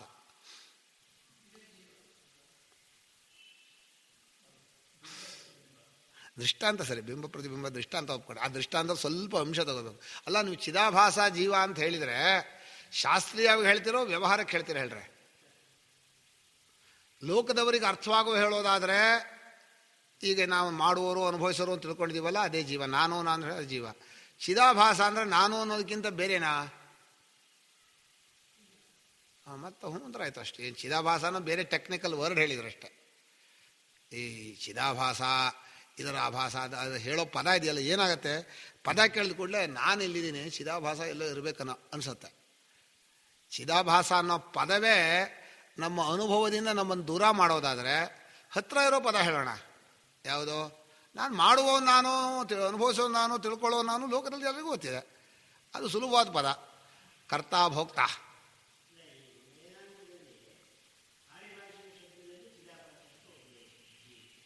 ಅದು ಪಾರಭಾಷಿಕ ಶಬ್ದ ಅಂದರೆ ಚಿದಾಭಾಸ ಎಲ್ಲ ಕಡೆಯಲ್ಲೂ ಬಳಸಲ್ಲ. ನನಗೆ ಗೊತ್ತಿರೋ ಹಾಗೆ ಉಪನಿಷತ್ತುಗಳಲ್ಲೂ ಭಾಷೆಯಲ್ಲೂ ಬಳಸೋದು ನಾನು ಹೇಳುವಂಥ ಕರ್ತೃ ಭೋಕ್ತೃ ವಿಜ್ಞಾನಮಯ ವಿಜ್ಞಾನಾತ್ಮ ಈ ಪದ ಬಳಸಿದೆ. ಚಿದಾಭಾಸ ಅನ್ನೋದು ಆಮೇಲೆ ಬಂದಂಥ ಪಂಚದಶಿ ಅಲ್ಲ, ಪಂಚದಲ್ಲಿ ಬಳಸ್ಬೋದು. ನನಗೆ ಹೊಸ ಪದ ಬಳಸಿದರೆ ಆ ಅರ್ಥ ಅದಕ್ಕೆ ತುಂಬಬೇಕಾಗತ್ತೆ. ನೀವು ಯಾವನೇ ಒಂದು ಪದವನ್ನು ಇನ್ನೊಂದು ಹೊಸ ನಾನು ಬಳಸಿದ್ದೀನಿ ಅಂದರೆ ಅದಕ್ಕೆ, ಈಗ ಅಧಿಷ್ಠಾನ ಅಂತ ಒಂದು ಪದ ಇದೆ, ಯಾವುದೋ ಒಂದು ಅರ್ಥದಲ್ಲಿ ರೂಢಿ ಇದೆ ಅಂತ ಕೊಡಬೇಕು. ಶರೀರ ಅಂತಿದೆ, ಇಲ್ಲ ಆಧಾರ ಅಂದರೆ ಅದಕ್ಕೆ ತುಂಬಬೇಕಾಗತ್ತೆ ನೀವು ಅರ್ಥವನ್ನು. ಹಾಗಾಗತ್ತೆ. ನಾನು ತಪ್ಪೇನು ಅಂತ ಹೇಳೋಲ್ಲ, ಚಿದಾಭಾಸ ಅಂತ ಕರೆದು ತಪ್ಪೇನಿಲ್ಲ. ಆದರೆ ಚಿದಾಭಾಸ ಅಂತ ಹೇಳೋದು ಒಂದು ಯಥಾರ್ಥ ರೂಪ ಏನಲ್ಲ, ನಿಜವಾದ ರೂಪ ಅಲ್ಲ ಜೀವನದ, ತೋರಿಕೆಯ ರೂಪ ತಾನೆ. ತೋರಿಕೆಯ ರೂಪ ನಾವು ಇದೀವಲ್ಲ ಈಗ. ರಿಫ್ಲೆಕ್ಟೆಡ್ ಅಂದರೆ ಆಭಾಸ. ಇದು ಈ ಆಭಾಸ ಅನ್ನೋದಿದೆಯಲ್ಲ, ಇದು ಬೆಳಕಿನ ಹಾಗೆ ಅಂತ ಹೇಳ್ತೀವಿ, ಅದು ಹೊಂದಲ್ಲ. ಇದು ಅರಿವು ಬೆಳಕಿನ ಹಾಗೆ ಬರೋಲ್ಲ. ಬೆಳಕಿಗೆ ಜಡದು, ಬೆಳಕಿಗೆ ಯಾವ್ದ ಮೇಲೆ ಬಿದ್ದರೂ ಅದಕ್ಕೇನೂ ಅರ್ಥ ಆಗಲ್ಲ. ಅರಿವು ದೇಹಾದಿಗಳಲ್ಲಿ ಬೆರೆತಾಗ ಅಲ್ಲಿ ಎದ್ಕೊಳ್ಳುತ್ತೆ ನಾನು ಅಂತ. ಮೊದಲು ಅಂತಃಕರಣದಲ್ಲಿ ಎದ್ಕೊಳ್ಳುತ್ತೆ, ಆಮೇಲೆ ಎದ್ಕೊಳ್ಳುತ್ತೆ. ಅದನ್ನು ಜೀವ ಅಂತ ಕರೀತಾರೆ. ಯಾವನಿಗೆ ಅರಿವೇ ಜೀವನ ಸ್ವರೂಪನೂ ಸುಲಭ. ನೀವು ದೇಹಾದಿಗಳಲ್ಲಿರೋ ಅರಿವನ್ನು ಹೇಳಿ ಕೊನೆಗೆ ಸಾಕ್ಷಿಗೆ ಹೋದರೂ ಅದೇ ಅರಿವೇ. ಅದನ್ನ ಅರಿವು ಅನ್ನೋದು ಜೀವನ ಸ್ವರೂಪ, ಕ್ರಿಯೆ ಅನ್ನೋದು ಪ್ರಾಣನ ಸ್ವರೂಪ. ಕೆಲಸ ಮಾಡ್ತಾ ಇರೋದು ಗೊತ್ತಿಲ್ಲ ಪಾಪ ಅವನಿಗೆ, ದಡ್ಡ ಯಂತ್ರವನ್ನು ಓಡಿಸ್ತಾ ಇರ್ತಾನೆ, ಅದು ಪ್ರಾಣನ ಸ್ವರೂಪ. ಆದರೆ ಈ ಪ್ರಾಣ ಅನ್ನೋ ಪದವನ್ನು ಯಾವುದು ಅಸ್ತಿತ್ವ ಕೊಡುತ್ತೋ ಅದನ್ನು ಪ್ರಾಣ ಅಂತ ಹೇಳ್ತೀವಿ. ಈ ಪ್ರಾಜ್ಞನನ್ನು ಪ್ರಾಣ ಅಂತ ಕರೆದಿದ್ದಾರೆ. ಯಾವುದು? ವಿಶ್ವ, ತೈಜಸ, ಪ್ರಾಜ್ಞ. ವೈಶ್ವಾಂದ್ರ, ತೈಜಸ, ಪ್ರಾಜ್ಞ, ಈ ಮೂರು ಇದೆಯಲ್ಲ, ಇದು ಹೇಗೆ ಅಂದರೆ ಯಾವುದರಿಂದ ಮನುಷ್ಯನಿಗೆ ಅಸ್ತಿತ್ವ ಬರುತ್ತೋ ಅದು ಅದರ ಪ್ರಾಣ. ಪ್ರಾಜ್ಞಾ ಅಂದರೆ ಕೇವಲ ಚೈತನ್ಯ ಇದೆಯಲ್ಲ, ಅರಿವು. ನಿದ್ದೆಯಲ್ಲಿ ಬರೀ ಅರಿವಿತ್ತು, ಅರಿವಿನ ಮುದ್ದೆ ಅಂದರೆ ದಡ್ಡ ಅಲ್ಲ, ಎಲ್ಲ ಅರಿವು ಇದೆ. ಆದರೆ ಅರಿಸ್ಕೊಳ್ಬೇಕಾದ್ದು ಇನ್ನೊಂದಿಲ್ಲ, ಅದು ಅಜ್ಞಾನಿ ಏನಲ್ಲ. ಅದು ಅರಿಯಬೇಕಾದದ್ದು ಇನ್ನೊಂದು ಇಲ್ಲದಿರೋದ್ರಿಂದ ಅದು ಅರಿವಿನ ರೂಪವಾಗಿತ್ತು. ನತು ತದ್ವಿತೀಯಮಸ್ತಿ ತಥೋನ್ಯದ್ವಿಭಕ್ತಂ ಯತ್ ಪಶ್ಯೇತ್ ಅಂತಲೇ ಶ್ರುತಿ ಉದಾಹರಣೆ ಹೇಳಿದ್ರು. ಆ ಪ್ರಾಜ್ಞನು ಮುಂದೆ ಬರುವ ಎಚ್ಚರದ ಅಸ್ತಿತ್ವ ಕೊಟ್ಟಿದ್ದಾನೆ, ಅದರಿಂದ ತಾನೇ ಇದಕ್ಕೆ ತೋರಿಕೆಗೆ ಅಸ್ತಿತ್ವ. ಆದ್ದರಿಂದ ಅವನು ಪ್ರಾಣ. ಯಾರೋ? ಪ್ರಾಜ್ಞನನ್ನ ಪ್ರಾಣ. ಸರ್ವಂ ಜನಯತಿ ಪ್ರಾಣ ಚೇತೋಂಶೂನ್ ಪುರುಷ ಪೃಥಕ್ ಅಂತ ಪ್ರಾಣ ಅಂತ ಹೆಸರು ಕೊಟ್ಟಿದ್ದಾರೆ. ಇಲ್ಲಿ ಪ್ರಾಣ ಅಂದರೆ ಈ ದೇಹದಲ್ಲಿರೋ ಪ್ರಾಣ ಅಂತ ಅರ್ಥ ಅಲ್ಲ. ಅಸ್ತಿತ್ವ ಕೊಟ್ಟವನು ಮುಂದೆ ಬರುವ ನಾಮರೂಪಗಳಿಗೂ ಎಚ್ಚರ ಪ್ರಪಂಚಕ್ಕೂ ಎಕ್ಸಿಸ್ಟಿಂಗ್ ತಾನೆ ಅಸ್ತಿತ್ವ ಅಂದರೆ ಅದನ್ನು ಕೊಟ್ಟವನು ಪ್ರಾಣ. ಅವನ ಮೇಲೆ ನಿಂತಿದೆ, ಈಗಲೂ ಇದ್ದಾನೆ. ಅದಕ್ಕೆ ನಾನು ನಿದ್ದೆ ನಿಮಗೆ ಈಗಲೂ ಇದೆ ಅಂತೀನಿ ನಾನು. ನಿದ್ದೆ ಅಂದರೆ ಸಾಕ್ಷಿ, ಈಗಲೂ ನಿದ್ದೆ ಇದೆ. ನಿದ್ದೆ ಜೊತೆಲಿ ಎಚ್ಚರ ಇರಬಹುದು, ನಿದ್ದೆನೂ ಪ್ಲಸ್ ಎಚ್ಚರ ಒಟ್ಟಿಗೆ ಇರಬಹುದು. ಆದರೆ ಎಚ್ಚರ ಕನಸು ಒಟ್ಟಿಗೆ ಇರಲ್ಲ. ಎಚ್ಚರವಿಲ್ಲದೆ ನಿದ್ದೆ ಬರೀ ಇರುತ್ತೆ, ಆದರೆ ನಿದ್ದೆಯ ರೂಪವಿಲ್ಲದೆ ಎಚ್ಚರ ಇರಲ್ಲ. ನಿದ್ದೆ ಅಂದರೆ ನೋಡುವ ಅರಿವು ಅಂತ ಅರ್ಥ. ಸಾಕ್ಷಿ ಇಲ್ಲದೆ ಎಚ್ಚರ ಇಲ್ಲ. ಆದರೆ ನಿದ್ದೆಗೆ ಕಂಟಿನ್ಯೂಷನ್ ಇದೆ. ಅರ್ಥ ಆಗಲ್ಲ ಇದು. ಅಲ್ಲ, ನಾನು ಹೇಳದೆ ಮೂರವಸ್ಥೆಯಲ್ಲೂ ಇದ್ದಾನೆ, ಆದರೆ ನಿದ್ದೆ ಮೂರವಸ್ಥೆಯಲ್ಲೂ ಇದೆ. ಅಂದರೆ ಇದ್ದಾಗಿದ್ದಾನೆ. ಆದರೆ ಇಲ್ಲಿಂದ ಹೇಳೋ ನಿದ್ದೆ ಬೇರೆ. ನೀವು ಇಲ್ಲಿಂದ ನಿದ್ದೆ ಅಂದರೆ ಇದು ಇಲ್ಲದೇ ಇರೋದು ನಿದ್ದೆ ಅಂತ ಹೇಳ್ತೀರಿ. ಆ ಇಲ್ಲದೇ ಇರೋ ಸ್ವರೂಪ ಯಾವಾಗಲೂ ಇದೆ, ಅದರ ಜೊತೆಲಿ ಇದು ಇದೆ. ಇದು ಸ್ವಲ್ಪ ಅರ್ಥವಾಗೋದು ಕಷ್ಟ ಆಗ್ಬೋದು. ಇನ್ನೊಂದು ಸಲ ಹೇಳೋಣ. ಈಗ ಜಗತ್ತಂದ್ರೇನು ಅಂತ ವಿವರಣೆ ಕೊಡಬೇಕು. ಜಗತ್ತು ಅಂದರೆ ಶಬ್ದಾರ್ಥದಲ್ಲಿ ಅತ್ಯಂತಂ ಗಚ್ಚತೀತಿ ಜಗತ್ ಹೋಗ್ತಾ ಇದೆ, ಜಂಗಮೀತಿ, ಅದನ್ನೇ ಜಗತ್.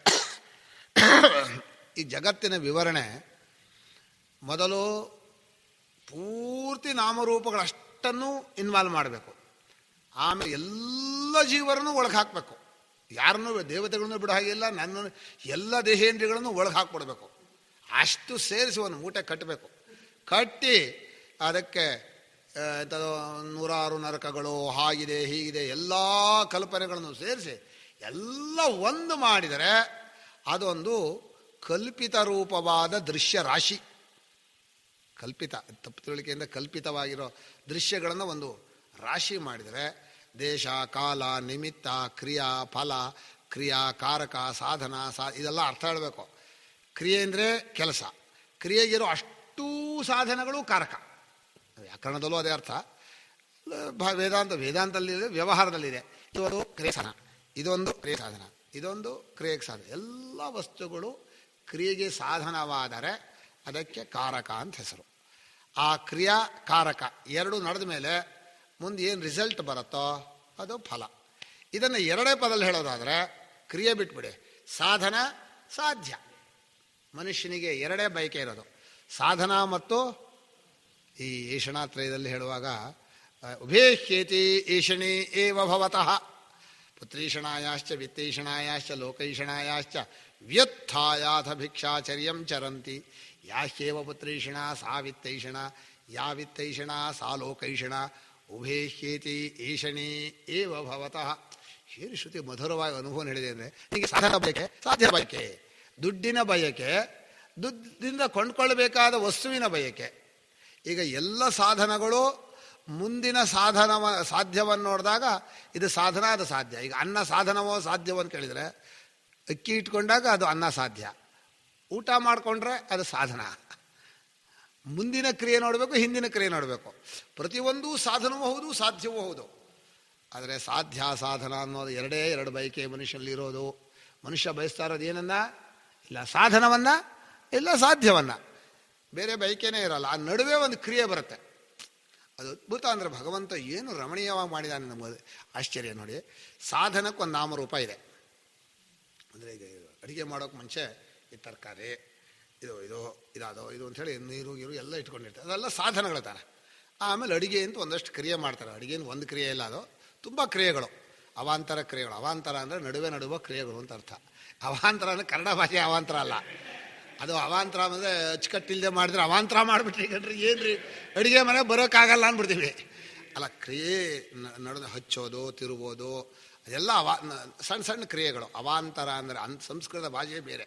ಈ ಎಲ್ಲ ಕ್ರಿಯೆಗಳು ನಡೆದ್ಮೇಲೆ ಅಡುಗೆ ನಡೆಯುತ್ತೆ. ಆಮೇಲೆ ಹೆಸರುಗಳಿದೆ, ಸಾರು ಅಂತಾರೆ.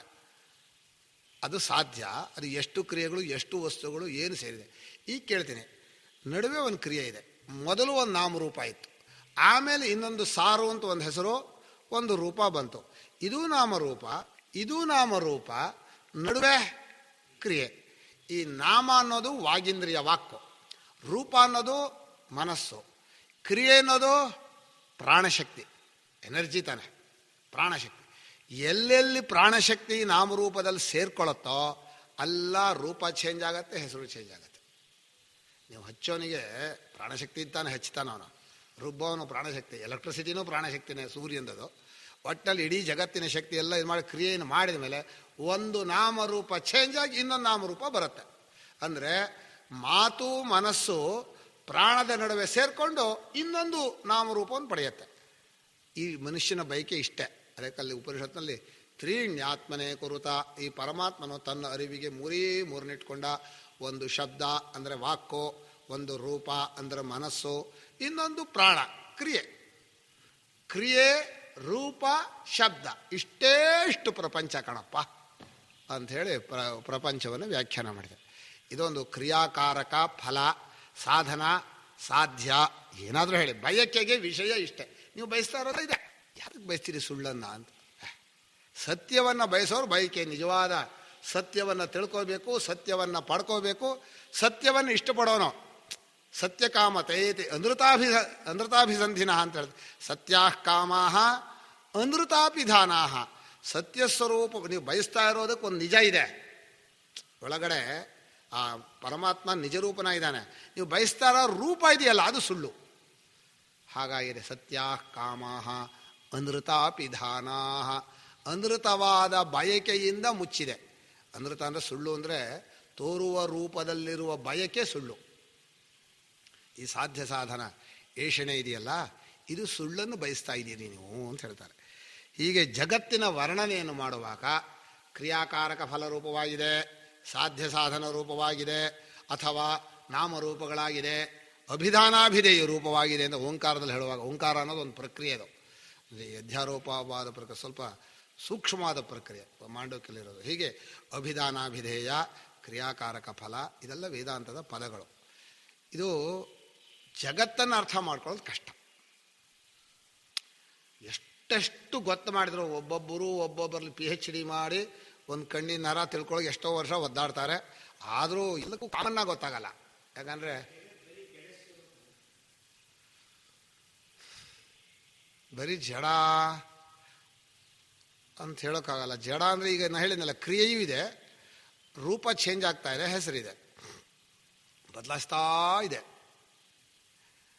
ಇದು ಜಗತ್ತಿಗೆ ಆಧಾರ ಇದೆಯಲ್ಲ, ತೋರೋದಕ್ಕೆ ಆಧಾರ, ಅದು ಸತ್ಯ ಪರಮಾತ್ಮನೇ. ಈ ತೋರೋ ರೂಪದಿಂದ ಜಗತ್ತನ್ನು ಹೀಗೆ ಹೇಳಬೇಕು. ಅದಕ್ಕೆ ನಾನು ತಪ್ಪು ಕಲ್ಪನೆಯಿಂದ ಕಲ್ಪಿತವಾದ ರಾಶಿಗಳನ್ನು ಗುಡ್ಡೆ ಮಾಡಿದರೆ ಅದು ಜಗತ್ತಾಗತ್ತೆ. ಅದನ್ನು ಗುಡ್ಡೆ ಮಾಡೋಕ್ಕೆ ಶಾಸ್ತ್ರಕ್ಕೆ ಗೊತ್ತಿದೆ. ಈಗ ಪರಾಪರ ಪ್ರಕೃತಿ ಜಗತ್ತಾಯಿತು, ಕ್ಷೇತ್ರಜ್ಞ ಆಯಿತು, ಕ್ಷರಾಕ್ಷರ 15ನೇ ಅಧ್ಯಾಯದಲ್ಲಿ ಯಸ್ಮಾತ್ ಕ್ಷರಮತೀತೋಹಂ ಅಕ್ಷರಾದವಿ. ಕ್ಷರ ಅಂದರೆ ಅಕ್ಷರ ಉಚ್ಯತೆ, ಅವ್ಯಾಕೃತ ಅಕ್ಷರ, ವ್ಯಾಕೃತ ಕ್ಷರ. ಅಥವಾ ಮೂರ್ತ ಅಂದರೆ ಮೂರು ಭೂತಗಳು, ಅಮೂರ್ತ ಅಂದರೆ ವಾಯು ಆಕಾಶ. ಇದು ಜಗತ್ತು, ಅದರದ್ದೇ ವಿಕಾರಗಳು ಅಂತ ಉಳಿದದ್ದಲ್ಲ. ಮೂರ್ತದ ರಸ ಆದಿತ್ಯಾಂತರ್ಗತ ಆದಿತ್ಯ ಮಂಡಲ, ಅಮೂರ್ತದ ರಸ ಆದಿತ್ಯಾಂತರ್ಗತ ಪುರುಷ. ಹೀಗೆ ಪ್ರಾಣ ಅಂತ. ಇದು ಅಮೂರ್ತದ ರಸ ಪ್ರಾಣ, ಮೂರ್ತದ ರಸ ಕಣ್ಣು ಅಂದರೆ ರೂಪ. ಹೀಗೆ ಮೂರ್ತಾತ್ಮಕವಾಗಿದೆ ಜಗತ್ತು, ಅಥವಾ ನಾಮರೂಪಾತ್ಮಕವಾಗಿದೆ ಜಗತ್ತು, ಅಥವಾ ಕ್ರಿಯಾಕಾರಕ ಫಲಲಕ್ಷಣವಾಗಿದೆ ಜಗತ್ತು ಅಂತ ಬರೀತಾರೆ. ಇದು ವ್ಯಾಪಕವಾಗಿ ಹೇಳಿರುವ ಜಗತ್ತು. ಒಂದು ಬರೀ ಪಂಚಭೂತ ಅಂದರೆ ಸಾಕಾಗಲ್ಲ.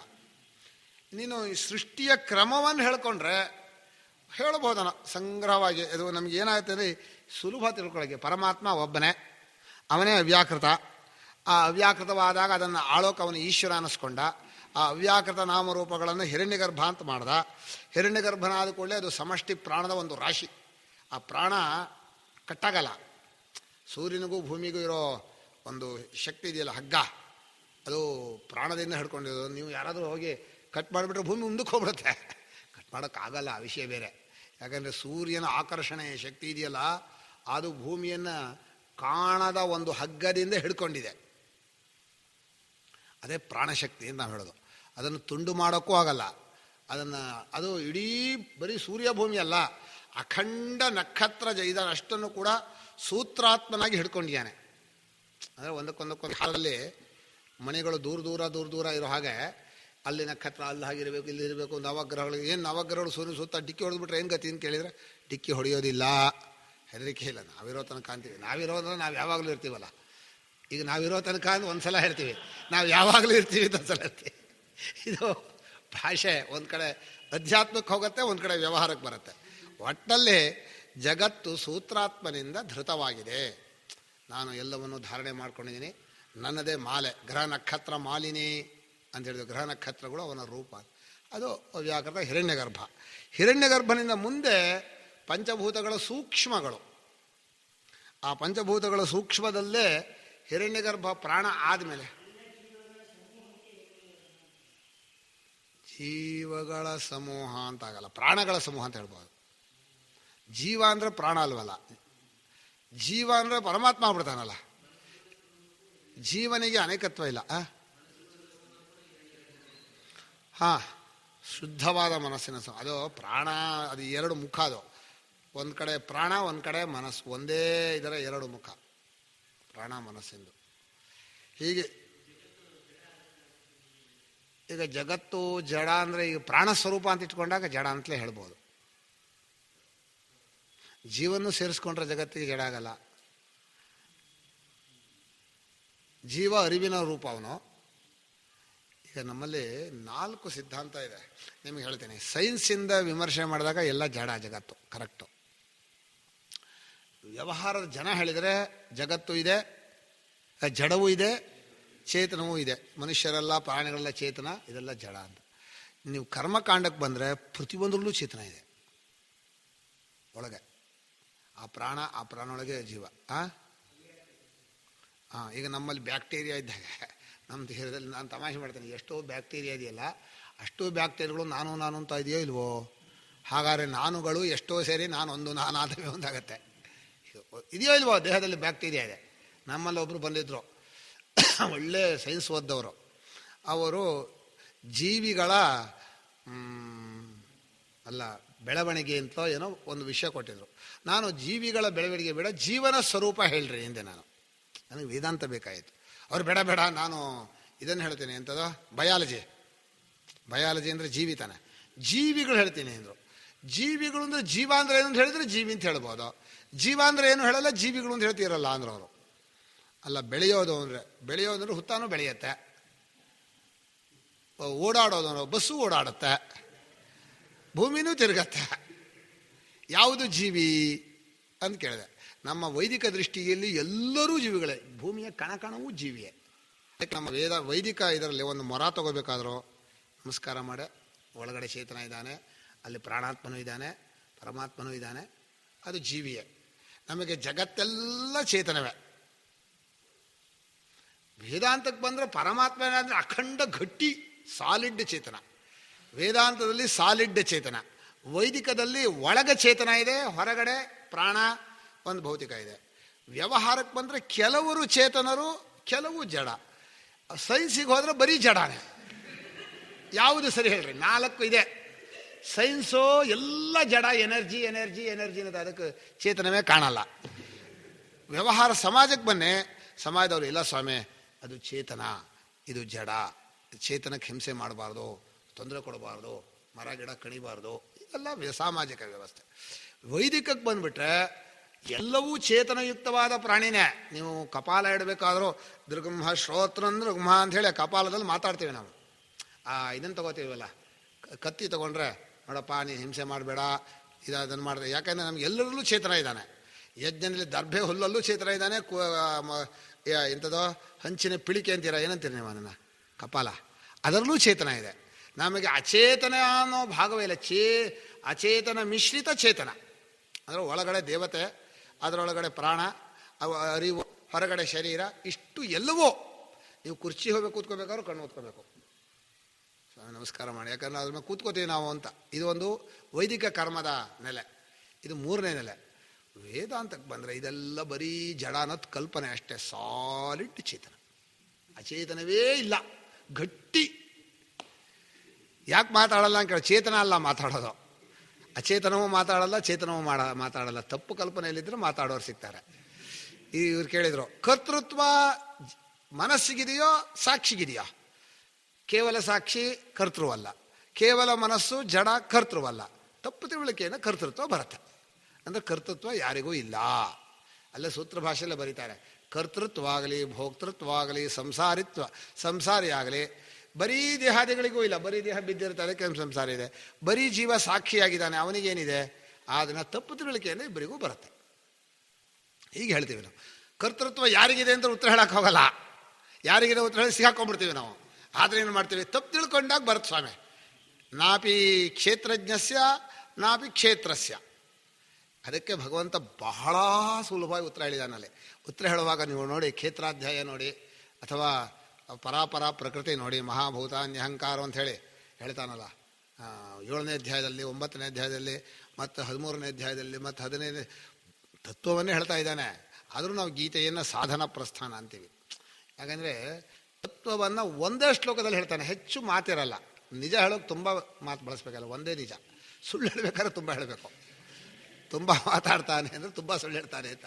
ಅಂದರೆ ನಾನು ತುಂಬ ಸುಳ್ಳು ಹೇಳ್ತೀನಿ ಅಂತಲ್ಲ, ತಪ್ಪು ತಿಳಿಕೆ ನನಗೆ ಬಂತು ಗ್ರಚಾರ. ಏನು ಹಾಗಲ್ಲ, ಹಾಗರ್ಥ ಅಲ್ಲ. ಇದು ಲೋಕದಲ್ಲೂ ಇದೆ. ಬಹುಭಾಷಿಣೆ ನಶ್ರದ್ಧತಿ ಲೋಕ. ತುಂಬ ಮಾತಾಡಿದರೆ ಅವ್ರ ಬಗ್ಗೆ ಯಾರೂ ನಂಬಿಕೆ ಕೇಳಲ್ಲ. ಯಾಕೋ ತುಂಬ ಮಾತಾಡ್ಕೊಂಡು ಸುಳ್ಳು ಹೇಳ್ತಾನೆ ಕಂಡ್ರೆ ಇವರು ಅಂತಾರೆ. ಅದು ಏನು ಮಾಡೋದು? ಸುಮ್ಮನಿದ್ರೆ ತಪ್ಪು ತಿಳಿಕೆ ಹೋಗಲ್ಲ. ಹೇಳ್ತಾ ಹೋದರೆ ಆ ತಪ್ಪು ತಿಳಿಕೆ ಹೆಚ್ಚಾಗತ್ತೆ, ಇನ್ನೊಂದು ತಪ್ಪು ತಿಳಿಕೆ ಬರುತ್ತೆ, ಇನ್ನೊಂದು ತಪ್ಪು ಕಲ್ಪನೆ ಬರುತ್ತೆ. ಆ ತಪ್ಪು ಕಲ್ಪನೆ ಬರೋಕ್ಕೆ ತಾನೇ ಶ್ರುತಿ ತಾನೇ ತನ್ನ ಪದವನ್ನು ತಾನೇ ವ್ಯಾಖ್ಯಾನ ಮಾಡ್ತಾ ಇದೆ. ಗೊತ್ತು ನಾನು ಪದ ಹೇಳ್ಕೊಡ್ಲೇ ಅವ್ರು ತಪ್ಪು ಹೋಗ್ತಾರೆ ಅಂತ. ಅದಕ್ಕೆ ಕೂಡ ತಕ್ಷಣ ಇನ್ನೊಂದು ಪದ. ಹಾಗಲ್ಲ, ಪಡ್ಕೊಳ್ತೀಯ ಅಂದರೆ ಪಡ್ಕೊಳ್ಳಲ್ಲ. ಹಾಗಾದ್ರೆ ಪಡ್ಕೊಳ್ಳಲ್ವ? ಪಡ್ಕೋತೀಯ. ನೀವು ಬ್ರಹ್ಮಜ್ಞಾನದಿಂದ ಎಲ್ಲವನ್ನು ಪಡ್ಕೋತೀಯೋ? ಎಲ್ಲವನ್ನು ನಿಜವಾಗಿ ಪಡ್ಕೊಳ್ಳಲ್ಲ. ನಿಜವಾಗಿ ಪಡ್ಕೊಳ್ಳಲ್ಲ ಅಂದರೆ ಬಿಟ್ಟುಬಿಡ್ತಾನೆ. ಪಡ್ಕೊಳ್ತೀಯ ಹೀಗೆ ಹೇಳಬೇಕು. ಹೀಗೆ ನಮ್ಮ ಉಪನಿಷತ್ತು ಜಗತ್ತು ಅಂದರೆ ಪರಿಪೂರ್ಣವಾದ, ಇಲ್ಲಿ ಒಂದೇ ಒಂದು ನಮ್ಮ ಟ್ರಿಕ್ ಅಂದ್ರೇನು, ದೇಶಕಾಲವನ್ನು ಜಗತ್ತೊಳಗೆ ಹಾಕ್ಬಿಟ್ಟಿದ್ದೀವಿ. ಆದ್ದರಿಂದ ಜಗತ್ತು ಎಲ್ಲಿ ಇದೇನೋ ಪ್ರಶ್ನೆ ತಪ್ಪು. ಎಲ್ಲಿ ಇದೆ ಬೇಕಾದ್ರೆ ದೇಶ ಆಗಿರಬೇಕು. ಆಮೇಲೆ ಯಾವಾಗ ಅಶ್ವಾಯ್ತು ತಪ್ಪು, ಪ್ರಶ್ನೆ ತಪ್ಪು ಅಂತೀವಿ, ಉತ್ತರ ಹೇಳಕ್ಕೆ ಹೋಗಲ್ಲ ನಾವು. ಅದಕ್ಕೆ ಯಾವಾಗಲೂ ನಾವು ವೇದಾಂತ ಪ್ರಶ್ನೆಯನ್ನು ಅನಲೈಸ್ ಮಾಡೋದು. ಏನು ಪ್ರಶ್ನೆ ಹೇಳ್ದ? ಜಗತ್ತು ಎಲ್ಲಿದೆ ಅಂತ ಕೇಳಿದ. ಎಲ್ಲಿ ಅಂದರೆ ಏನಿರಬೇಕು? ಜಗತ್ತಿಂದ ಹೊರಗಡೆ ಒಂದು ಜಾಗ ಇರಬೇಕು. ಇಲ್ಲ, ಒಳಗಡೆ ಜಾಗ ಇದೆ. ನಿನ್ನ ಪ್ರಶ್ನೆ ತಪ್ಪು ಅಂತೀವಿ, ಉತ್ತರ ಹೇಳಲ್ಲ. ಎಲ್ಲೂ ಇಲ್ಲ, ನಿಮ್ಮ ತೋರಿಕೆಯಲ್ಲಿದೆ. ಉತ್ತರ ಹೇಳುವಾಗ ನಮ್ಗೆ ಏನು ಸಿಗಾಕೋತೀವಿ ನೋಡ್ರಿ. ಯಾವಾಗ ಹುಟ್ಟಿತು ಜಗತ್ತು ಅಂತ ಕೇಳ್ತಾನೆ. ಅಲ್ಲಪ್ಪ, ಜಗತ್ತು ಹುಟ್ಟಿದ ಮೇಲೆ ಯಾವಾಗ ಅಂತ ಬರುತ್ತೆ. ಅದನ್ನು ಯಾವಾಗ ಅನ್ನೋ ಪ್ರಶ್ನೆ ತಪ್ಪು. ಅಷ್ಟೇ ಉತ್ತರ ಹೇಳೋದು ನಾವು. ಇದು ಮನುಷ್ಯ ವಿವೇಕ ಮಾಡ್ಕೋ. ಅದನ್ನು ಜಗತ್ತನ್ನು ಕೊನೆಯಲ್ಲಿ ಹೇಳೋದೇನೋ ಅನಿರ್ವಚನೀಯ. ಅನಿರ್ವಚನೀಯ ಅಂದರೆ ಹೇಳೋಕೆ ಬರಲ್ಲ ಅಂತ ಅರ್ಥ ಅಲ್ಲ.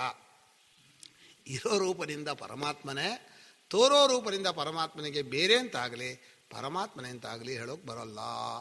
ಅದು ಅನಿರ್ವಚನಕ್ಕೆ. ಅನಿರ್ವಚನೀಯವಾದ ಮಾಯೆ, ಅನಿರ್ವಚನೀಯ ವಿದ್ಯೆ ನಿರ್ವಚನೀಯ ಅಂತ ಹೇಳಬೇಕಾಗಿರಲಿಲ್ಲ. ಅವಿದ್ಯೆಗೂ ಹೇಳಿದರು ಅವರು. ವಿದ್ಯೆ ಅಂದರೆ ತಪ್ಪು ತಿಳುವಳಿಕೆ, ಅದು ವಸ್ತುವೇ ಅಲ್ಲ. ಅದು ತಿಳುವಳಿಕೆ ಬೇರೆ, ಹೊರಗಡೆ ಇರೋ ವಸ್ತು ಬೇರೆ. ನಮ್ಮ ವ್ಯವಹಾರ ದೃಷ್ಟಿ ಹೇಳೋದು. ಅದಕ್ಕೂ ಹೇಳಿದ್ದಾರೆ ಅವಿದ್ಯೆ ಅಂತ. ಏನಾದರೂ ಆಗಲಿ, ಈ ಅನಿರ್ವಚನೀಯವಾದ ಕೊನೆಗೆ ಏನಾಗುತ್ತೆ ಅಂದರೆ, ಏನು ಕೇಳಿದ್ರು ಅನಿರ್ವಚನೀಯ ಅಂದ್ಬಿಟ್ರೆ ಎಲ್ಲ ಗೊತ್ತಿಲ್ವೋ ಗೊತ್ತಿದೆಯೋ. ಏನ್ರೇ ಖಾರ ಅಂದ್ರೇನೋ ಅನಿರ್ವಚನೀಯ, ಬಿಸಿ ಅಂದ್ರೇನೋ ಅನಿರ್ವಚನೀಯ, ನಾನು ಅಂದ್ರೇನೋ ಅನಿರ್ವಚನೀಯ.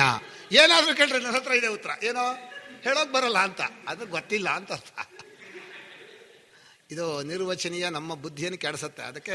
ಅದಕ್ಕೊಂದು ಲಿಮಿಟ್ ಕೊಟ್ಟು, ತೋರಿಕೆಯೋ ತೋರುವ ದೃಷ್ಟಿಯಿಂದ ಬೇರೆ ಅಂತಾಗಲಿ ಆ ವಸ್ತು ಅಂತಾಗಲಿ ಹೇಳೋಕೆ ಬರಲ್ಲ. ಅಷ್ಟು ಅರ್ಥದಲ್ಲಿ ಕರೆಕ್ಟು. ಇನ್ನು ಮಾಯೆ ವಿವರಣೆ ಆಯಿತು. ಪರಿಣಾಮವಾದ, ವಿವರ್ತವಾದ ಅಂತ ಒಂದಿದೆ. ಪರಿಣಾಮವಾದ ಅಂದರೆ ಹಾಲು, ಮೊಸರು, ಬೆಣ್ಣೆ, ತುಪ್ಪ, ಇದು ಪರಿಣಾಮವಾದ. ಇದು ಇನ್ನೊಂದು ವಾದವನ್ನು ಹೊಡೆಯೋಕೆ ಕೆಲವು ಜಾಗದಲ್ಲಿ ಪರಿಣಾಮವಾದ ಹೇಳ್ತೀವಿ ನಾವು. ಈ ತಾರ್ಕಿಕರು ಅಸತ್ಕಾರ್ಯವಾದಿಗಳು. ಇಲ್ಲದೇ ಇರೋ ಹುಟ್ಟತ್ತೆ ಅಂತಾರೆ. ಎಲ್ಲೂ ಇಲ್ಲದೆ ಇರೋದು ಹುಟ್ಟತ್ತೆ ಅಂದರೆ ಮೂಲನೇ ಇಲ್ಲ ಅವರಿಗೆ. ಮಣ್ಣು ಸತ್ತು ಗಡಿಗೆ ಹುಟ್ಟತ್ತೆ ಅಂತಾರೆ. ಮಣ್ಣು ಸತ್ತು ಹೋದರೆ ಗಡಿಗೆ ಹುಟ್ಟೋದಾಗ ಅದರಲ್ಲಿ ಕಾರಣ ನಾಶ, ಕಾರ್ಯ ಉತ್ಪತ್ತಿ.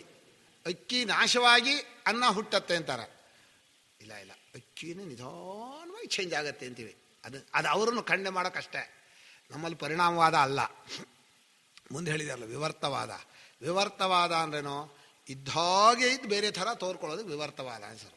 ಹಾಗೇನೂ ಇರಬೇಕು, ಬೇರೆ ಥರನೂ ತೋರಬೇಕು. ವಿವರ್ತ ಅನ್ನೋ ಇದು ಟೆಕ್ನಿಕಲ್ ವರ್ಡು. ವಿವರ್ತವಾದ ಅನ್ನೋ ಶಬ್ದಕ್ಕೆ ತಾನು ಇದ್ದಂತೆ ಇದ್ದು ಬೇರೆ ರೀತಿಯಾಗಿ ತೋರುವಂತಹದ್ದಕ್ಕೆ ವಿವರ್ತವಾದ ಅಂತ ಹೆಸರು. ಬ್ರಹ್ಮವು ಈಗಲೂ ಬ್ರಹ್ಮವಾಗಿದೆ, ಸೃಷ್ಟಿಗೆ ಮುಂಚೆನೂ ಬ್ರಹ್ಮ, ಈಗಲೂ ಬ್ರಹ್ಮ, ಯಾವಾಗಲೂ ಬ್ರಹ್ಮವೇ. ಆಗ ಬ್ರಹ್ಮವೇ ಆಗಿ ಇದ್ಕೊಂಡು ಜಗತ್ತಾಗಿಯೂ ತೋರುತ್ತೆ. ಅದು ವಿವರ್ತವಾದ. ವಿವರ್ತವಾದವನ್ನು ನಾವು ಸ್ವೀಕಾರ ಮಾಡ್ತೇವೆ. ಇದು ಒಂದು ಉಪದೇಶಕ್ಕೋಸ್ಕರ ಈಗ ಹೇಳ್ತೀವಿ. ವಿವರ್ತವಾದ ಎಂಥದ್ದು? ಪರಿಣಾಮವಾದ, ಅಸತ್ಕಾರ್ಯವಾದ, ಇದು ಮಾಯಾವಾದ. ಮಾಯಾವಾದ ಅಂದರೆ ತೋರಿಕೆಯಿಂದ ಹುಟ್ಟತ್ತೆ ಅಂತ. ಮಾಯಾವಾದ ಅಂದರೆ ನೀವು ಮಾಯಾವಾದಿಗಳೋ, ವಿವರ್ತವಾದಿಗಳೋ, ಪರಿಣಾಮವಾದಿಗಳೋ, ಅಸತ್ಕಾರ್ಯವಾದಿಗಳೋ ಅಂತ ಕೇಳಿದರೆ ಯಾವ ವಾದವೂ ಇಲ್ಲ ನಮ್ಮ ಹತ್ರ. ಅದೇ ವಾದ. ಅದೇ ವೇದಾಂತಿಗಳನ್ನೇ ಮಾಯಾವಾದ ಅಂದರೆ ಸೃಷ್ಟಿಯು ಇದ್ದಂತೆ ಇದ್ದು ತೋರಿಕೆಯಲ್ಲಿ ಹುಟ್ಟತ್ತೆ. ಮಾಯಾ ಅಂದರೆ ತೋರಿಕೆ ತಾನೆ. ಸತೋ ಹಿ ಮಾಯೆಯ ಜನ್ಮ ಯುಜ್ಯತೆ ನತು ತತ್ವತಃ. ಇದ್ದದ್ದು ಹುಟ್ಟಬೇಕಾಗಿಲ್ಲ. ಹುಟ್ಟುವಿಕೆಯಿಂದ ಪ್ರಯೋಜನ ಆಗಬೇಕು, ಇರುವಿಕೆ ಬರೀಬೇಕು. ಇರುವಿಕೆಯ ಮದ್ಮೇಲೆ ಹುಟ್ಟಿ ಆಗಬೇಕು ಅಂತ ಕೇಳ್ತಾನೆ ನಾನು. ಸರಿ, ಇಲ್ಲದೆ ಇರೋದು ಹುಟ್ಟತ್ತಾ? ಇಲ್ಲದೆ ಇರೋದು ಹುಟ್ಟೋಕ್ಕಾಗ ಸಾಧ್ಯ ಇಲ್ಲ. ಅಸತೋ ಮಾಯೆಯ ಜನ್ಮ ತತ್ವತೋಪಿ ನ ಯುಜ್ಯತೆ. ಸುಳ್ಳೇನು ಹುಟ್ಟಲ್ಲ, ನಿಜವಾಗಿ ಹುಟ್ಟಲ್ಲ ಇಲ್ಲದೆ ಇರೋದು. ಇದ್ದದ್ದಾದರೂ ಸುಳ್ಳೆ ಹುಟ್ಟಬಹುದು. ಸುಳ್ಳೆ ಅಂದರೆ ತೋರಿಕೆ ಇಲ್ಲಿ ಅಂತ. ಅದಕ್ಕೆ ಅವ್ರೇನು ಮಾಡಿದ್ರು, ಇದ್ದದ್ದು ಸುಳ್ಳಾಗಿ ಹುಟ್ಟುತ್ತದೆ. ಅರ್ಥ ಆಗತ್ತಾ? ಇದ್ದದ್ದು ಇದ್ದಾಗ ತೋರಿಕೆ ಹುಟ್ಟಿದಾಗ ಕಾಣತ್ತೆ, ಹುಟ್ಟು ಅನ್ನೋದು ನಿಜವಾಗಿ ಇಲ್ಲ. ಅದನ್ನು ಹೇಳೋಕ್ಕೆ ಸತೋಹಿ ಮಾಯೆಯ ಜನ್ಮ. ಇದು ಮಾಯಾ ಜನ್ಮ. ಮಾಯಾವಾದ ಅಂದರೆ ಹೀಗೆ ಹುಟ್ಟನ್ನು ಹೇಳಬೇಕು. ಹುಟ್ಟು ಅಂದರೆ ಸೃಷ್ಟಿಗೂ ಆಯಿತು, ಕಾರ್ಯಕಾರಣ ಪ್ರಕ್ರಿಯೆಗೂ ಆಯಿತು. ಇಷ್ಟು ಹೇಳಿದ್ದೀನಿ. ಇನ್ನು ಒಂದು ಪದ ಇದೆ, 2 ನಿಮಿಷದಲ್ಲಿ ಮುಗಿಸ್ಬಿಡ್ತೇನೆ. ಜಹಲ್ಲಕ್ಷಣ ಅಜಹಲ್ಲಕ್ಷಣ ಅಂತ. ಈ ಲಕ್ಷಣ ಅಂದರೆ ವಸ್ತುವನ್ನು ಸ್ವರೂಪಕ್ಕೂ ಹೇಳ್ತಾರೆ, ವಸ್ತುವನ್ನು ತಿಳಿಸುವ ಚಿಹ್ನೆಗೂ ಹೇಳ್ತಾರೆ. ಲಕ್ಷಣಂ ಅಂದರೆ ಚಿಹ್ನೆ ಅಂತ ಇಟ್ಕೊಳ್ಳಿ. ಅಜಹಲ್ಲಕ್ಷಣ ಜಹಲ್ಲಕ್ಷಣ ಅಂದರೆ ಜಹತ್ ಅನ್ನೋ ಪದ ಸಂಸ್ಕೃತದಲ್ಲಿ ಬಿಟ್ಟಿರೋದು ಅಂತ ಅರ್ಥ. ಸ್ವರೂಪವನ್ನು ಬಿಟ್ಟು ಬೇರೆ ತೋರಿಸಿದರೆ ಅದು ಜಹಲ್ಲಕ್ಷಣ. ಕಾಗೆ ಕೂತಿರೋ ದೇವದತ್ತನ ಮನೆ ಅಂದರೆ ಕಾಗೆ ಮನೆಗೆ ಸೇರಿಲ್ಲ, ಅದು ಜಹಲ್ಲಕ್ಷಣ. ಸರಿತಾನೆ? ನಾನು ತಿಳ್ಕೊಂಡಾಗ ಇದು ಈ ಆಧುನಿಕ ಪರಿಭಾಷಾ. ಪ್ರಾಚೀನ ವೇದಾಂತ ಶಂಕರ ಭಾಷೆಯಲ್ಲಿಲ್ಲ, ಆಮೇಲೆ ಬಂದಿರೋದು. ಬ್ರಹ್ಮಕ್ಕೆ ಜಹಲ್ಲಕ್ಷಣ ಅಜಹಲ್ಲಕ್ಷಣಗಳನ್ನು ಹೇಳಬೇಕು. ಅಜಹತ್, ಜಹತ್ ಓಹಾಕ್ ತ್ಯಾಗಿಗೆ ಅದು ಶತ್ರು. ಜಹತ್ ಲಕ್ಷಣಂ. ಜಹತ್ ಅಂದರೆ ಬಿಟ್ಟಿರುವ ಲಕ್ಷಣ, ತಗಲಿಲ್ಲ. ಕಾಗೆ ಇದೆ, ಹೋಗೋ ತನಕ ಏನೂ ಇರಲ್ಲ, ಅದು ಹೋಗ್ಬಿಡುತ್ತೆ. ತೋರಿಸುವಾಗ ಕಾಗೆ ಕೂತಿದೆಯಲ್ಲ ಅದೇ ಮನೆಯಿಂದ, ಅದು ಜಹಲ್ಲಕ್ಷಣ. ಇನ್ನು ಅಜಹಲ್ಲಕ್ಷಣ ಅಂದ್ರೆ ಅದಕ್ಕೆ ಸೇರ್ಕೊಂಡಿದೆ. ಮನೆಗೆ ಸೇರ್ಕೊಂಡಿರೋ ಏನೋ ಗುರ್ತು ಹೇಳಿದಾನೆ ಇಟ್ಕೊಳ್ಳಿ. ಯಾವುದು? ಹಾಂ, ಏನಾದರೂ ಒಂದು ಹೇಳಿ. ಮನೆಗೆ ಏನೋ ಒಂದು ಕಟ್ಟಿದಾರಲ್ಲ ಅದು ಅಂತ ಹೇಳ್ರಿ. ಒಂದು ಲಕ್ಷಣ ಅಂದರೆ ಚಿಹ್ನೆಯನ್ನು ಹೇಳುವಾಗ ಆ ಸ್ವರೂಪಕ್ಕೆ ಸೇರಿದರೆ ಅಜಹತ್ ಲಕ್ಷಣ, ಸ್ವರೂಪವನ್ನು ಬಿಟ್ಟಿದರೆ ಜಹಲ್ಲಕ್ಷಣ. ತುಂಬ ಚರ್ಚೆ ಇದೆ ಇದಕ್ಕೆ, ನಾನು ಸಂಗ್ರಹವಾಗಿ ಹೇಳಿದೆ. ಇದು ಸರಳವಾದ ಅರ್ಥ. ಈಗ ಇವತ್ತಿನ ಈ ಕಾಲವೂ ಮುಗೀತು. ಮಧ್ಯಾಹ್ನ ಮಂಗಳದ ಇದನ್ನು ಮಾಡ್ಕೊಳ್ಳೋಣ ಅಂತ ನಿಶ್ಚಯ ಮಾಡಿದ್ದೀನಿ. ನನಗೊಂದು 10 ನಿಮಿಷ ಗುರುಗಳು ಏಕಾಂತದಲ್ಲಿ ಒಂದು ನೀವು ಏನು ವ್ಯವಸ್ಥೆ ಅಂತ ತಿಳಿಸಿದ್ರೆ ಧನ್ಯ. ನಿಜವಾಗಿ ತುಂಬ ಆನಂದವಾಯಿತು. ಅಂದರೆ ಇಷ್ಟು 10-5 ದಿವಸಗಳು ಹ್ಯಾಕ್ ಕಳೆದ್ವಿ ಅಂತಲೇ ಗೊತ್ತಾಗಿಲ್ಲ.